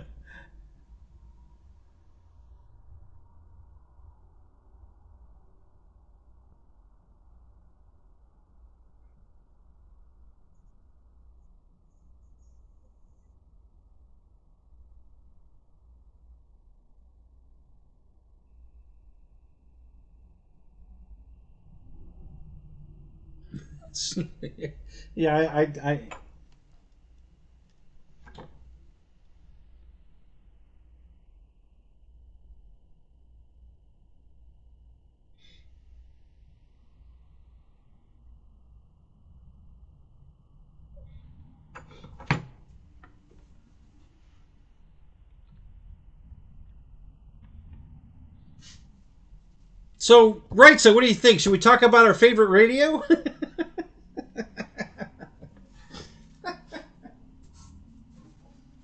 Guys, I gotta tell you, I love this thing. Oh my god, this is so cool looking. This is just wild looking. This is the craziest looking airplane I've ever seen. You know, with these big bolsters in the back, and you know, it's just such a unique airplane, both in real life and this model. This is just really crazy looking. Man, I'm glad I bought that. I am really glad I bought this. This is really cool.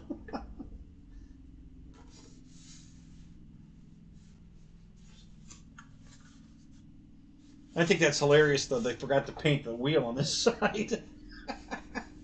I can't believe it took me that long to notice it. I didn't see that right away.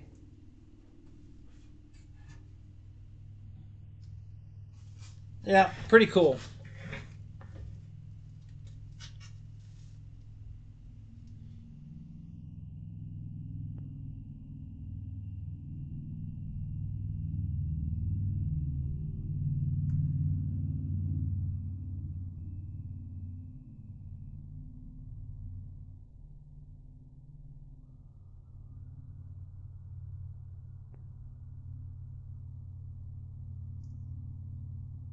All right, so you Spectrum guys, I have a question for you because it came up at the field today. Um, I don't know if this will make sense. Hopefully, you'll understand. But in the Radio Master and the FR Sky Tyrannus radios, with the Open TX. We have 3 screens that we can make changes to stick movement and servo reversing. You can do it in the input screen, the output screen, or the mixing screen, and you can manipulate each one of those differently.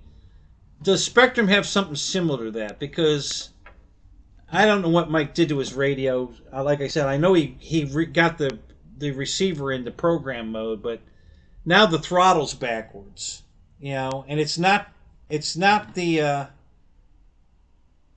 it's not in the ESC that's backwards, because if I switch the switch, reverse it in the radio using the servo direction reverse, that's what put the radio or the ESC into program mode. So it's not in program mode. It's just that the throttle works backwards now. If you throttle it down, it revs up, and it's backwards. And if we reverse the servo, then it's correct, but it goes into program mode. So it's got to be another way. We could do it, and I could screw it up like that with my radio easy. I could reverse it, the throttle stick movement, and then reverse the throttle itself, and it would screw it all up. It wouldn't just make it backwards, but it would make it backwards wrong. It's like 2 negatives make a positive. I don't know if that makes sense or not, but I don't know if Spectrum has that capability of being able to change the direction of the stick in input, and then also change the output of what the stick movement does, and then reverse the servo again in another window. So I don't know if Spectrum does that or not. So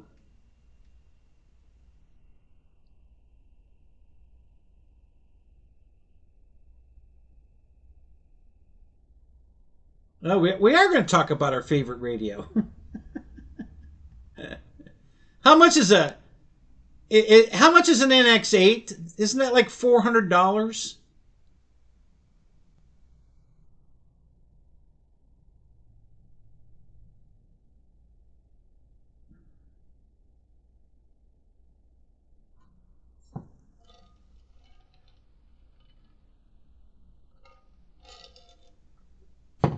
I know. Yeah, I don't know how we did it. we were trying to figure it out, and yeah, he screwed it all up. Like I said, I told him today.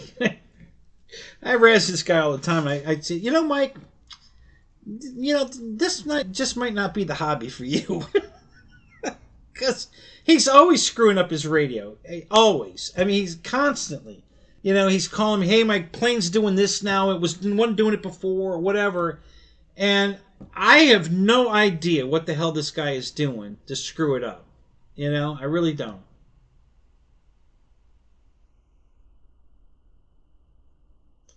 Okay, so here's where we differ. All right? The Radio Master radio will fly everything Spectrum you own. It's half the price. And it has way better gimbals, and it's 16 channels. So you want to talk the best bang for the buck. I don't care if you want to fly Spectrum or anything else on Earth. That radio is fantastic. And I fly all my Spectrum airplanes on that radio. Because it's a great radio. Even Hobo, CV Hobo, David Hamlin. When he flew my J65 on my radio, he loved my radio. He couldn't believe how smooth the sticks were and everything. He just couldn't believe it. So for $179, 16 channels, and it'll fly every Spectrum airplane you own. So that's the best bang for the buck. Okay? Period. It just is. And I'm not picking on Spectrum. I just told you, I fly all my Spectrum airplanes with that radio. Well, my Tyrannus before I bought the Radio Master radio, but it'll fly all the Spectrum stuff, and it has the forward programming and everything in it. Even Kenny Rogers tells you guys that he flies all his Spectrum stuff with it too. It's just a fantastic radio, the quality, everything. So, and that was one of the reasons I bought that radio, is because it'll fly my Spectrum airplanes. You know, it doesn't fly just my Spectrum, but it flies everything. You know, so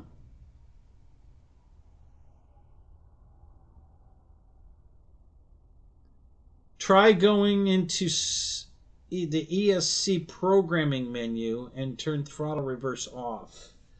Okay, so you're talking about programming the ESC. See, that's what I'm thinking he did. I'm thinking, because he was in there after it, you know, he told me that the thing is singing to him. That's what he told me. He says, my ESC is singing to me. I said, what do you mean what are you talking about, right? So he couldn't explain it over the phone. So when he brought it out to the field and he turned it on, and it's doing all the beepy sounds, you know, and it's going through the menu with the tones so you can, you know. And I said, Mike, the thing is in program mode. I said, what did you do? I didn't do anything. He said, Mike, it doesn't go into program mode on tone. You did something. What did you do? You know, and he couldn't tell me. And so right, it won't arm. Exactly. And so I said, you never got the tone, you know, the beep, beep, beep, beep, which is when it arms. It never did that. No, it just does this. It's because you're in programming mode. He's like, well, how did I get in programming mode? I said, well, probably you accidentally had the throttle full throttle when you plugged in the airplane. And that put it in programming mode. And instead of you just unplugging it, you start moving the sticks and switches around. And every time you did that, you programmed something. You made a change in the ESC. So, I don't know what the hell you did. It's a Dynam ESC, so now I don't even know, you know, if we can get a manual on it. You know, right now I just want to get the thing, I want to get into programming mode and just return to factory settings, you know, and just, you know, start over, because I don't know what the hell he did. But he's got it all screwed up. Yeah, he'd been flying the plane for weeks, no problem. Now he says, yeah, I turned it on the other day, and the motor was running backwards. I'm like, what do you mean the motor's running backwards? Oh, God. So, yeah.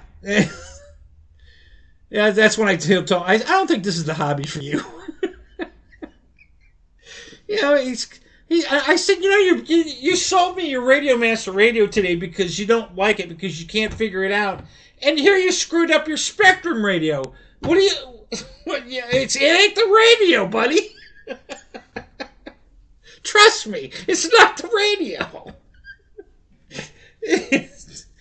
Well, we both laughed. You know, he's a great guy. He wants to move to Arkansas for... I don't know why. I think he fell and hit his head. But anyway...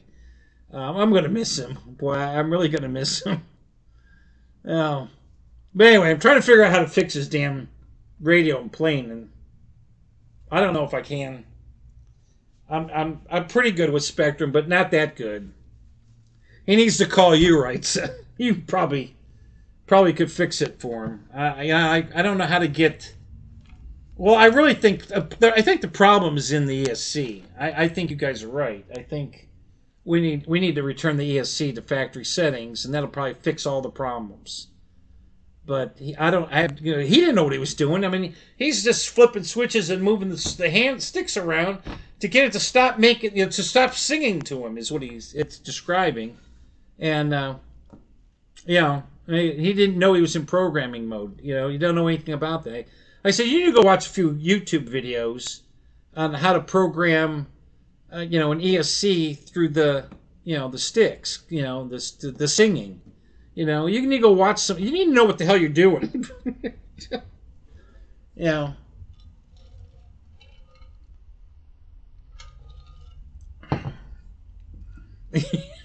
Yeah, I like the way you misspelled spell. That's funny. I can't spell either. I haven't got it. You know.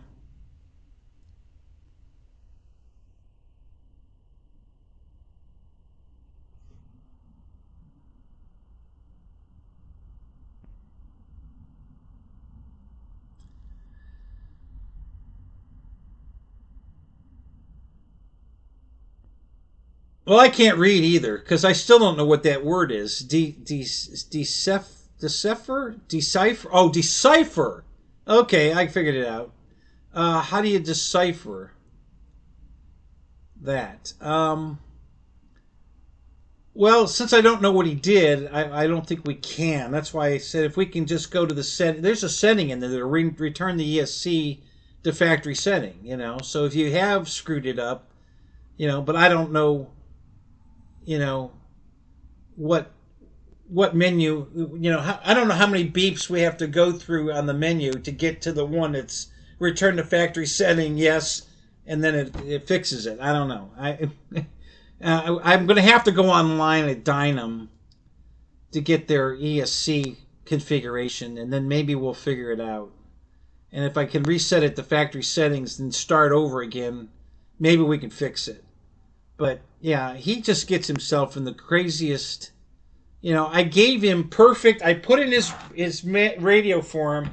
This is your Spectrum plane file. Just copy this file into a new file and don't do anything but change the name, and everything will work. It's everything will work. Everything's on the right channel. Everything's in the right configuration. All you gotta do is copy this into every plane and put, you know, bind your plane to it, and it will work. And he can't do it. Yeah, he just can't do it. I gave him a profile for his Futaba ones. I gave him a profile for his FR Sky ones, and he screws them all up. Yeah, just, yeah. So then he ends up either deleting the file and trying it again, which is okay. That's a good way to try it again. Is just delete it and start over.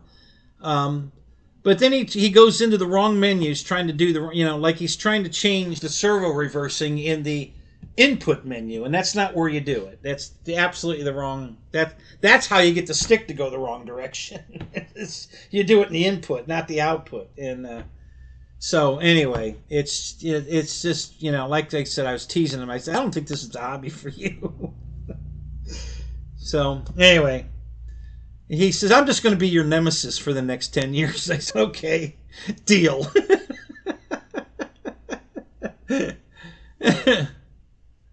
So,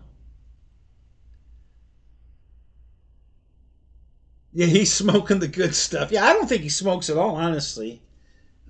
He's a super great guy.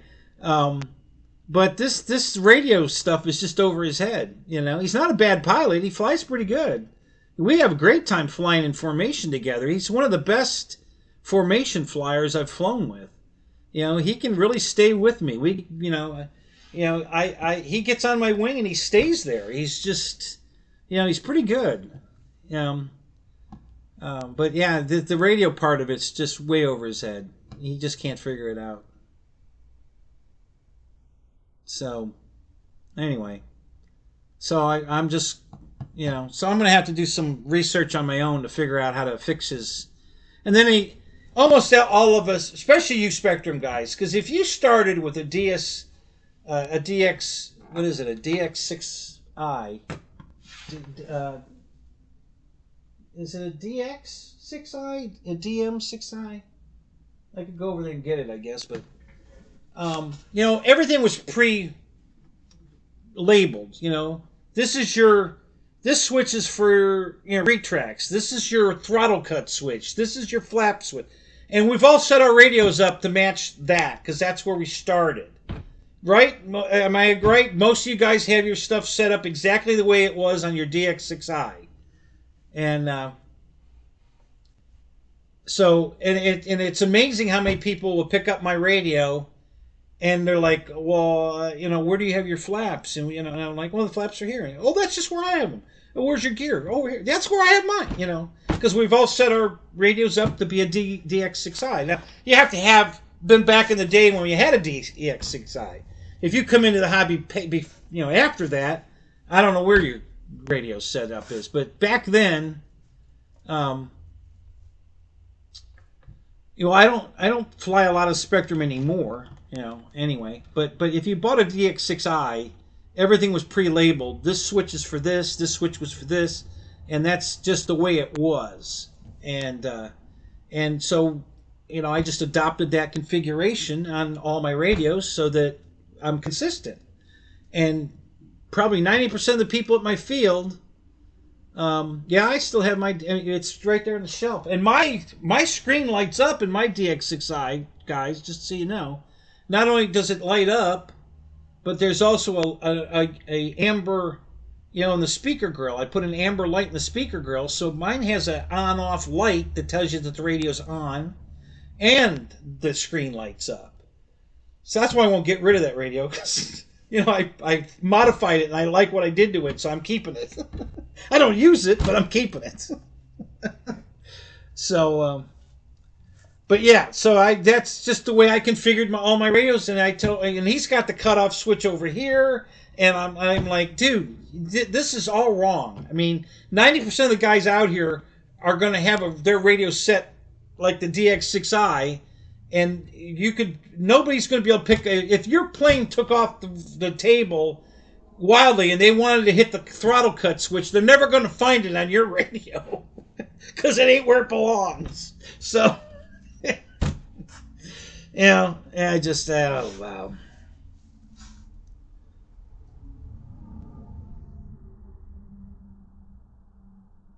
So I you know, and I was teasing because he came from Arkansas, so he's going back.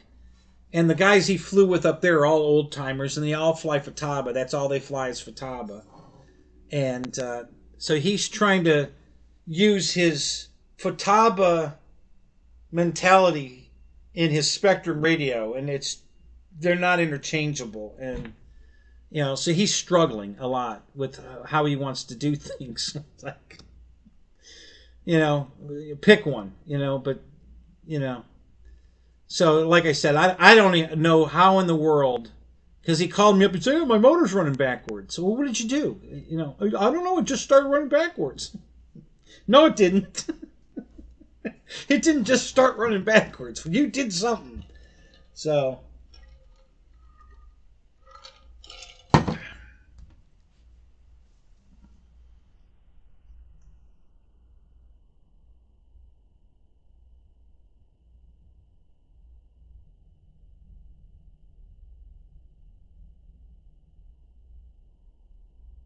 I almost bought an Aurora 9. The price is what...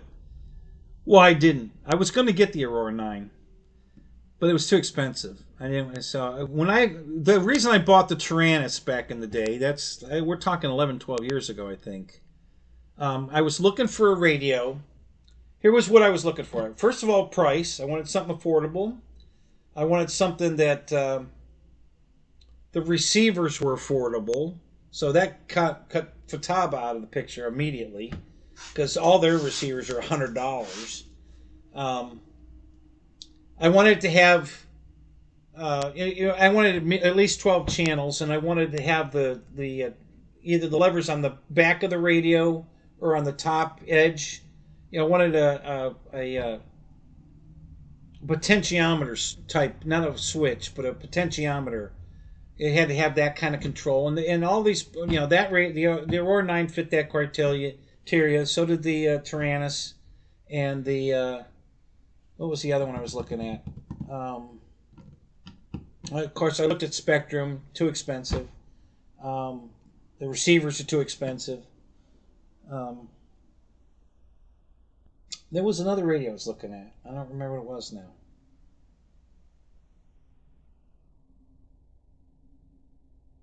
Yeah, I can't remember what it was.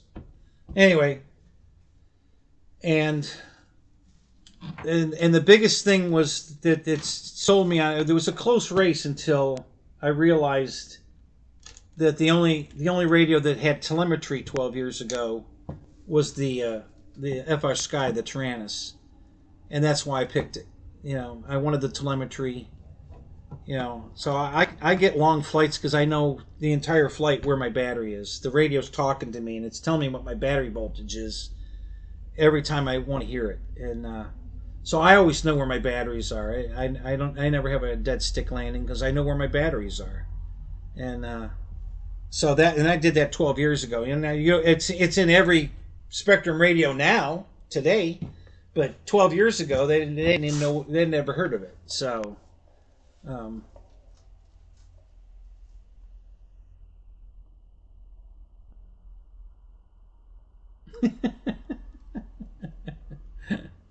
yeah. Well, you're not alone, Roy. There's a lot of people that like it. You know, I'm just not one of them, but yeah, there's a lot of people that like it. Your Christmas list is Spectrum. Yeah. I'm just surprised how many people, you know, the loyalty of Spectrum is almost as good as Harley Davidson. You know, the guys crash airplanes and they know the radio crashed it, and yet they still want to stay with that radio. Like, that was, you know, I had too many crashes from the radio, and that's when I stopped flying it. I was gonna go the Spectrum route for a while there. This is before I bought my Tyrannus, and you know, and then I was starting to hear all kinds of stuff.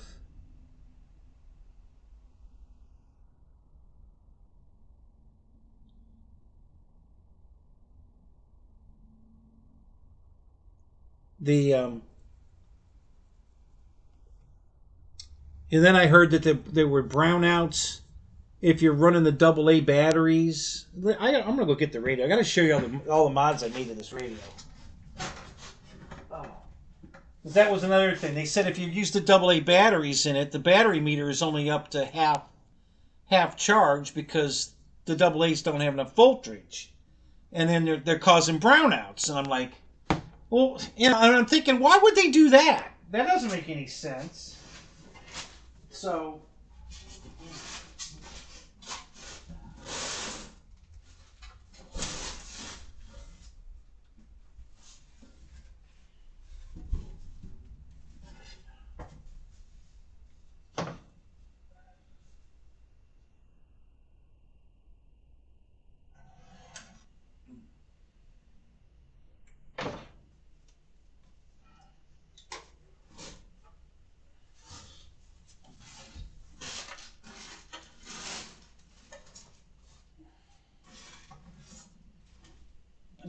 I don't think I have any AA batteries right here. I'd light it up for you if I.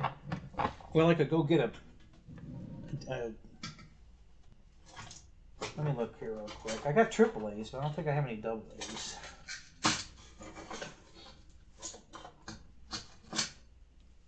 So anyway, I took it apart and I put the light up screen in it. So this is backlit now. I put an amber. You see the Spectrum. The speaker grill is the Spectrum logo. So I put an amber light in there. So when I turn the radio on, this all lights up like your new computer radios do. You know, this lights up amber just like it does on the newer radios. And then I cut the back out here very carefully. Wait a minute. Okay. So you see the hole in the middle? I can put I think it's a 2200 2-cell battery in that hole and plug in that JST connector. And that gives me full power. Okay. But you can still put AA batteries in it. You see, I didn't disturb the battery tray. So you can still put 4 AA batteries in there if you wanted to go that route. You just push the wire down in the hole like that. Okay, and now you can still put AA batteries in it. So I can go either way. I can put a 2-cell battery in it, or I can put 4 AA's in it. So I did that too. So now when you put a 2-cell LiPo in it, the battery meter goes all the way up. Full battery. So I did that trying to stop the brownouts that they claimed. And so I was pretty, I was all balls in on this damn Spectrum shit at the beginning. And then after I had several shoot downs from radio hits, that was the end of it. I'm not losing any more airplanes. I lost 6 airplanes on this radio, and that was it. I quit. Well, that's when I bought the Tyrannus. I was done with this. Like I said, I still fly Spectrum. I still buy. I just bought. I don't know, a bunch more. I just bought the Decathlon bind and fly. the UMX SR22, the UMX Waco, the E-Flite 80 millimeter F-16, another Carbon ZT-28.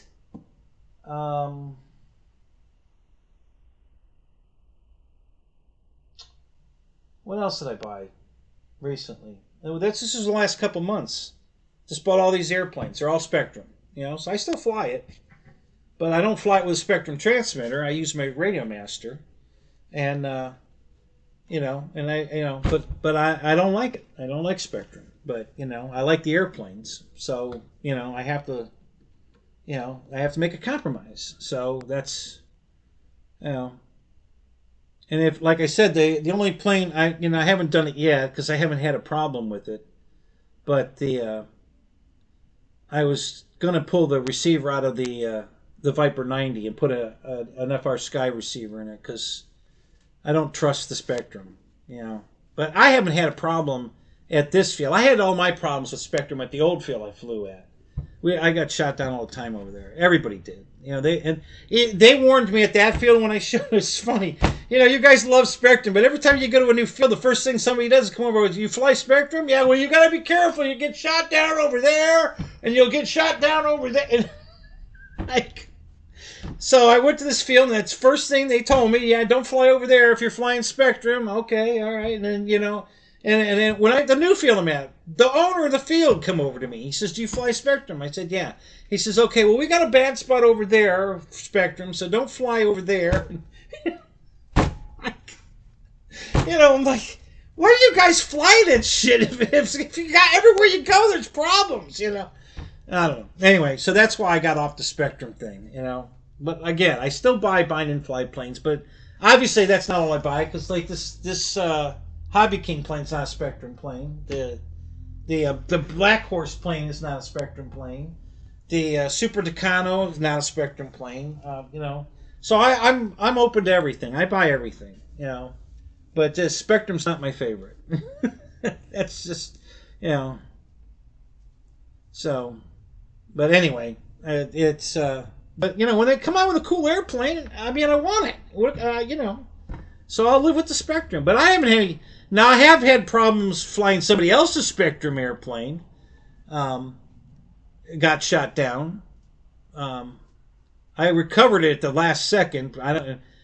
Our field has the back part of the field. It has a slight hill to it. It falls off, and I'm flying this guy's. He asked me to trim fly it for him, and I said okay. It was a Wildcat. So I'm flying it around. It's flying fine, and then all of a sudden I lost it. No control. It rolled over and it just started going in, and I got nothing. I had the radio over my head. I don't know if that's a reflex. I was taught that when I started flying. So I got the radio over my head. And I'm working the sticks, and it went down below the. I didn't give up. I'm still, and all of a sudden it pops up. And I saved it. I got it back. It went below I couldn't see it. It went below the ground level because of the way and it recovered and came out. And I immediately flew straight over and landed on the ground and handed the radio. It says, "Okay, it's all yours." I'm out. Don't ask me to fly it again. But I've never had that problem with my Spectrum there at this field. Knock on wood. Yeah. But I have had a problem with other people's radios. Now, is that because of the transmitter? I don't know. I have no idea. I fly all my Spectrum stuff on a Radio Master or a Tyrannus radio. And I was flying that plane on a Spectrum transmitter and almost crashed it. So, for whatever that's worth. But anyway, yeah, just.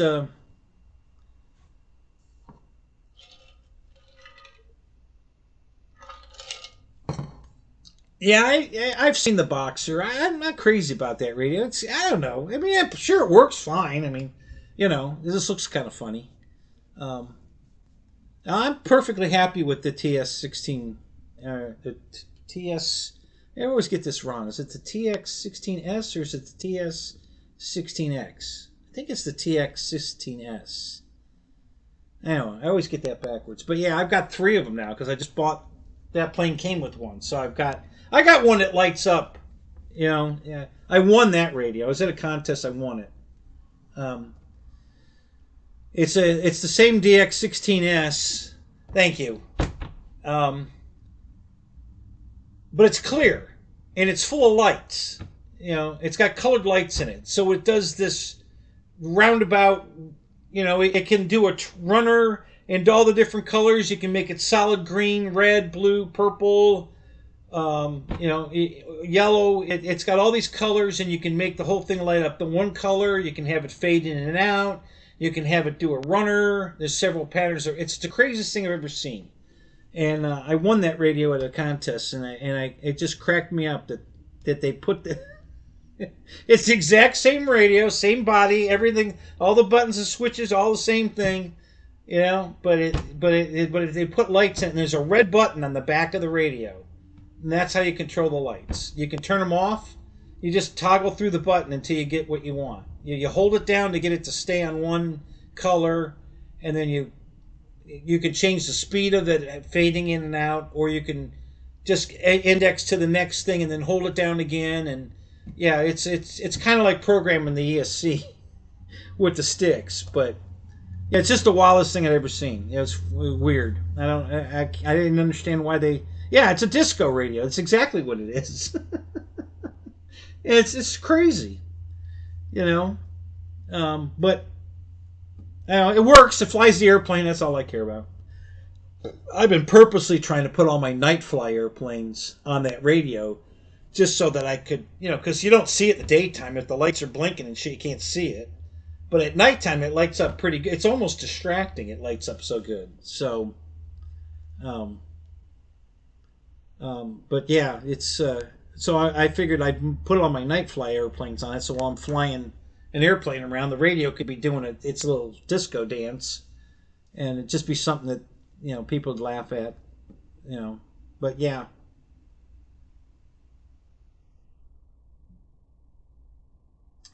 Yeah, see, that was the thing that everybody was mad about with OpenTX, because they didn't activate the touchscreen, which I don't use. I don't use the touchscreen at all. And that's why they went to Edge, because they wanted the touchscreen, and Edge out, you know, went ahead and got the touchscreen working. You know, I have the touchscreen. I never use it. I can't understand how it's better to. I mean, sooner or later you have to go back to the buttons, you know, to either spell something or whatever. So you're constantly doing this and then this and then this and this, and I'm like, I just do it all this. This doesn't help me. I can't comprehend how that helps. I just do it all here. So that was never an issue for me, but it was a big issue for a lot of people. That's why everybody went to Edge, or a lot of people went to Edge, because they, you know, the touchscreen worked. I'm like, okay, whatever. I don't need the touchscreen. It doesn't do anything for me. I never use it. But, you know, one day if they came out with a touchscreen that I thought was cool and it worked the way I thought it ought to work or whatever, I'd use it. But I don't. You know, that wasn't a deal breaker for me. That's why I didn't switch my radio from OpenTX to Edge. But the radio I won is on Edge. And then Michael didn't listen to me, my buddy that keeps screwing everything up. When he wanted to get a Radio Master radio, I told him, make sure you get the 4-in-1, not the 900 megahertz one. And they told him, oh, you want to get this? So he didn't listen to me. He listened to them, and he got it. And of course, it didn't work with any of the receivers he had. It wouldn't work as Fataba's or as, you know. So he had to buy the module. Yeah, I had to buy the module for mine, but I won my radio. You get what you get. So it had the 900 megahertz in it, and I bought the module so I could fly all the other stuff on it. You know, no big deal, but yeah. But I told him to buy the 4-in-1, and he didn't listen to me. Okay, whatever. Neither one of us are going to fly to long range. You know, I don't know what, you know, that's what that 900 megahertz stuff is for, long range stuff, and we're not going to fly long range, so it was kind of pointless. I don't know why you know, if I'm going to fly long range, I'm going to put a flight stabilizer in it that I can program a route and just send it, because then you could turn, once you've sent it on its way, you can turn the radio off. It's going to just follow the GPS and go where you programmed it to go, so that if I'm going to do long range, that's how I'm going to do it. I can still sit there with my goggles on and watch, but I don't need to fly it. I can just watch where it goes. I already programmed it where I want it to go. Now I just get to sit back and watch. So, but anyway, no big deal. So now I got 3 Radio Master radios. So it's okay. I love it. It's good radio. I really love the radio.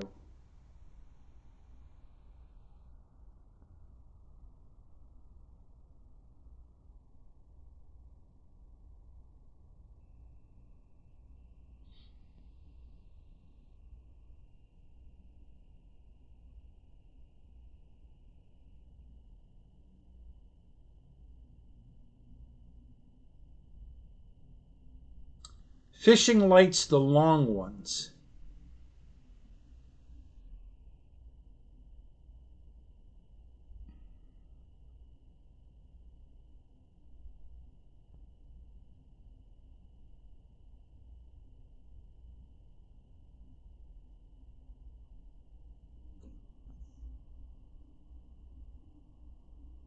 I don't know what the fishing lights are. Are they like a string of LEDs, or I don't fish.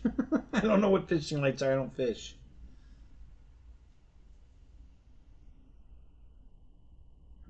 The ones you click.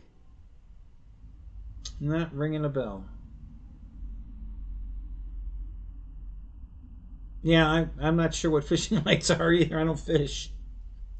I mean, my grandpa taught me to fish, but I also don't play golf. Even though I know how to play golf, and I'm pretty good at it, I don't play golf. I don't. I can cast the rod and everything, but I'm not a fisherman. I don't fish. So, not a sport I enjoy.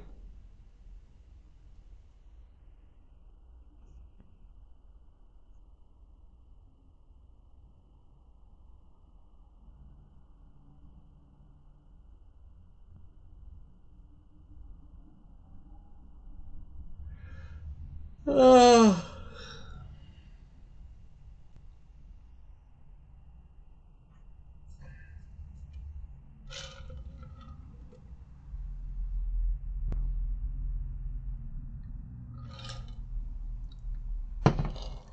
they use them on disc golf. Well, I haven't done that either. I know what it is, but I haven't done it.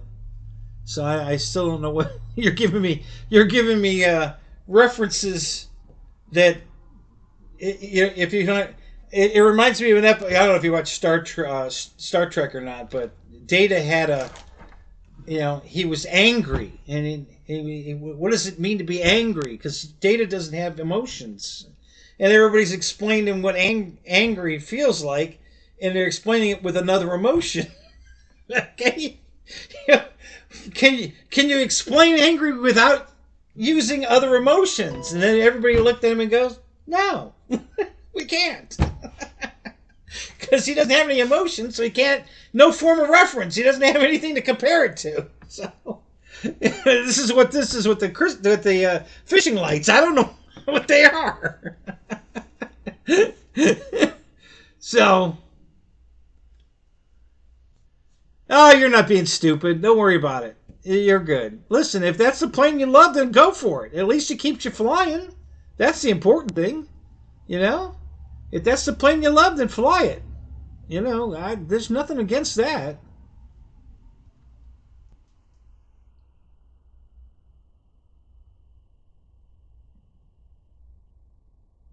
We had our own version of disc golf with airplanes, with a glider. You had to throw the glider. We had a course laid out, and it was a hand toss glider, and you hand toss it, and you fly it to where you want it to go, and it's like playing golf. You hit the ball, you go, so now we're flying the plane, and then you pick it up and you throw it again, and yeah. So we did a version of that, but we weren't using lights because we were doing it in the daytime. But yeah, I disc golf I have never played, haven't done that. I know what it is. I've watched it on TV, but I'm not familiar with the lights. Luke Skywalker, there you go. Luke Skywalker always had this problem.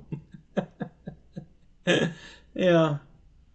How to explain things. Yeah, so that was just reminds me of that episode of Star Trek where they were trying to explain to Data what it means to be angry, and the only way they could explain it was, give an example of another emotion. Since he can't experience emotions, none of that, he has nothing to compare it to.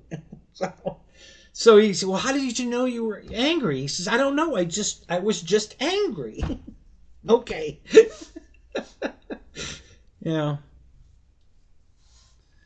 All right, Reitza. Take care of yourself, buddy. Good luck on your surgery, man, if I don't talk to you before then.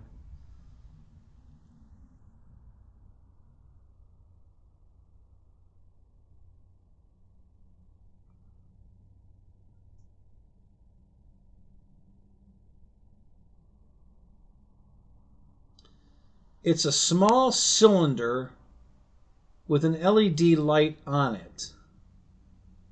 Okay. Like a flashlight? It's one light on the end of the cylinder. Um.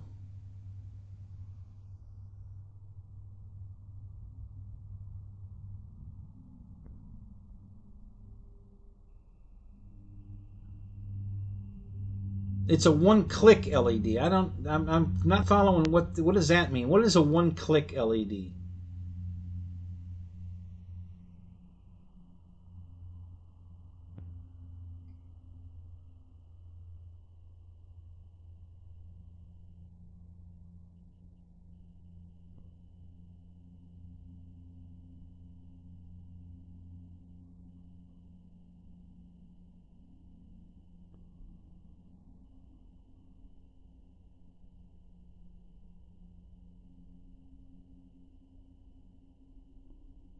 Is it bobbing in the water like a bobber? Is it floating? Is that what it is, or does it sink?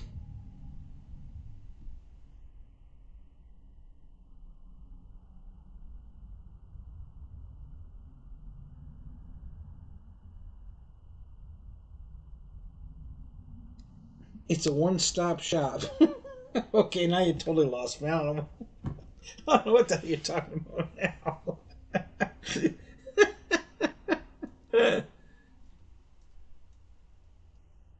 Yeah, I have the easy lights. I have a set of those. Yeah, I have those.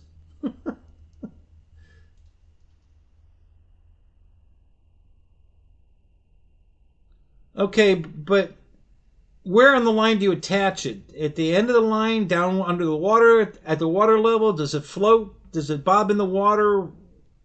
Where on the line do you put it?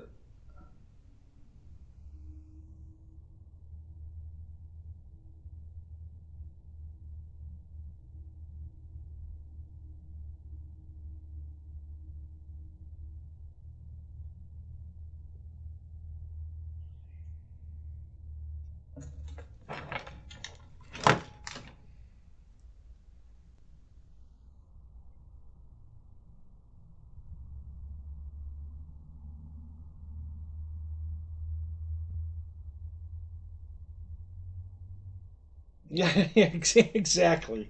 It's yeah.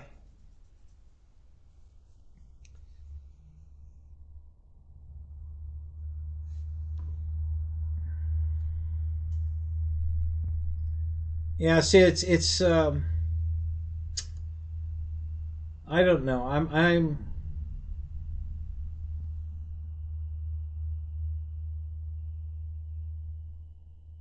I understand the theory. Hey, there's what I was just talking about.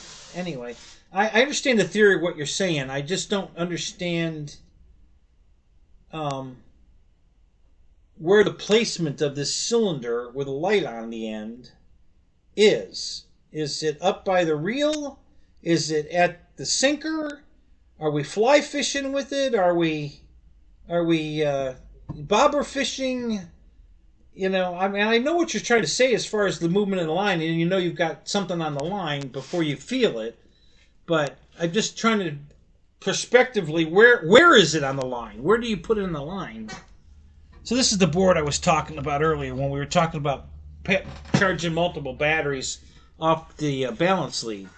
See, if you take one of these boards, and this is the negative side here, okay? So you plug everything is, basically left justified, right? So you put the negative plug against the end here, and depending on what size, battery you're using, so if you put a 3-cell on and plug it here, you're only going to use 3 of the ports. These 3 are open, and then same thing here, 2 are open, 1's open, and so on. So, if you're running a 3-cell pack, you can plug 4 batteries into this plug and charge 4 3-cell packs at the same time using the balance lead.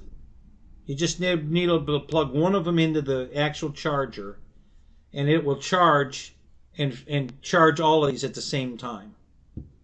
Because as the battery voltage goes up, the voltage in the balance lead goes up, and it transfers that voltage to the packs next to it. And so everything gets charged at the same time using one of these. That's how you charge a battery that only has a balance lead. Is you use a battery that has a balance lead and a regular charge plug with one of these, and you can charge a battery that only has a balance, like the battery in my radio only has a balance lead. So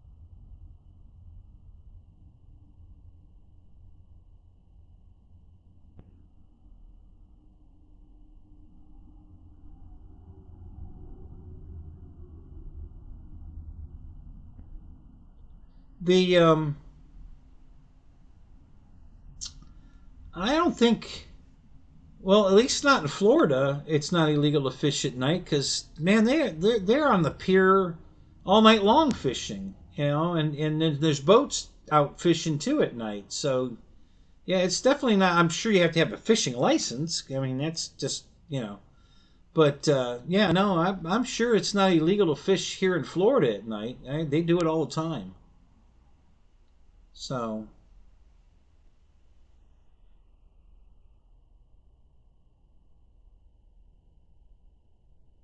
everybody teases me about watching me balance a prop, and how boring. I mean, fishing's got to be one of the most boringest things to, I mean, I was on the pier one night. We were just walking, and we're just looking at all these people fishing, and they're just sitting there. They had lines in the water, and they're sitting there. I'm like, God, this is exciting. It's just, I don't get it. I'm not a fisherman. At least fly fishing, you're casting and reeling and casting and reeling, and I kind of get some of that, but to just throw my line in the water and wait for something to hit it is like, listen, I think I'd rather watch the paint dry.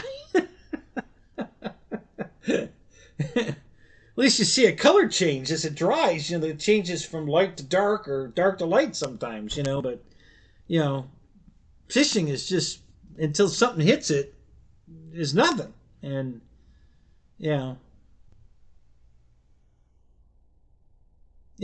well, golf's a little different, but yeah, almost.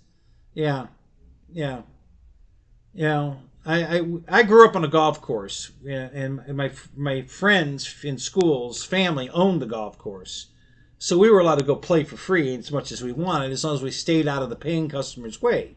And we did. We were very respectful. We didn't even get close to being in their way. If we saw somebody coming, we'd go sit on the bench and just sit there and mind our own business, let them play through. When they were out of sight, we didn't just let them play through. We waited till they were gone, and so that nobody saw us playing for free, or what they would consider, kids, screwing around on a golf course. And then we would generally, there were 2 holes. The 5th hole and the 6th hole were 2 long fairway holes where the tee and the green were on opposite corners. So we'd go down, we'd play this hole, and then we'd play this hole, and we'd just go play this hole. We pretty much stayed on these two holes because they were in the back of the course, and we stayed out of everybody's way. Or we would just, on the number 5 green, we would just throw balls out in the grass anywhere, and then chip them to the green and putt them. You know, we would just do that. So we were practicing all the time, and you know, and playing around like that was fun as a kid. But you know, and it was very good at it. You know, you either had the knack for it or you don't. My dad had a 4 handicap, and my brother has a 2 handicap. They're both excellent golfers, and I'm pretty good too. I mean, I can pick up a club and hit the ball pretty good. I just don't enjoy it. It's I don't know. It's not that fun for me. I'd rather go fly an airplane any day than play golf. You know, but you know, I don't know. It was just you know, we had fun when we were just chipping it around and stuff. But actually, to play the course, you know, I don't know. It just wasn't for me. You know, and it's expensive. That's another thing. I measure everything with dollars, and you know, it's expensive to play golf. I still have, my uncle bought me a set of golf clubs when I was like, I don't know, 11, 12 maybe, and I still have them. It's just, you know, there was a full size set of clubs. They were a little too long for me as a kid, but you know, I'm not a tall guy. I'm a short guy, so you know, I grew into them, and they're beautiful clubs. I think they're Lee Trevino signature clubs. Aluminum shafts. The heads are grained wood. Beautiful, like God, I don't even know what color you would call it. It's darker than oak, but it's lighter than mahogany. And they're just beautiful wood heads, and yeah, I still have them. I dug them out of the closet, I don't know, 15 years ago, I think. My buddy retired from the Coast Guard, and he wanted to go golf, and I said, yeah, I'll go golfing with you. He says, do you know how to golf? I said, yeah, I know how to golf. He says, well, when's the last time you played? I don't know, 15 years ago or something. It's been a while. And he'd been golfing for a while, you know, and I was kicking his ass. He was getting so mad. You haven't played in how long? Like, I'm sorry. You know, I'm kind of good at it. I just don't like it. You know, he was so mad. I'm kicking his ass bad, and he's just like, you know. And I'm like, whatever. Yeah.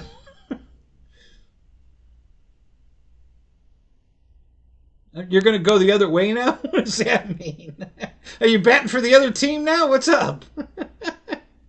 Now, see, night disc golf sounds like fun to me. Now, that's something I would do. That sounds fun. Night disc golf sounds fun to me. I would definitely, I would try that. I don't know if there's any of those around here, but that just sounds fun to me. It's like a frisbee, isn't it? You throw a disc. It's kind of like a frisbee. I guess it has lights on it. You know, and then I guess the hole is lit. Aren't you aiming for a basket? Am I right? Is that how that works? Oh,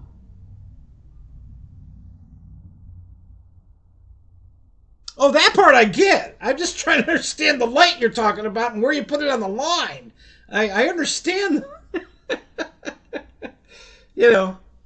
So, but yeah, disc golf I think would be fun. Night disc golf. Yeah, that I like shit at night. I love night flying.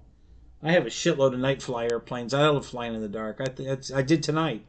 I got one more flight in after it got dark, and then I came home. But I wanted to get one night flight in. I had a dusk flight. I had 2 dusk flights and a night flight, and you know, and I just love looking at the lights on the planes. I think they're great.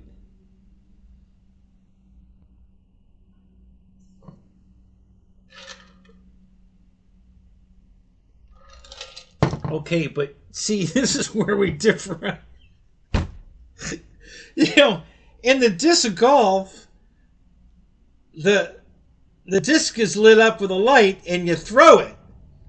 When you fish with the light, you don't throw it. You just attach it to the line. Okay, what is it? I know it'll move when the line gets pulled, but where on the line do you put it? Is it at the water line? Is it under the water? Is it at the reel? Where you know? We're not talking about even nearly. It might be the same light, but throwing a disc and putting it on a line when you're fishing are very different. Uses of a light. So that's the part I'm trying to understand. So yeah, I get though. I know what it would do taped to the disc. Where do you put it in the line? That's the part I don't get.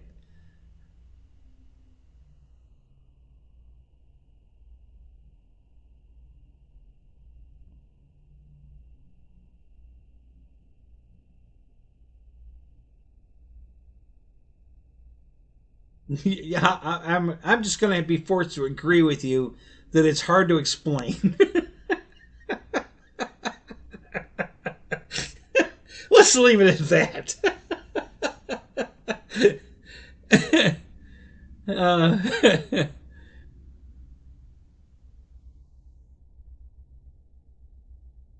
There was a question about receivers above. Okay, let me go see if I can find that. Hang on a second here.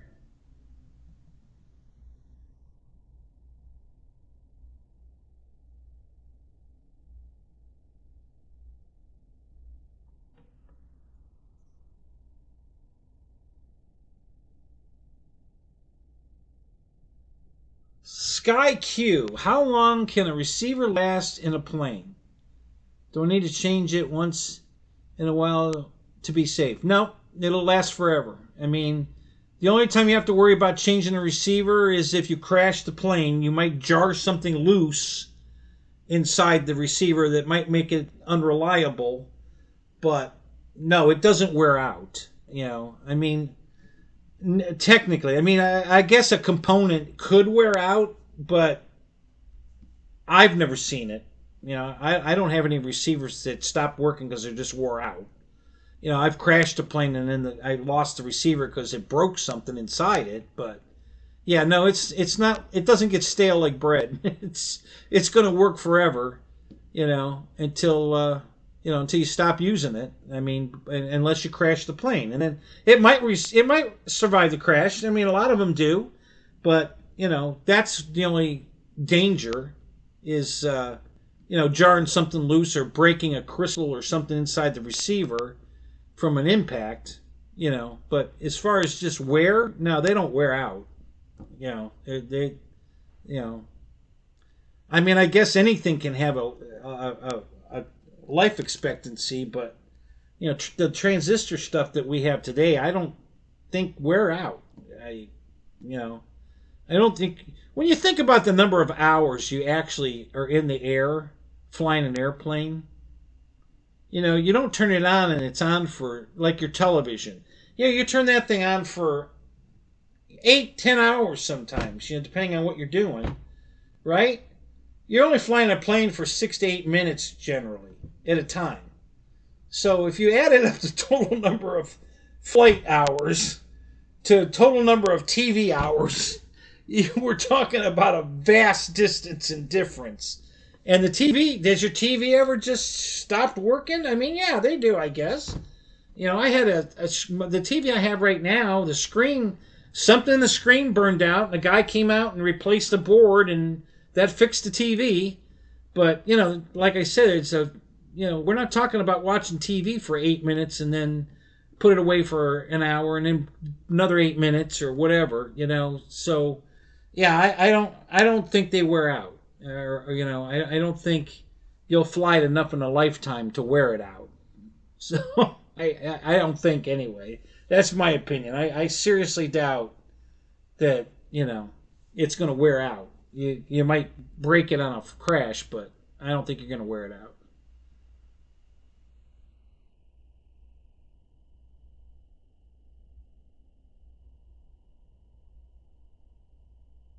Okay, all right. So now yeah, I guess we got off track.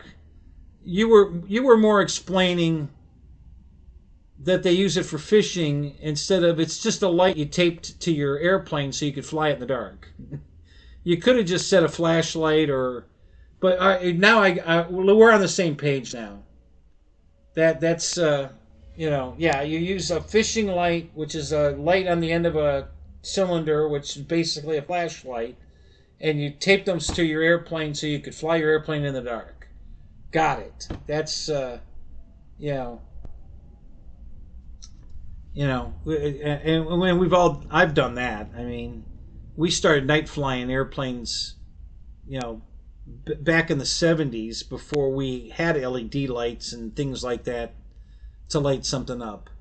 And we found a way, you know, so we did similar things. We found little flashlights or something, usually a keychain flashlight, and we would tape them to the wingtips. We found out that taping them in the stock location to make them look real is not the best way to do it. One of the guys came out. We had a night fly contest one night, and a guy came out with a string of lights. I think they were Christmas lights. And instead of trying to light up the wing or, you know, the fuselage or whatever conventional like, he just attached it to the wingtip, from the left wingtip to the top of the rudder to the right wingtip, and it was a flying V. It was a reverse. It was so easy to see the thing in the dark and tell which way it was going. And he had red lights on the left side and green lights on the right side in this flying V. And it was priceless. I mean, it was the easiest thing in the world to see in the air and tell what the hell it was doing. And you would have never thought that, you know. And I don't know how he came up with that idea, but it was brilliant. You know, it was the easiest thing at night to see, by far, than trying to make. You know, everybody wants to put the lights in stock airplane locations, you know, because that's how they do it on the real planes. But, you know, they're not. You're in the airplane when it's real. You know, you're not standing on the ground looking at it and trying to navigate it from the ground. So the flying V was awesome. That was the perfect. Yeah, glow sticks too. That's a great one too. Yeah. You know, that's that. You know, but I'm talking back in the 70s where we didn't have any of that. But we had Christmas lights.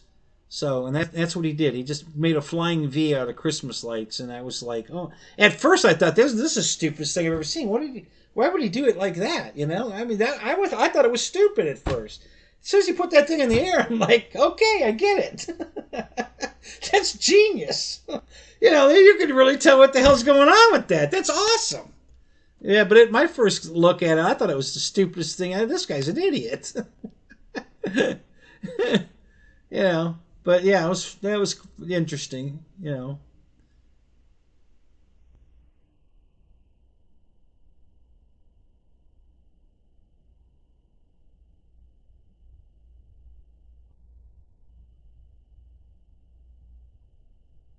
Okay, I'm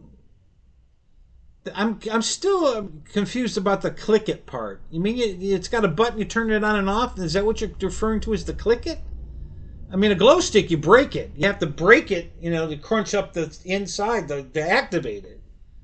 You know, you don't click it, you break it. You know, I don't know what you mean when you say you click it. You just click it. Okay, what do you mean you just click it?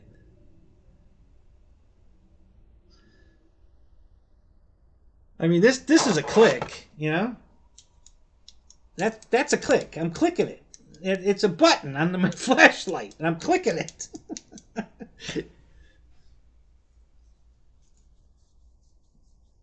All these beautiful flashlights I've got, and they're all got corroded batteries jammed in them, and you know you can't get them out. And, you know, I just can't bring myself to throw it away. I'm going to figure a way to get these damn batteries out of these lights and fix them.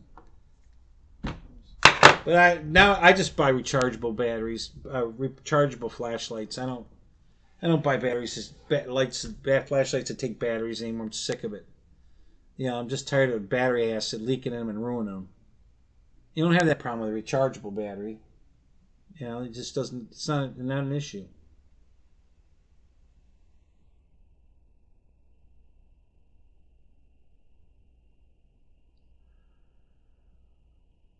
Oh wow, we're back up to 8 people in here. Holy crap! There's only about 3 of us talking, so we got a bunch of lurkers, but that's okay. You're welcome to stay.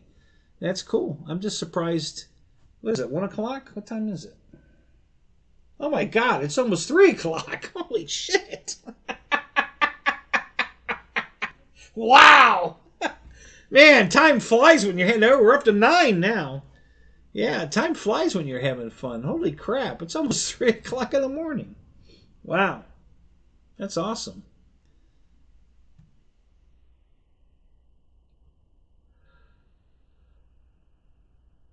All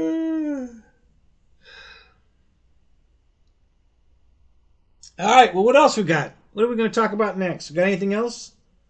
Um,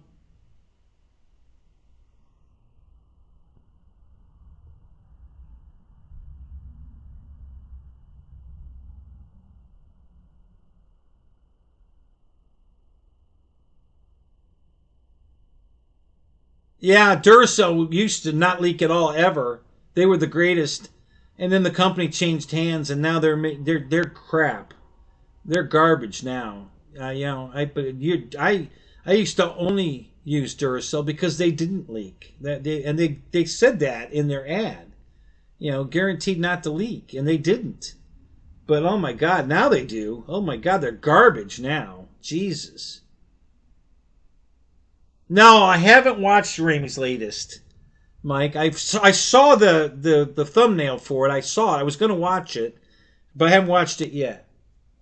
Yeah, he's got a, what did we call it? A lifting body. He built a lifting body jet. I haven't. I got to watch it. I got to see what the hell his idea was here. What did he do? Um, you know, and why? I mean,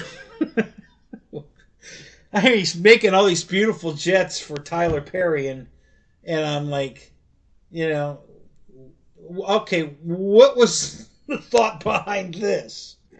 Why did you want to build that? I mean, I guess just because to see if he could. I guess.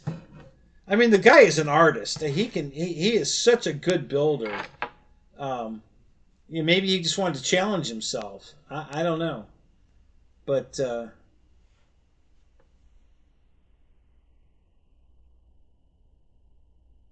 spare motors and batteries, none really. Unless you do something, you crash it into water, fly it in the rain. You know, they generally don't wear out. You know, you're more likely going to break the airplane long before you ever wear out the ESC or the motor. Um, to be honest, I don't. You know, I don't think I've ever had an ESC. Well, I mean, sometimes they fail. I mean, nothing's perfect. I got a brand new one from FMS. As soon as I plugged it in, it burnt a hole through the side of it. It just went, and that was the end of it. So, but if it's working and it's working fine, there's no reason to have a spare. If you have to replace it, you can have one in a couple of days. Just order one. But yeah, I wouldn't necessarily keep one on hand. It's unusual for that to ever quit working. So yeah, I don't think you need to have spares. Just enjoy the airplane, and if one day the motor quits or the ESC quits, just call up Horizon and order another one. They'll have it to you in a few days.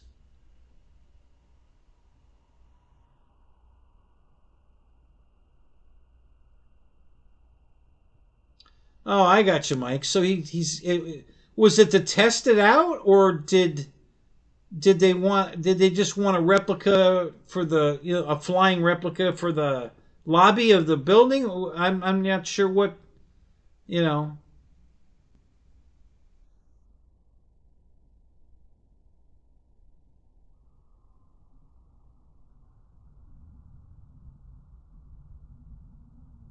When you're the smartest person in the room, how do the pyramids work? There's 100 theories on that one. Yeah,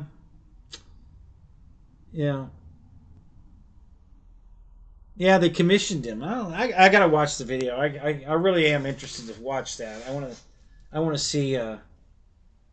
Does he fly it? Does it fly good?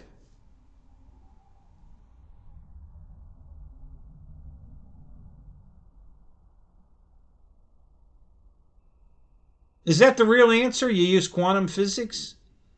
Yeah, I was going to say I believe aliens were involved. That's my take on it, but you know, I don't know the first thing about quantum physics. I'm pretty good at math, but that's way out of my league.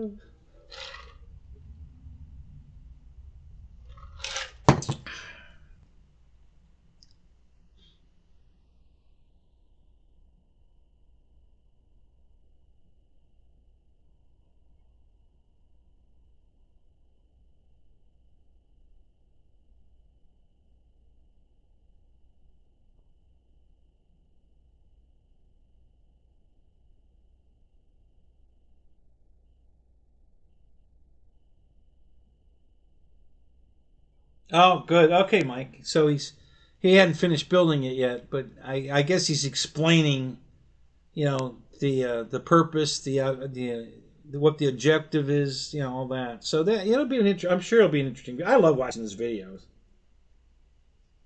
Like I said, I at one point I had to stop because I just couldn't watch him crash another one of those planes. The amount of work he puts in these things and how beautiful they are, and then he go because he used to be a horrible pilot, and I just God, why don't you get somebody that knows how to fly these things, to watch you go out there and destroy all that work just breaks my heart. It really did. I had to stop watching him. I unsubscribed to his channel and everything. I just couldn't take it anymore. I couldn't. I just couldn't take it. I could not watch him crash one more of those beautiful airplanes. And then he got hooked up with Tyler Perry. I don't know if Tyler taught him how to fly or if he just funded the make sure that every plane that he flies now has a flight controller in it. I don't know. I don't know what. I don't know what's different, but now he can fly. I mean, I haven't seen him crash anything. I see him make good landings, and he seems to be able to. He's not out there doing any kind of 3D stuff or anything. He just flies it around and lands it. It seems pretty comfortably, and so he's become a much better pilot than he was. Um, yeah, yeah, he's flying is a lot. His flying is a lot better now. Boom, wow. But it's just and it's why I love watching how it's evolved.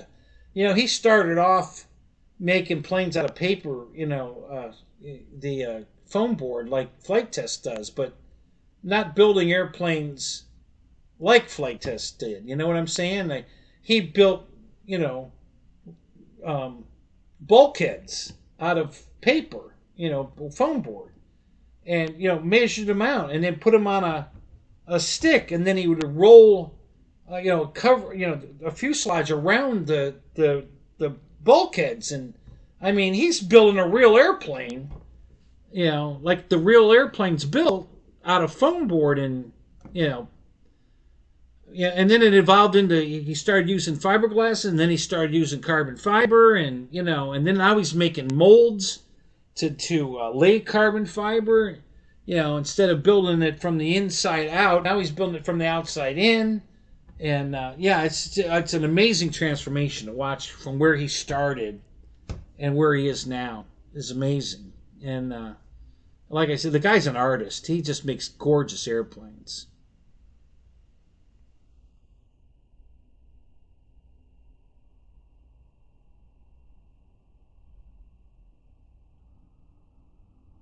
I was memorized watching him build. I mean, what I'm sitting there watching him cut this stuff out, and I'm like, what is he doing? You know, and I'm watching it, and and then as it progresses along, I'm like, wow, that's really working. And And yeah, and it looks solid and everything, and they get it out there and take off and screw it into the ground. Oh my god! I'm screaming at the television. Why don't you get somebody to fly it that knows how to fly? It's, you know.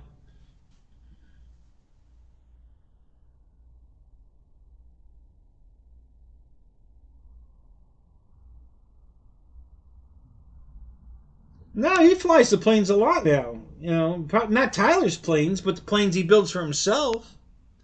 He flies them. Yeah, I've seen him fly. He's even been flown at events. He's been at events where Tyler's not even around and flies them. And he's able to take off and land. You know, he ain't doing any fancy shit. Coming across the field inverted or any crazy shit. He just flies it around and lands it, and he's gotten to be pretty reliable. He's no, way better than he was in the beginning. But oh my God, he couldn't. I never saw him land an airplane. They always came down in a crash. He'd take off and then it would crash every time. Just.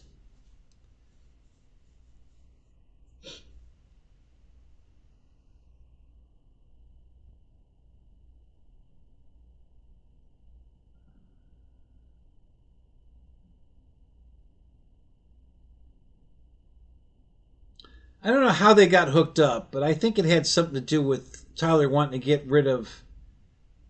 Um, he had all those turbine-powered jets, and he wanted to get rid of the turbines. He needed somebody to convert all these to electric. The turbines were scaring all the wildlife away from his property, and it was breaking his heart to see everything leaving, and it was because of the jets scaring him off. So he didn't want to give up the hobby, and he didn't want to give up his jets, but he didn't want the noise of the turbines anymore. So somehow he got hooked up with Ramey to convert them all. So I think that's how they got started, and then and now he's practically living there, building more and more planes, for Tyler.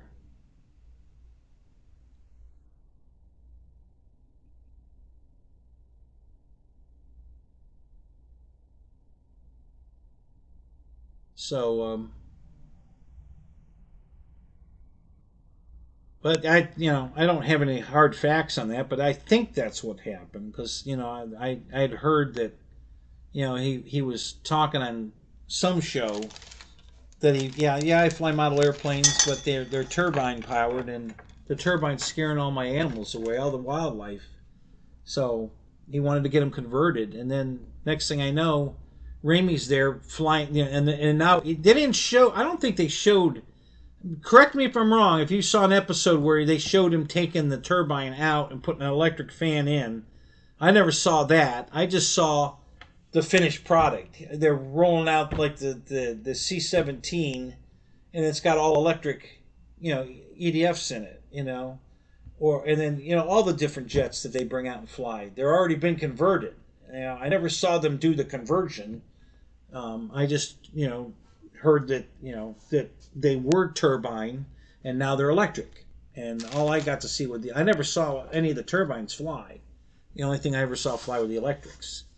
So, man, that's a layout that Tyler Perry has, isn't it? I'm not talking about the house and the land and all. I'm just saying that the hangar, the building for the planes and the runway. How would you like to have that in your backyard? Oh my God.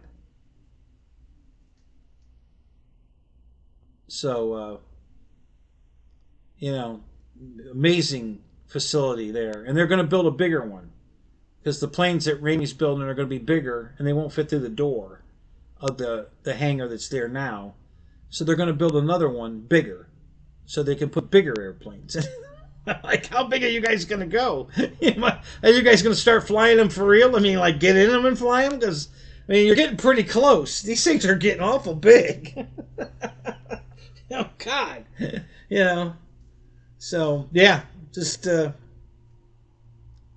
yeah, I've been a big fan of his for a long time. I did unsubscribe for a while because I just couldn't watch him build. I couldn't watch him crash another airplane. But once he got hooked up with Tyler Perry, I resubscribed because I want to see what he's doing. Now that he's not going to destroy it on the maiden flight, I want to see what he's doing. Yeah, that's what I'm saying. Some of the stuff he's building is already bigger than a full scale airplane. So yeah, it's he's going to be getting in them pretty soon. Just to go for a flight. I don't know if he'll actually put flight controls in it or still fly it from the radio, sitting in the plane, flying it with the radio. I don't know. That might be more natural for an RC pilot to just fly it with the radio.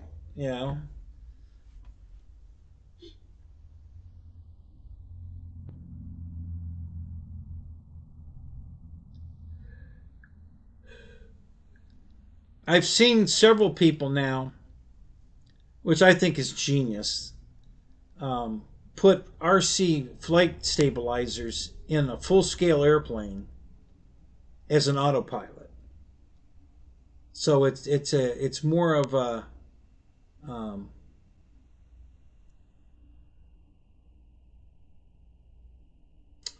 I guess you would call it an altitude hold, basically, or a so what they do is they take a flight controller and they hook it to a servo that they put on the wing, and they have it attached to the trim tab. Okay? And every time the plane does something, the controller adjusts the trim tab to counter it. And basically it turns the plane into an autopilot. It'll just keep flying.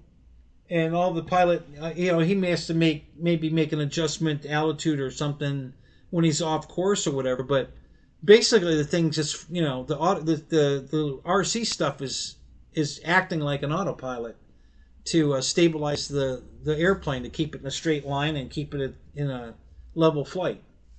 If it starts to dive, it pulls back on the stick. So yeah, it's pretty cool. So I've seen several guys do that on YouTube. They're and they talk about it, and I'm like, hey, that's our technology. What are you doing?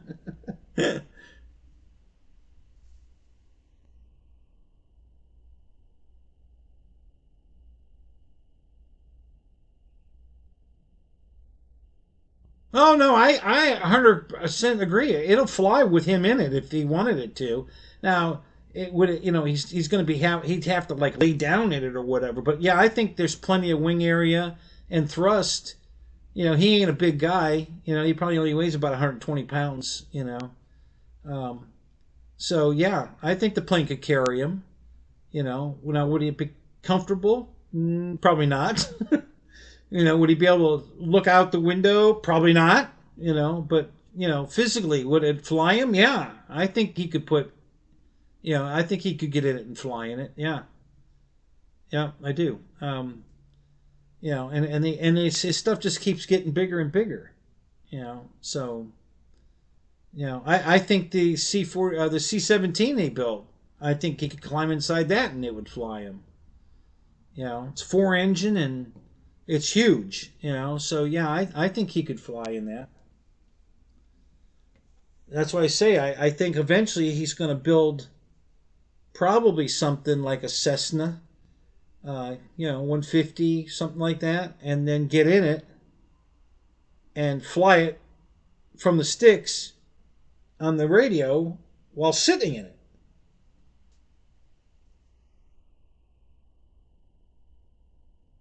Yeah, I haven't. I think I saw.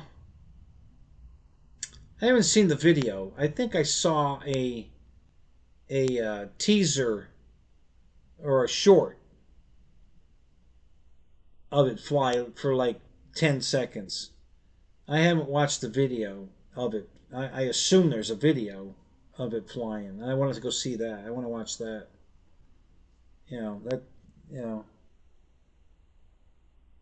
Yeah, he's a hell of a builder. He's amazing.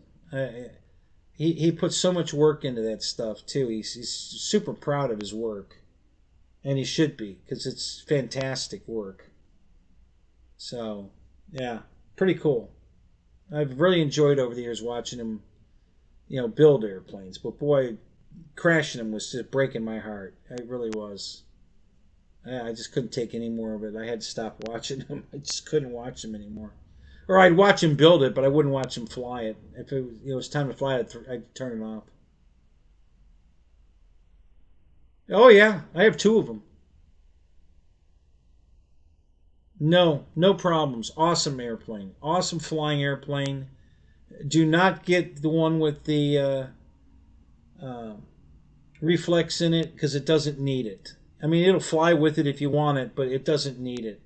That is such a stable airplane. It's an amazing airplane.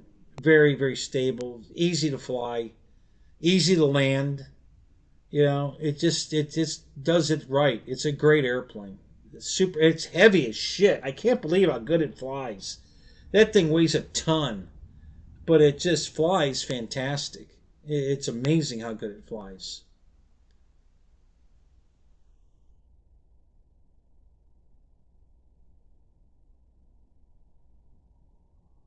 Okay, I thought I saw a video of one that it had flown. You know, didn't I see a? So I wonder what I watched then. What the hell did I see? Hmm. I usually fly it on a either a 4,000 or a 5,000. You know, it's kind of a tight battery compartment, so you can't get a lot of. You need thinner, longer batteries, not short, fat ones. They won't fit in the fuselage. Um, but oh, okay. So he built a smaller one. Okay, I got you. I got you. Okay, thanks. Yeah, good to know. Thank you. I didn't know he built a smaller one. Yeah, the amazing airplane. And if you buy it, clear coat it. You know, because man, it looks even better once you clear coat it. Get some Minwax and clear coat it. My first one I did not clear coat.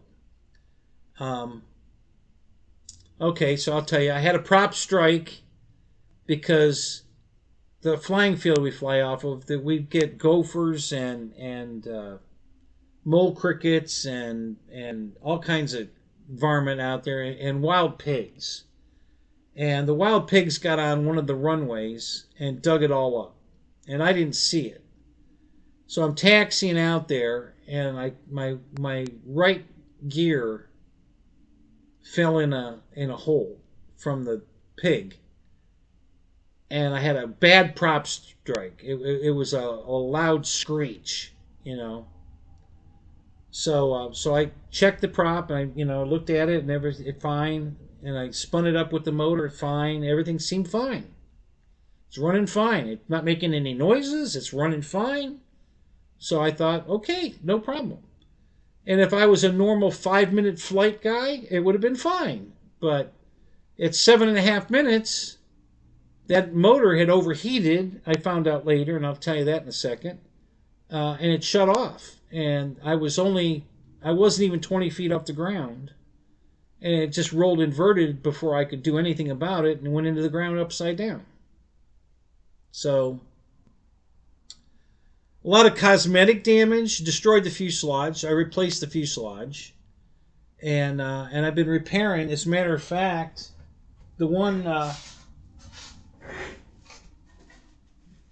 nacelle is right here.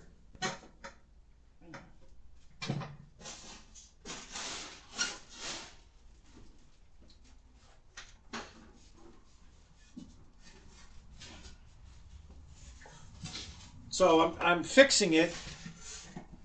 I've already transferred everything that's in the fuselage, the nose gear, everything is in the fuselage.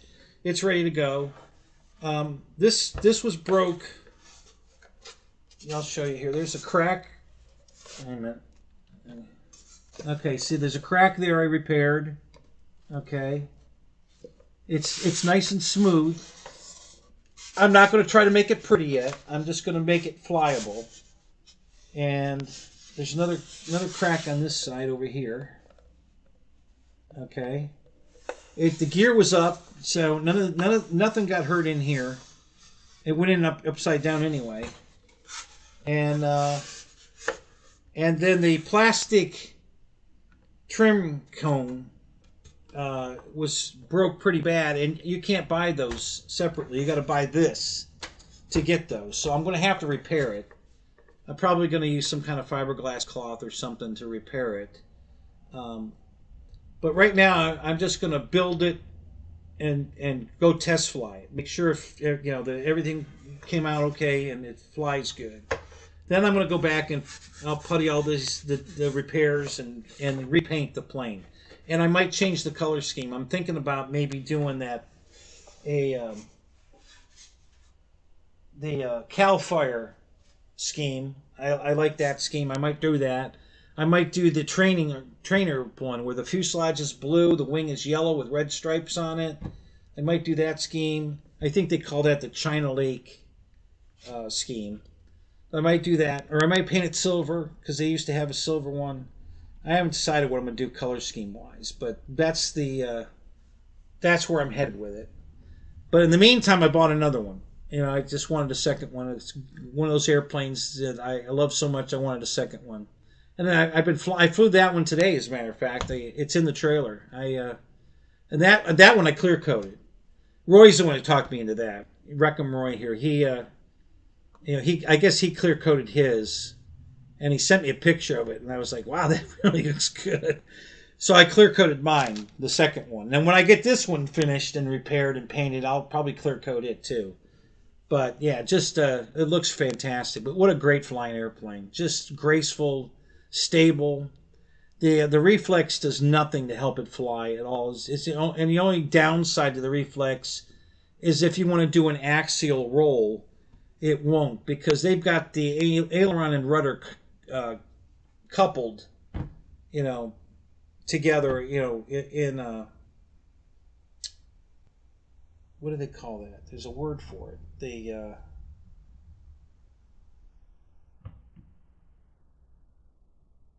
Mixed, I guess. Oh, that's.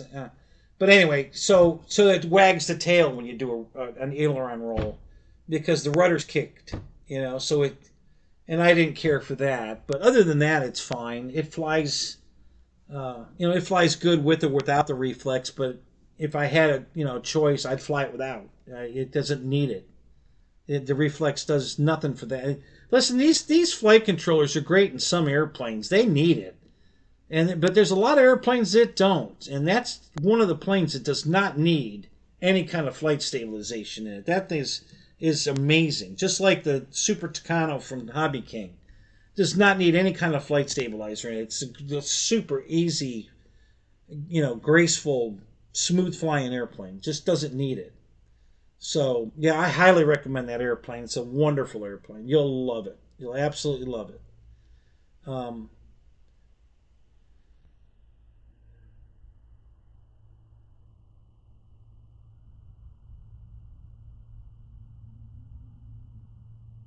No, you're probably, I think, see, Motion sells one from Flightline, a Tiger Cat, and it's smaller, not a lot smaller, but it's a little smaller, and it might be a different color blue. But the only way it comes from FMS is dark blue, big, navy blue. That's the only way it comes. They used to have a silver version, and the navy, and they discontinued the silver. You still get the decal. If you buy the decal sheet, you still get the decal that they used on the silver one. There was only one decal for the silver, but there's, I think, 5 choices for the blue. And it's on that same decal sheet. So if you buy the blue one, you'll get the decal for the silver one. If you want to paint it silver, it does come with the correct decal for it to make the silver plane. Yeah, it's only, listen, a lot of people repaint these things. They get, weather them, paint them, whatever. So you might have been looking at a picture of someone that had, custom painted theirs. But yeah, it only comes in navy blue now. But yeah, what a wonderful airplane. And the landing gear is the most scale looking landing gear I've ever seen on any airplane. So what you want to do for the CG is you put the battery in it, and you want the CG where the nose gear is fully extended, you know, like there's no weight on it, to where it's just, you know, just off fully extended. You know, move the battery until you get the battery positioned so that the weight is just barely on the fully extended landing gear. And it'll fly amazing. It just absolutely will fly amazing. You'll love it.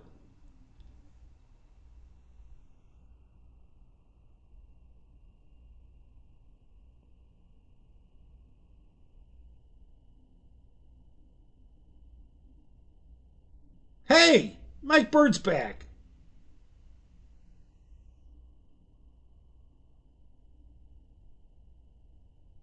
So,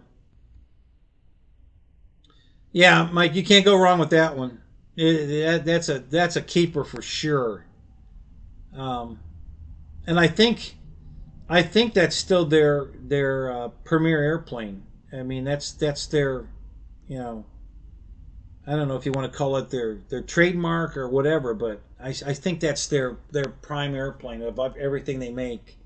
Um, that's their baby there. And Rich Baker had a lot to do with um, the design of that airplane, the final motor combination, ESC, you know, some of the setup stuff. Him and I think his name's Brandon Moon, or he's down in, both of them are in Florida. Rich lives right here by me, and Moon lives down in Bradenton, and the two of them coordinated together. Um, Moon was more of the pretty stuff. So the detailed engine cowl that goes on. I don't think my, well, the cowl's probably out here. There's the broken cowl, but the dummy engine. I don't know if it's out here, but Moon had everything to do with that. He was the one that designed what the dummy engine would look like. You know, he was more the detail guy. You know, getting all the cosmetic, you know, look. I don't know if he was the one that told him to put all those damn rivets on it or not, but you know, I mean, it looks great. It's just amazing that somebody had to put that into the mold 8 million times, because there's a million rivets on that thing. But Rich was the one that figured out what engine, what props, you know, that kind of stuff. The two of them had a lot of input on that airplane. Rich's picture's on the box. When you buy the airplane, Rich Baker's picture's on the box holding the airplane. So that just tells you how involved he was. You know, but yeah, great airplane, super great airplane. You know,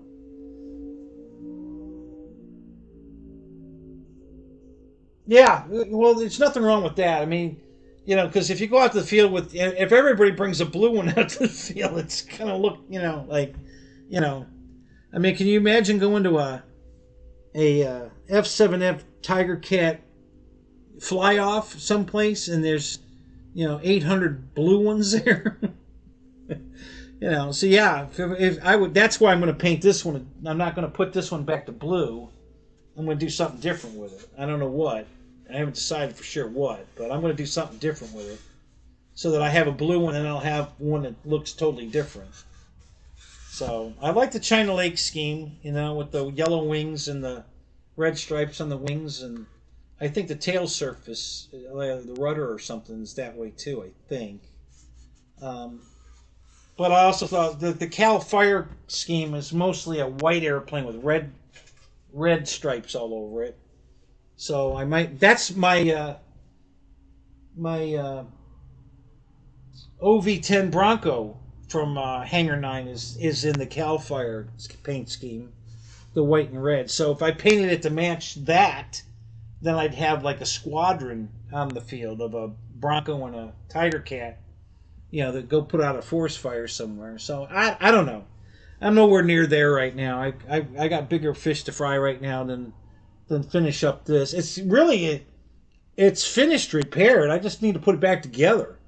You know, go fly it, and then I'll do all the cosmetic stuff. But as far as repair work, I think I'm all done repairing it. I ordered the props. I have the new props for it, and everything else is already done. Um, yeah, yeah. Basically, just there's one. I have one little. That's right. I forgot about that.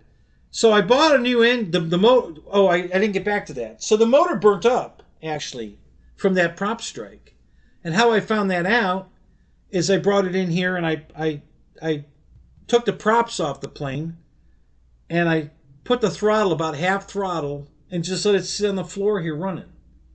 You know, what was left of the fuselage and the wing, and I just had it sitting there with no props, and I just let them run for about 30 minutes. You know, no load on them with no props, so they, half throttle. It's barely using the battery. And then I came out and I put my hand on the good motor, and it was slightly warm. I could just barely, The other one you could fry an egg on it. It was so freaking hot, it was going to melt right there. I mean, it was like, holy, and it was still running. It's running perfectly fine, just like that one, but it's so hot you could melt an egg on it. And I'm like, so that prop strike blew the motor, but it kept running anyway. So that's what caused the crash. It overheated in flight and shut off, and then the plane rolled and went in. So I learned if you have a prop strike, you better check it before you go fly it. Just take the prop off and let it run there for 30 minutes, and then go touch it and see if it's hot. And if it's hot, it's junk. Get rid of it. Go buy another motor. So, yeah, there's a guy at the field that he won't fly my big airplanes. He's got a bad eye. He's blind in one eye and a bad eye in the other one, and he keeps flying these UMX planes. I said, how the hell can you even see that damn thing? Well, I just keep it close. I said, yeah, but it's still only, a peanut. And I mean, what? Here, I made him fly my RV-8 because it's huge and it's orange, so it's very visible. And he flew it around. He goes, oh, this is nice. I said, yeah, and you can see it. Yeah, I can see it, But he still wants to fly these little, I don't know. Try to figure people out. Can't do it. No, dark blue's not hard to see at all. It's very easy to see it. Even you would think that especially like a white airplane or something, that it would be easier to see, especially like at dusk. And it's just the opposite. You get down. You go up above the treetops with a white airplane at dusk, and it disappears. You can't see it at all. It's gone. You have to get down below the trees, so you got the dark green, black, background to see the airplane. Because once you go above it, you're screwed. You can't see it at all. Whereas the blue airplane is beautiful up high. You can see it everywhere. And down low, it's a little harder to see, but you can still see it. But it's got lights on it, so you can see the lights. So, but it's not hard to see at all. Very easy to see. Very easy to tell, orientation. I've never once even come close to losing the orientation of it. It's, just a great airplane. I haven't got one bad thing, to say about that airplane. And Sky, I love the Valiant. I've got two foam Valiants and one wooden one. I got the Hanger 9 wooden one. I haven't put that together yet, but I love the Valiant. I think that's a great airplane. Good flying airplane, good looking airplane. Got really rugged landing gear on it. I really like that plane. So it's a good airplane. Oh, you've got a Bronco in the CAL FIRE scheme, yeah? Oh, I think you sent me a picture of that. Yeah.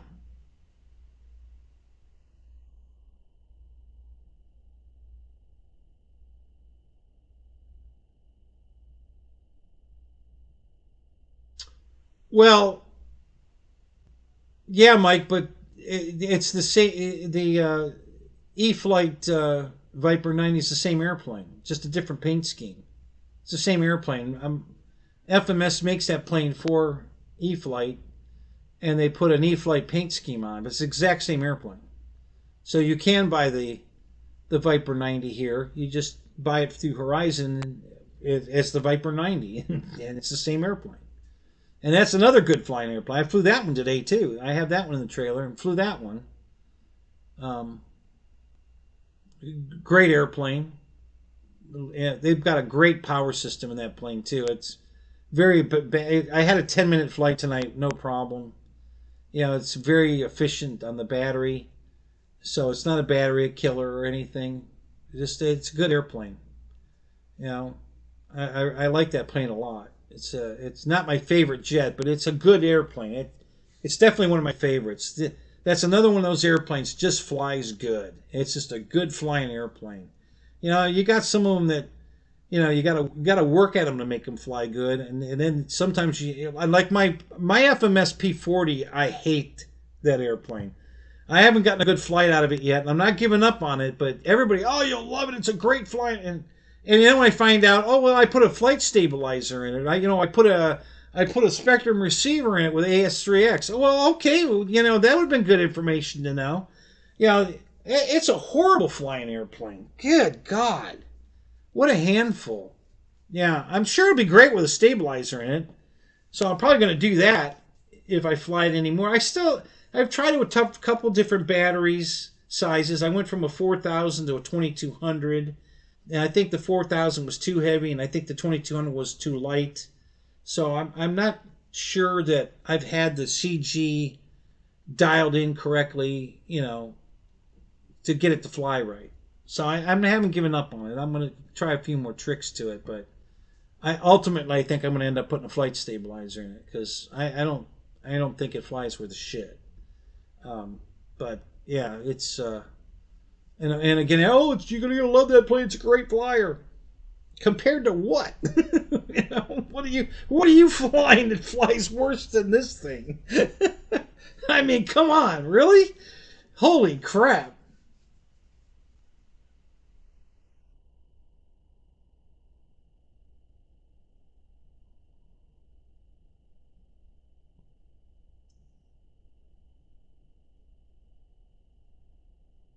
Oh, you're back. What's up?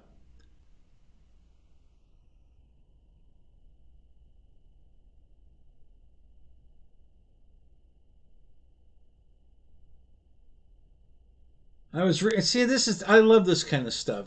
I was reading that the ball links aren't very good and you were going to replace them. Even the one I crashed, I never had a problem with the ball link.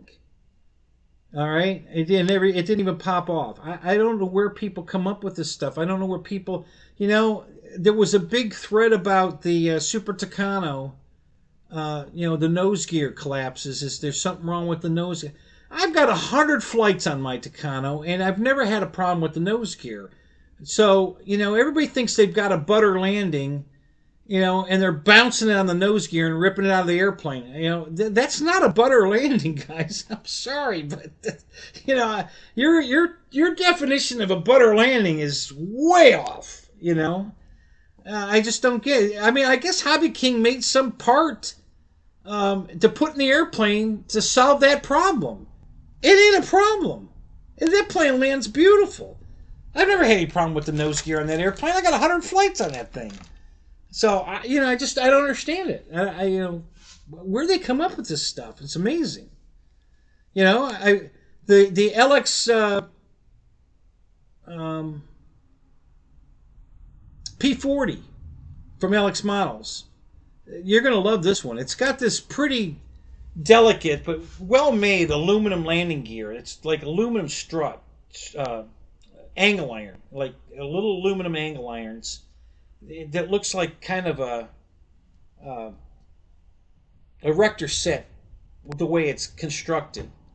So it's kind of strong looking and everything, but it's made out of some pretty questionably weak stuff. But I haven't had a problem with it. And on top of that, it's only glued into the airplane to the paint. So the paint on the foam, and then they glued this aluminum landing gear, retractable landing gear, on the paint. Okay? So everybody complains that they have butter landings and they rip the landing gear out of it or it collapses or I've got 1,000 flights on that airplane and I've never had a problem with landing gear. It's still just glued to the paint. You know, I mean, the paint never sticks to the foam worth of shit. So if it's going to come off, it's going to come off the foam. The paint's going to release from the foam, stay on the landing gear, and it's going to come out of the airplane. I've never had it come out of the airplane. Never had a problem with it. My landing gear's perfect. So, I don't know what these people are doing to tear up their airplanes, but I don't have these problems. So no, I have no problem with the landing gear on my P40. I don't have any landing gear problems with my Super Tucano. I haven't had any problems with ball links on any of my FMS products. So I don't know where people come up with this. I don't know what they're doing. Honestly, they got to be doing something wrong because the problem doesn't exist. Not that I can tell.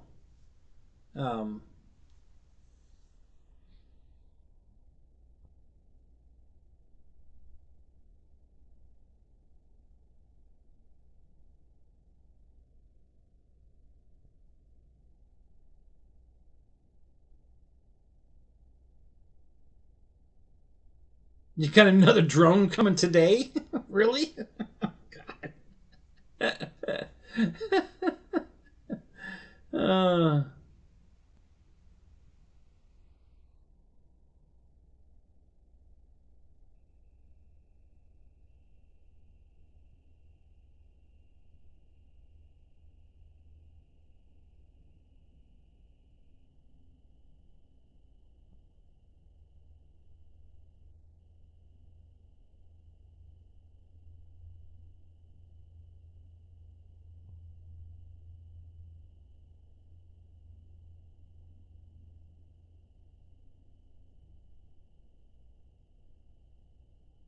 Ethan, what's up?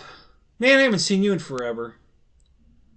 I think this, unless this is the, have you been to my show before or not? Because I know an Ethan in the RC, and I haven't seen him in a while. So maybe that's not you though. Um,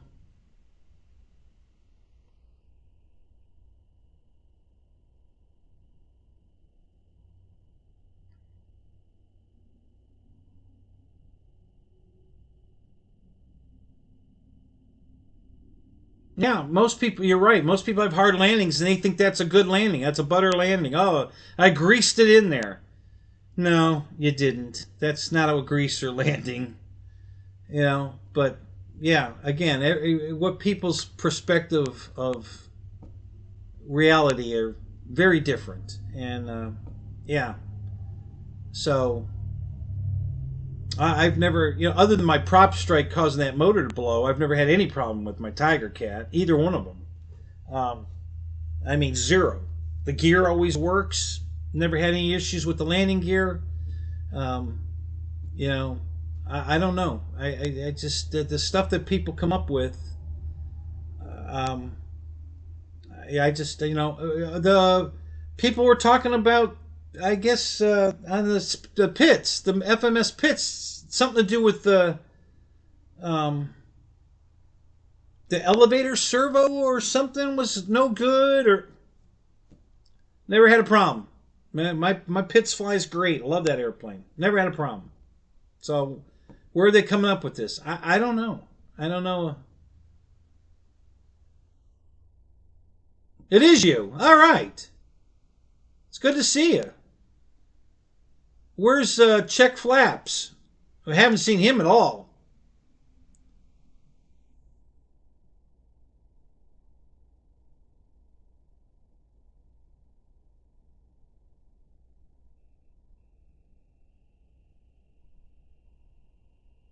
Oh, good for you, buddy. That's awesome. Yeah, they're going to need some of those. Study hard. We need good ones out there. There's too many guys I think on the line work playing with their phone more than they're doing their jobs. To be honest, we're just having way too many aviation problems. Something's going on.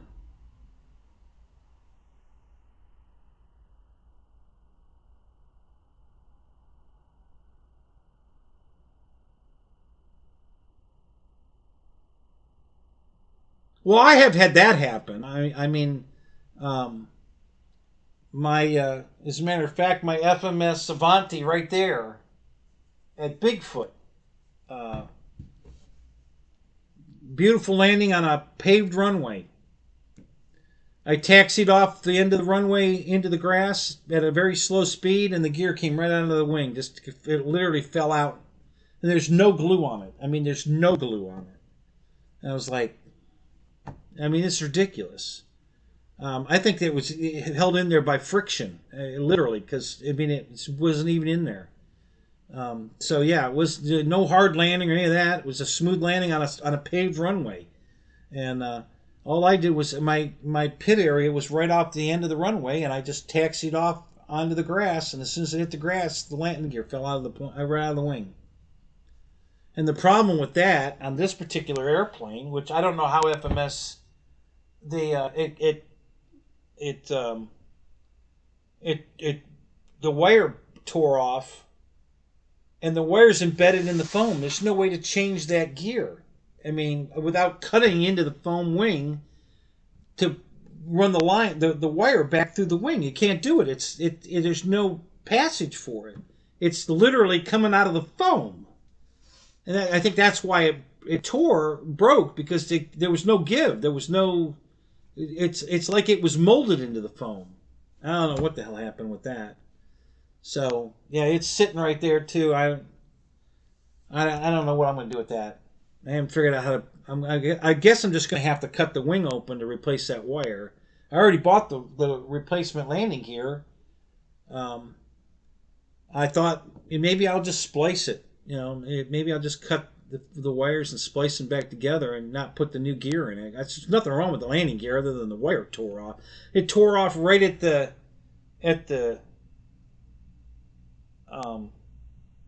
where it comes out of the motor. You know, the retract motor. It tore off right at that point there. You know, so I literally have to take it apart to solder new wire into it. And I've done that before. It's not a big deal, but I was just going to replace the gear, and I can't get it through the wing. So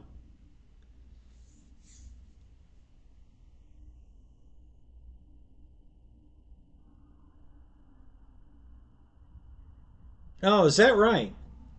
How big is that thing? That's a pretty big airplane, isn't it?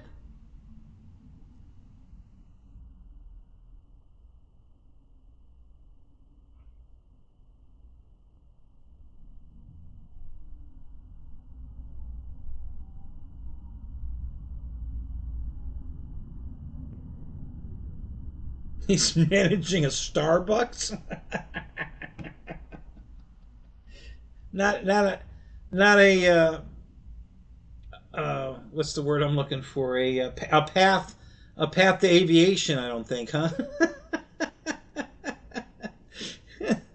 Oh well.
Well, I don't think Starbucks is the path to that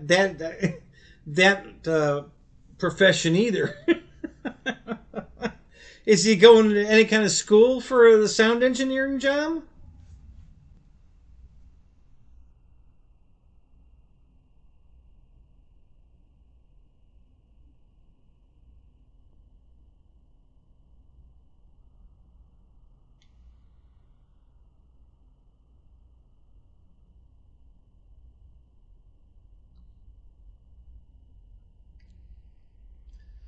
So, what are your plans besides the uh,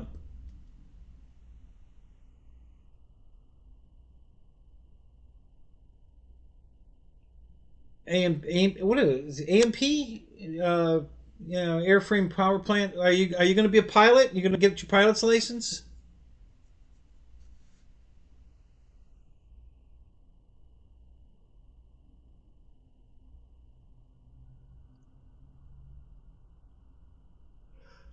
A 90-inch wing. Yeah, that's pretty big.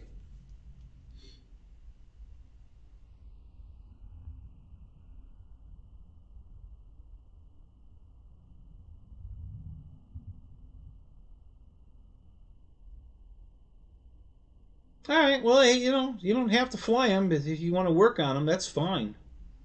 It's a good job.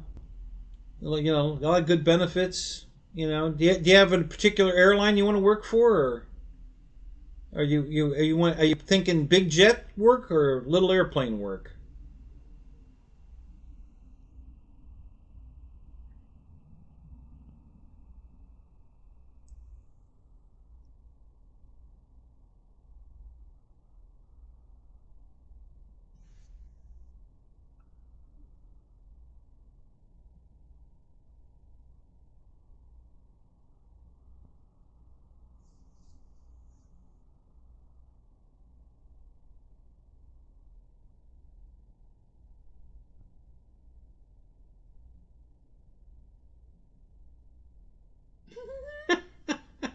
You ordered a fry up? What's a fry up? Is this fish and chips? Is what? What do you? I don't know what a fry up is. You kill me, Mike. I swear to God, you're funny.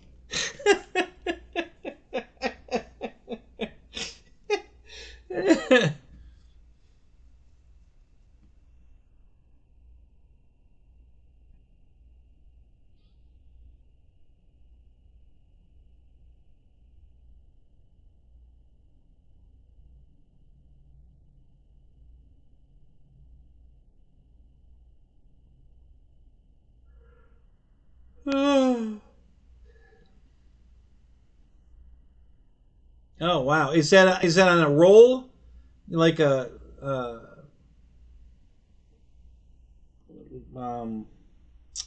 a burrito, or more like um, a stromboni kind of thing? Oh, just on a plate. Okay, all right. Sounds delicious.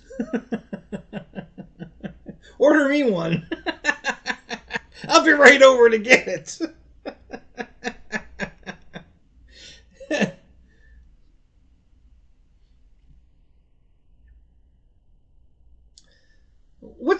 What time is it there? It's like noonish there now, isn't it? What I can't remember the time difference.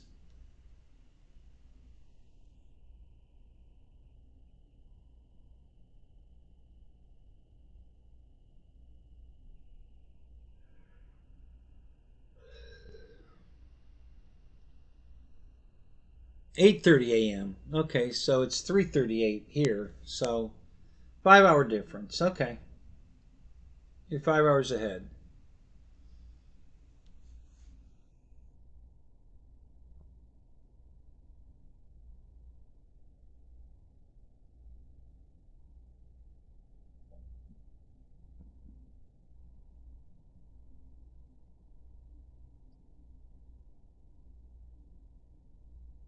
Yeah. Well, I know all the seasoned people are all timing out. They're retiring.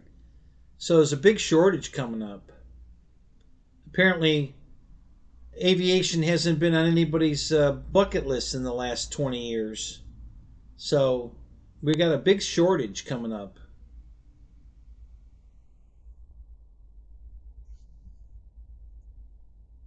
Yeah, that's why I did my flying today because I'm way too busy today. Now to for Sunday. I'm gonna be pretty busy here. I got a ton of work to get. I got to finish this car. I got to work on my truck. Um, if it gets warm enough, I got some more clear coat on these airplanes to do. There's a bunch more I got to do. I can't think of off the top of my head right now, but yeah, I got a bunch more to do.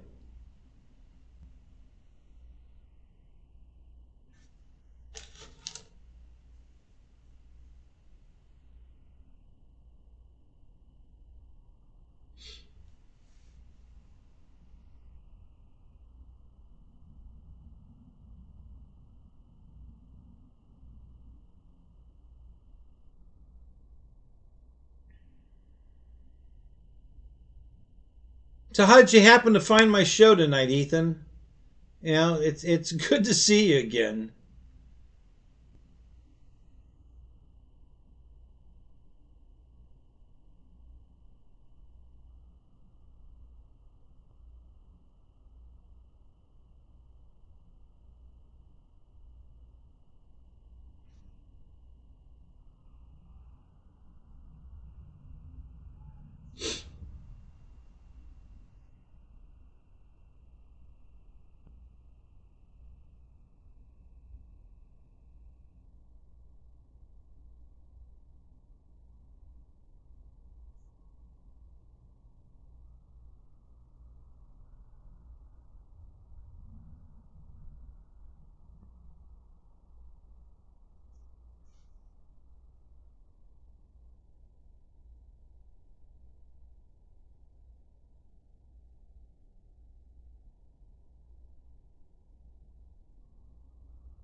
Yeah, I hear that.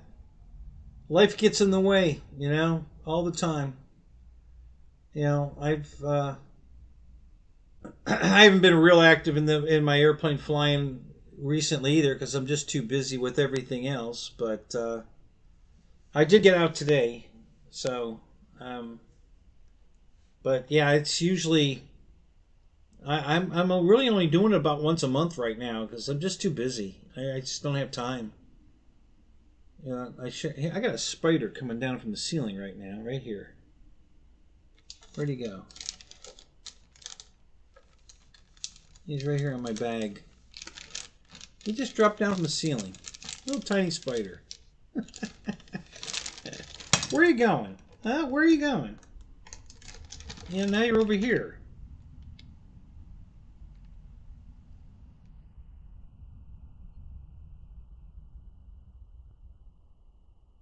Did he? I think he's inside the tube.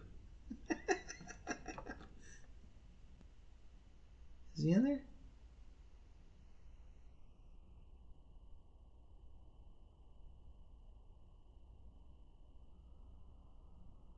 No, he's not in there. He's a tiny little thing. I don't know where he went. Oh, that's him right there. Come here. Come here.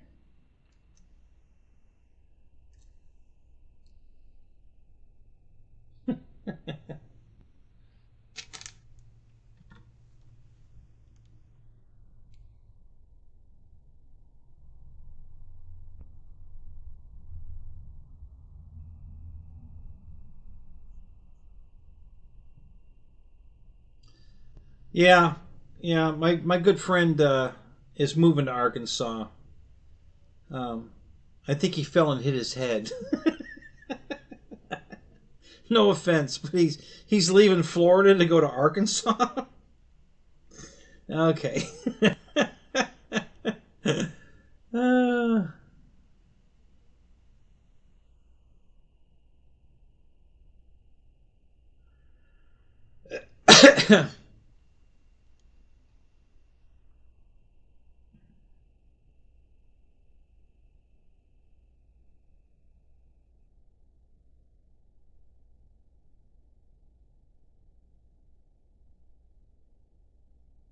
Isn't Flaps' name's Chris?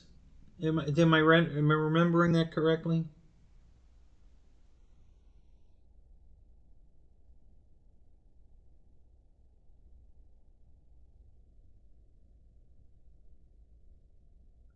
Oh, Christian. Okay, yeah. Do you guys live close together, or did you and you don't anymore?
Yeah, that's a good question, Roy. That was going to be my next one.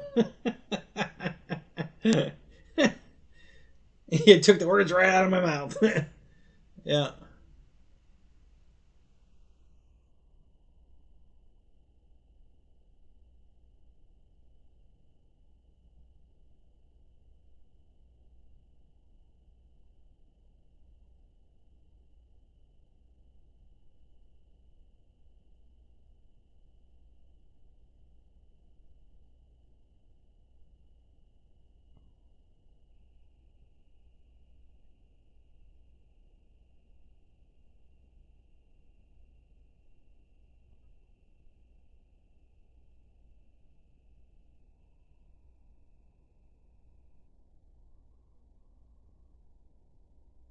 Oh, I got you.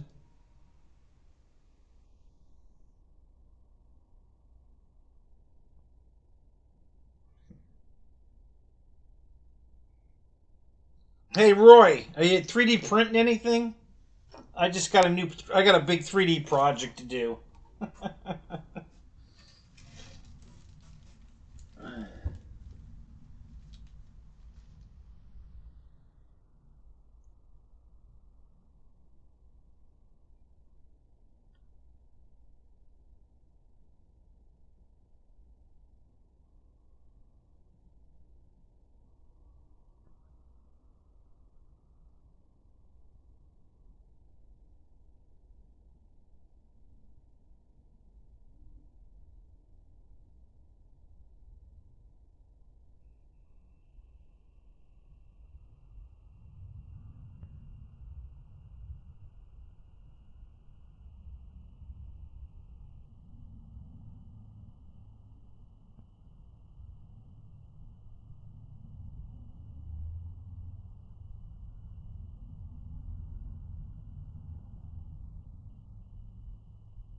Yeah, my friend wants a giant sleigh to put her uh, stuffed animals in.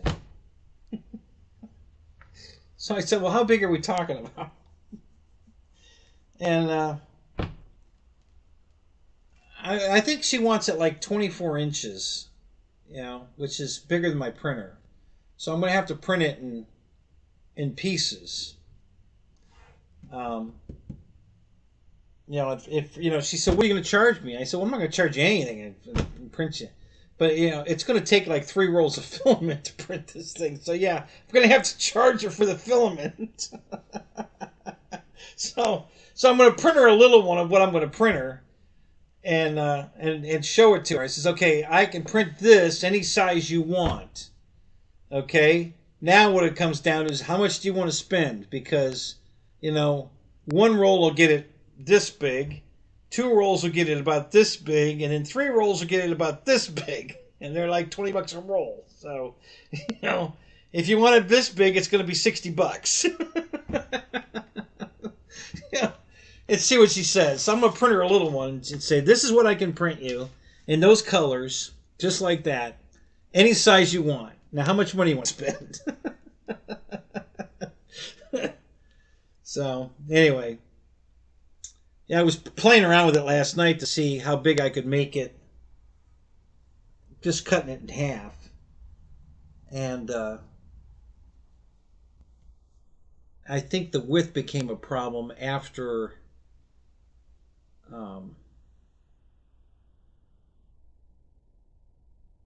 I think it was at 600 millimeters.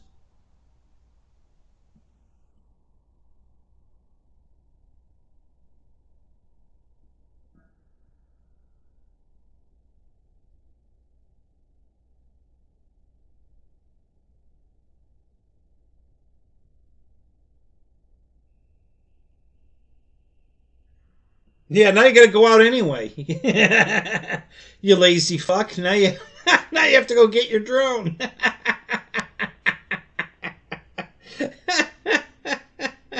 You wouldn't go get your food, but now you got to go get your drone. Where's your drop box at? How far away?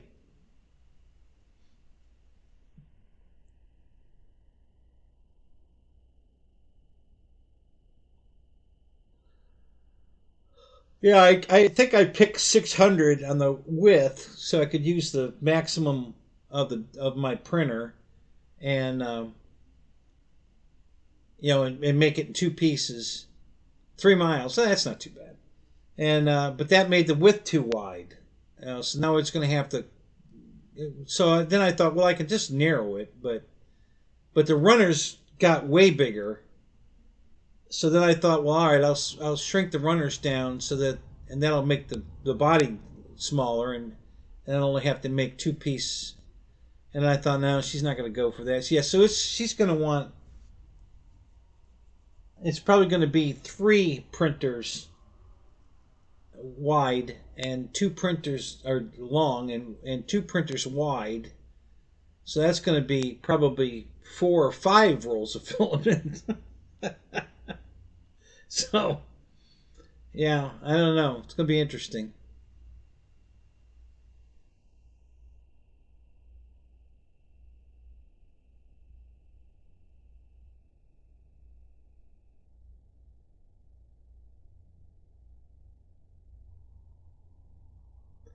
Are you going to walk to the drop box? Or are you going to drive your truck?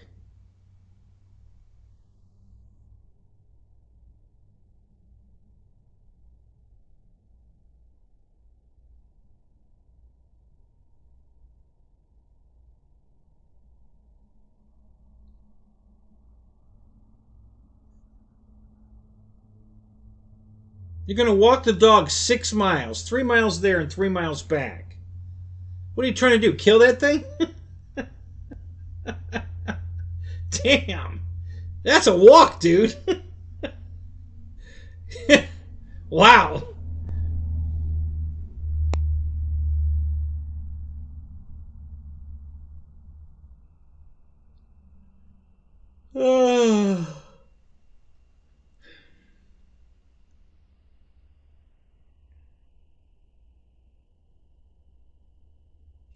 Well, tell him that me and Wreckham Roy were thinking of him if you see him. You know.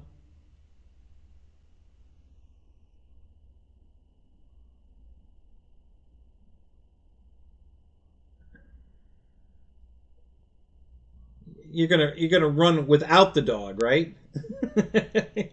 You're not gonna kill the poor dog. I don't think I can walk my dog for 6 miles. I don't think that'd ever happen.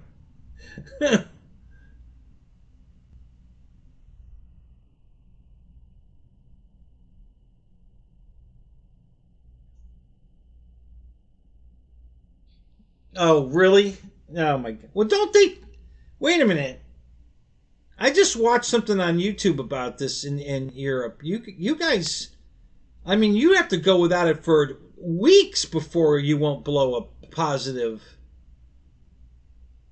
I mean, if there's any detection at all, you're fucked. You know, it doesn't matter if it's been a day or two, or, you know, if it still reads up on that their thing of theirs, you're in trouble. Yeah, some guy got pulled over and he hadn't smoked in 2 days, and he lost his license for a year. Like, Jesus.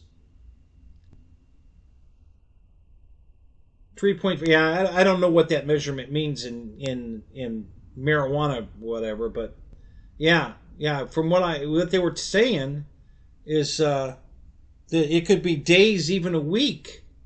You know, that you would still blow something that would get you, you know, which seems a little over the top, I think.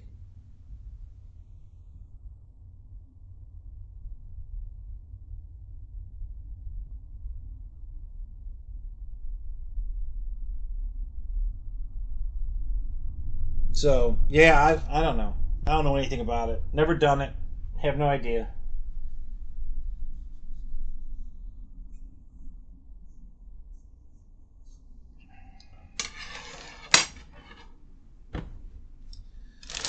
Well, guys, I think I'm going to call it. I'm getting a little cold. Not too bad, but I have to go to the bathroom, and I don't think I want to come back out after I do that. So I think I'm going to call it a night. Thanks for coming. It's good talking to all of you. Hope you had fun. Hope you learned something. I think I answered a few questions that might help some people, so that's cool.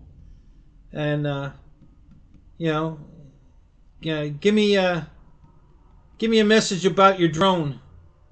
You know, send me a text message or something. What you bought and if you like it or not. All right. And Ethan, good to see you, buddy. Haven't seen you in a while. I hope you're doing good. Tell Christian we said hi. The rest of you guys, thanks for coming. Appreciate it. It was a fun night. I hope everybody had fun. And we'll catch you guys later, all right? So have a good night. And the rest of your Sunday, if it's Sunday where you are. It's Sunday here, so. All right, guys. We'll talk to you later. Good night. Good morning.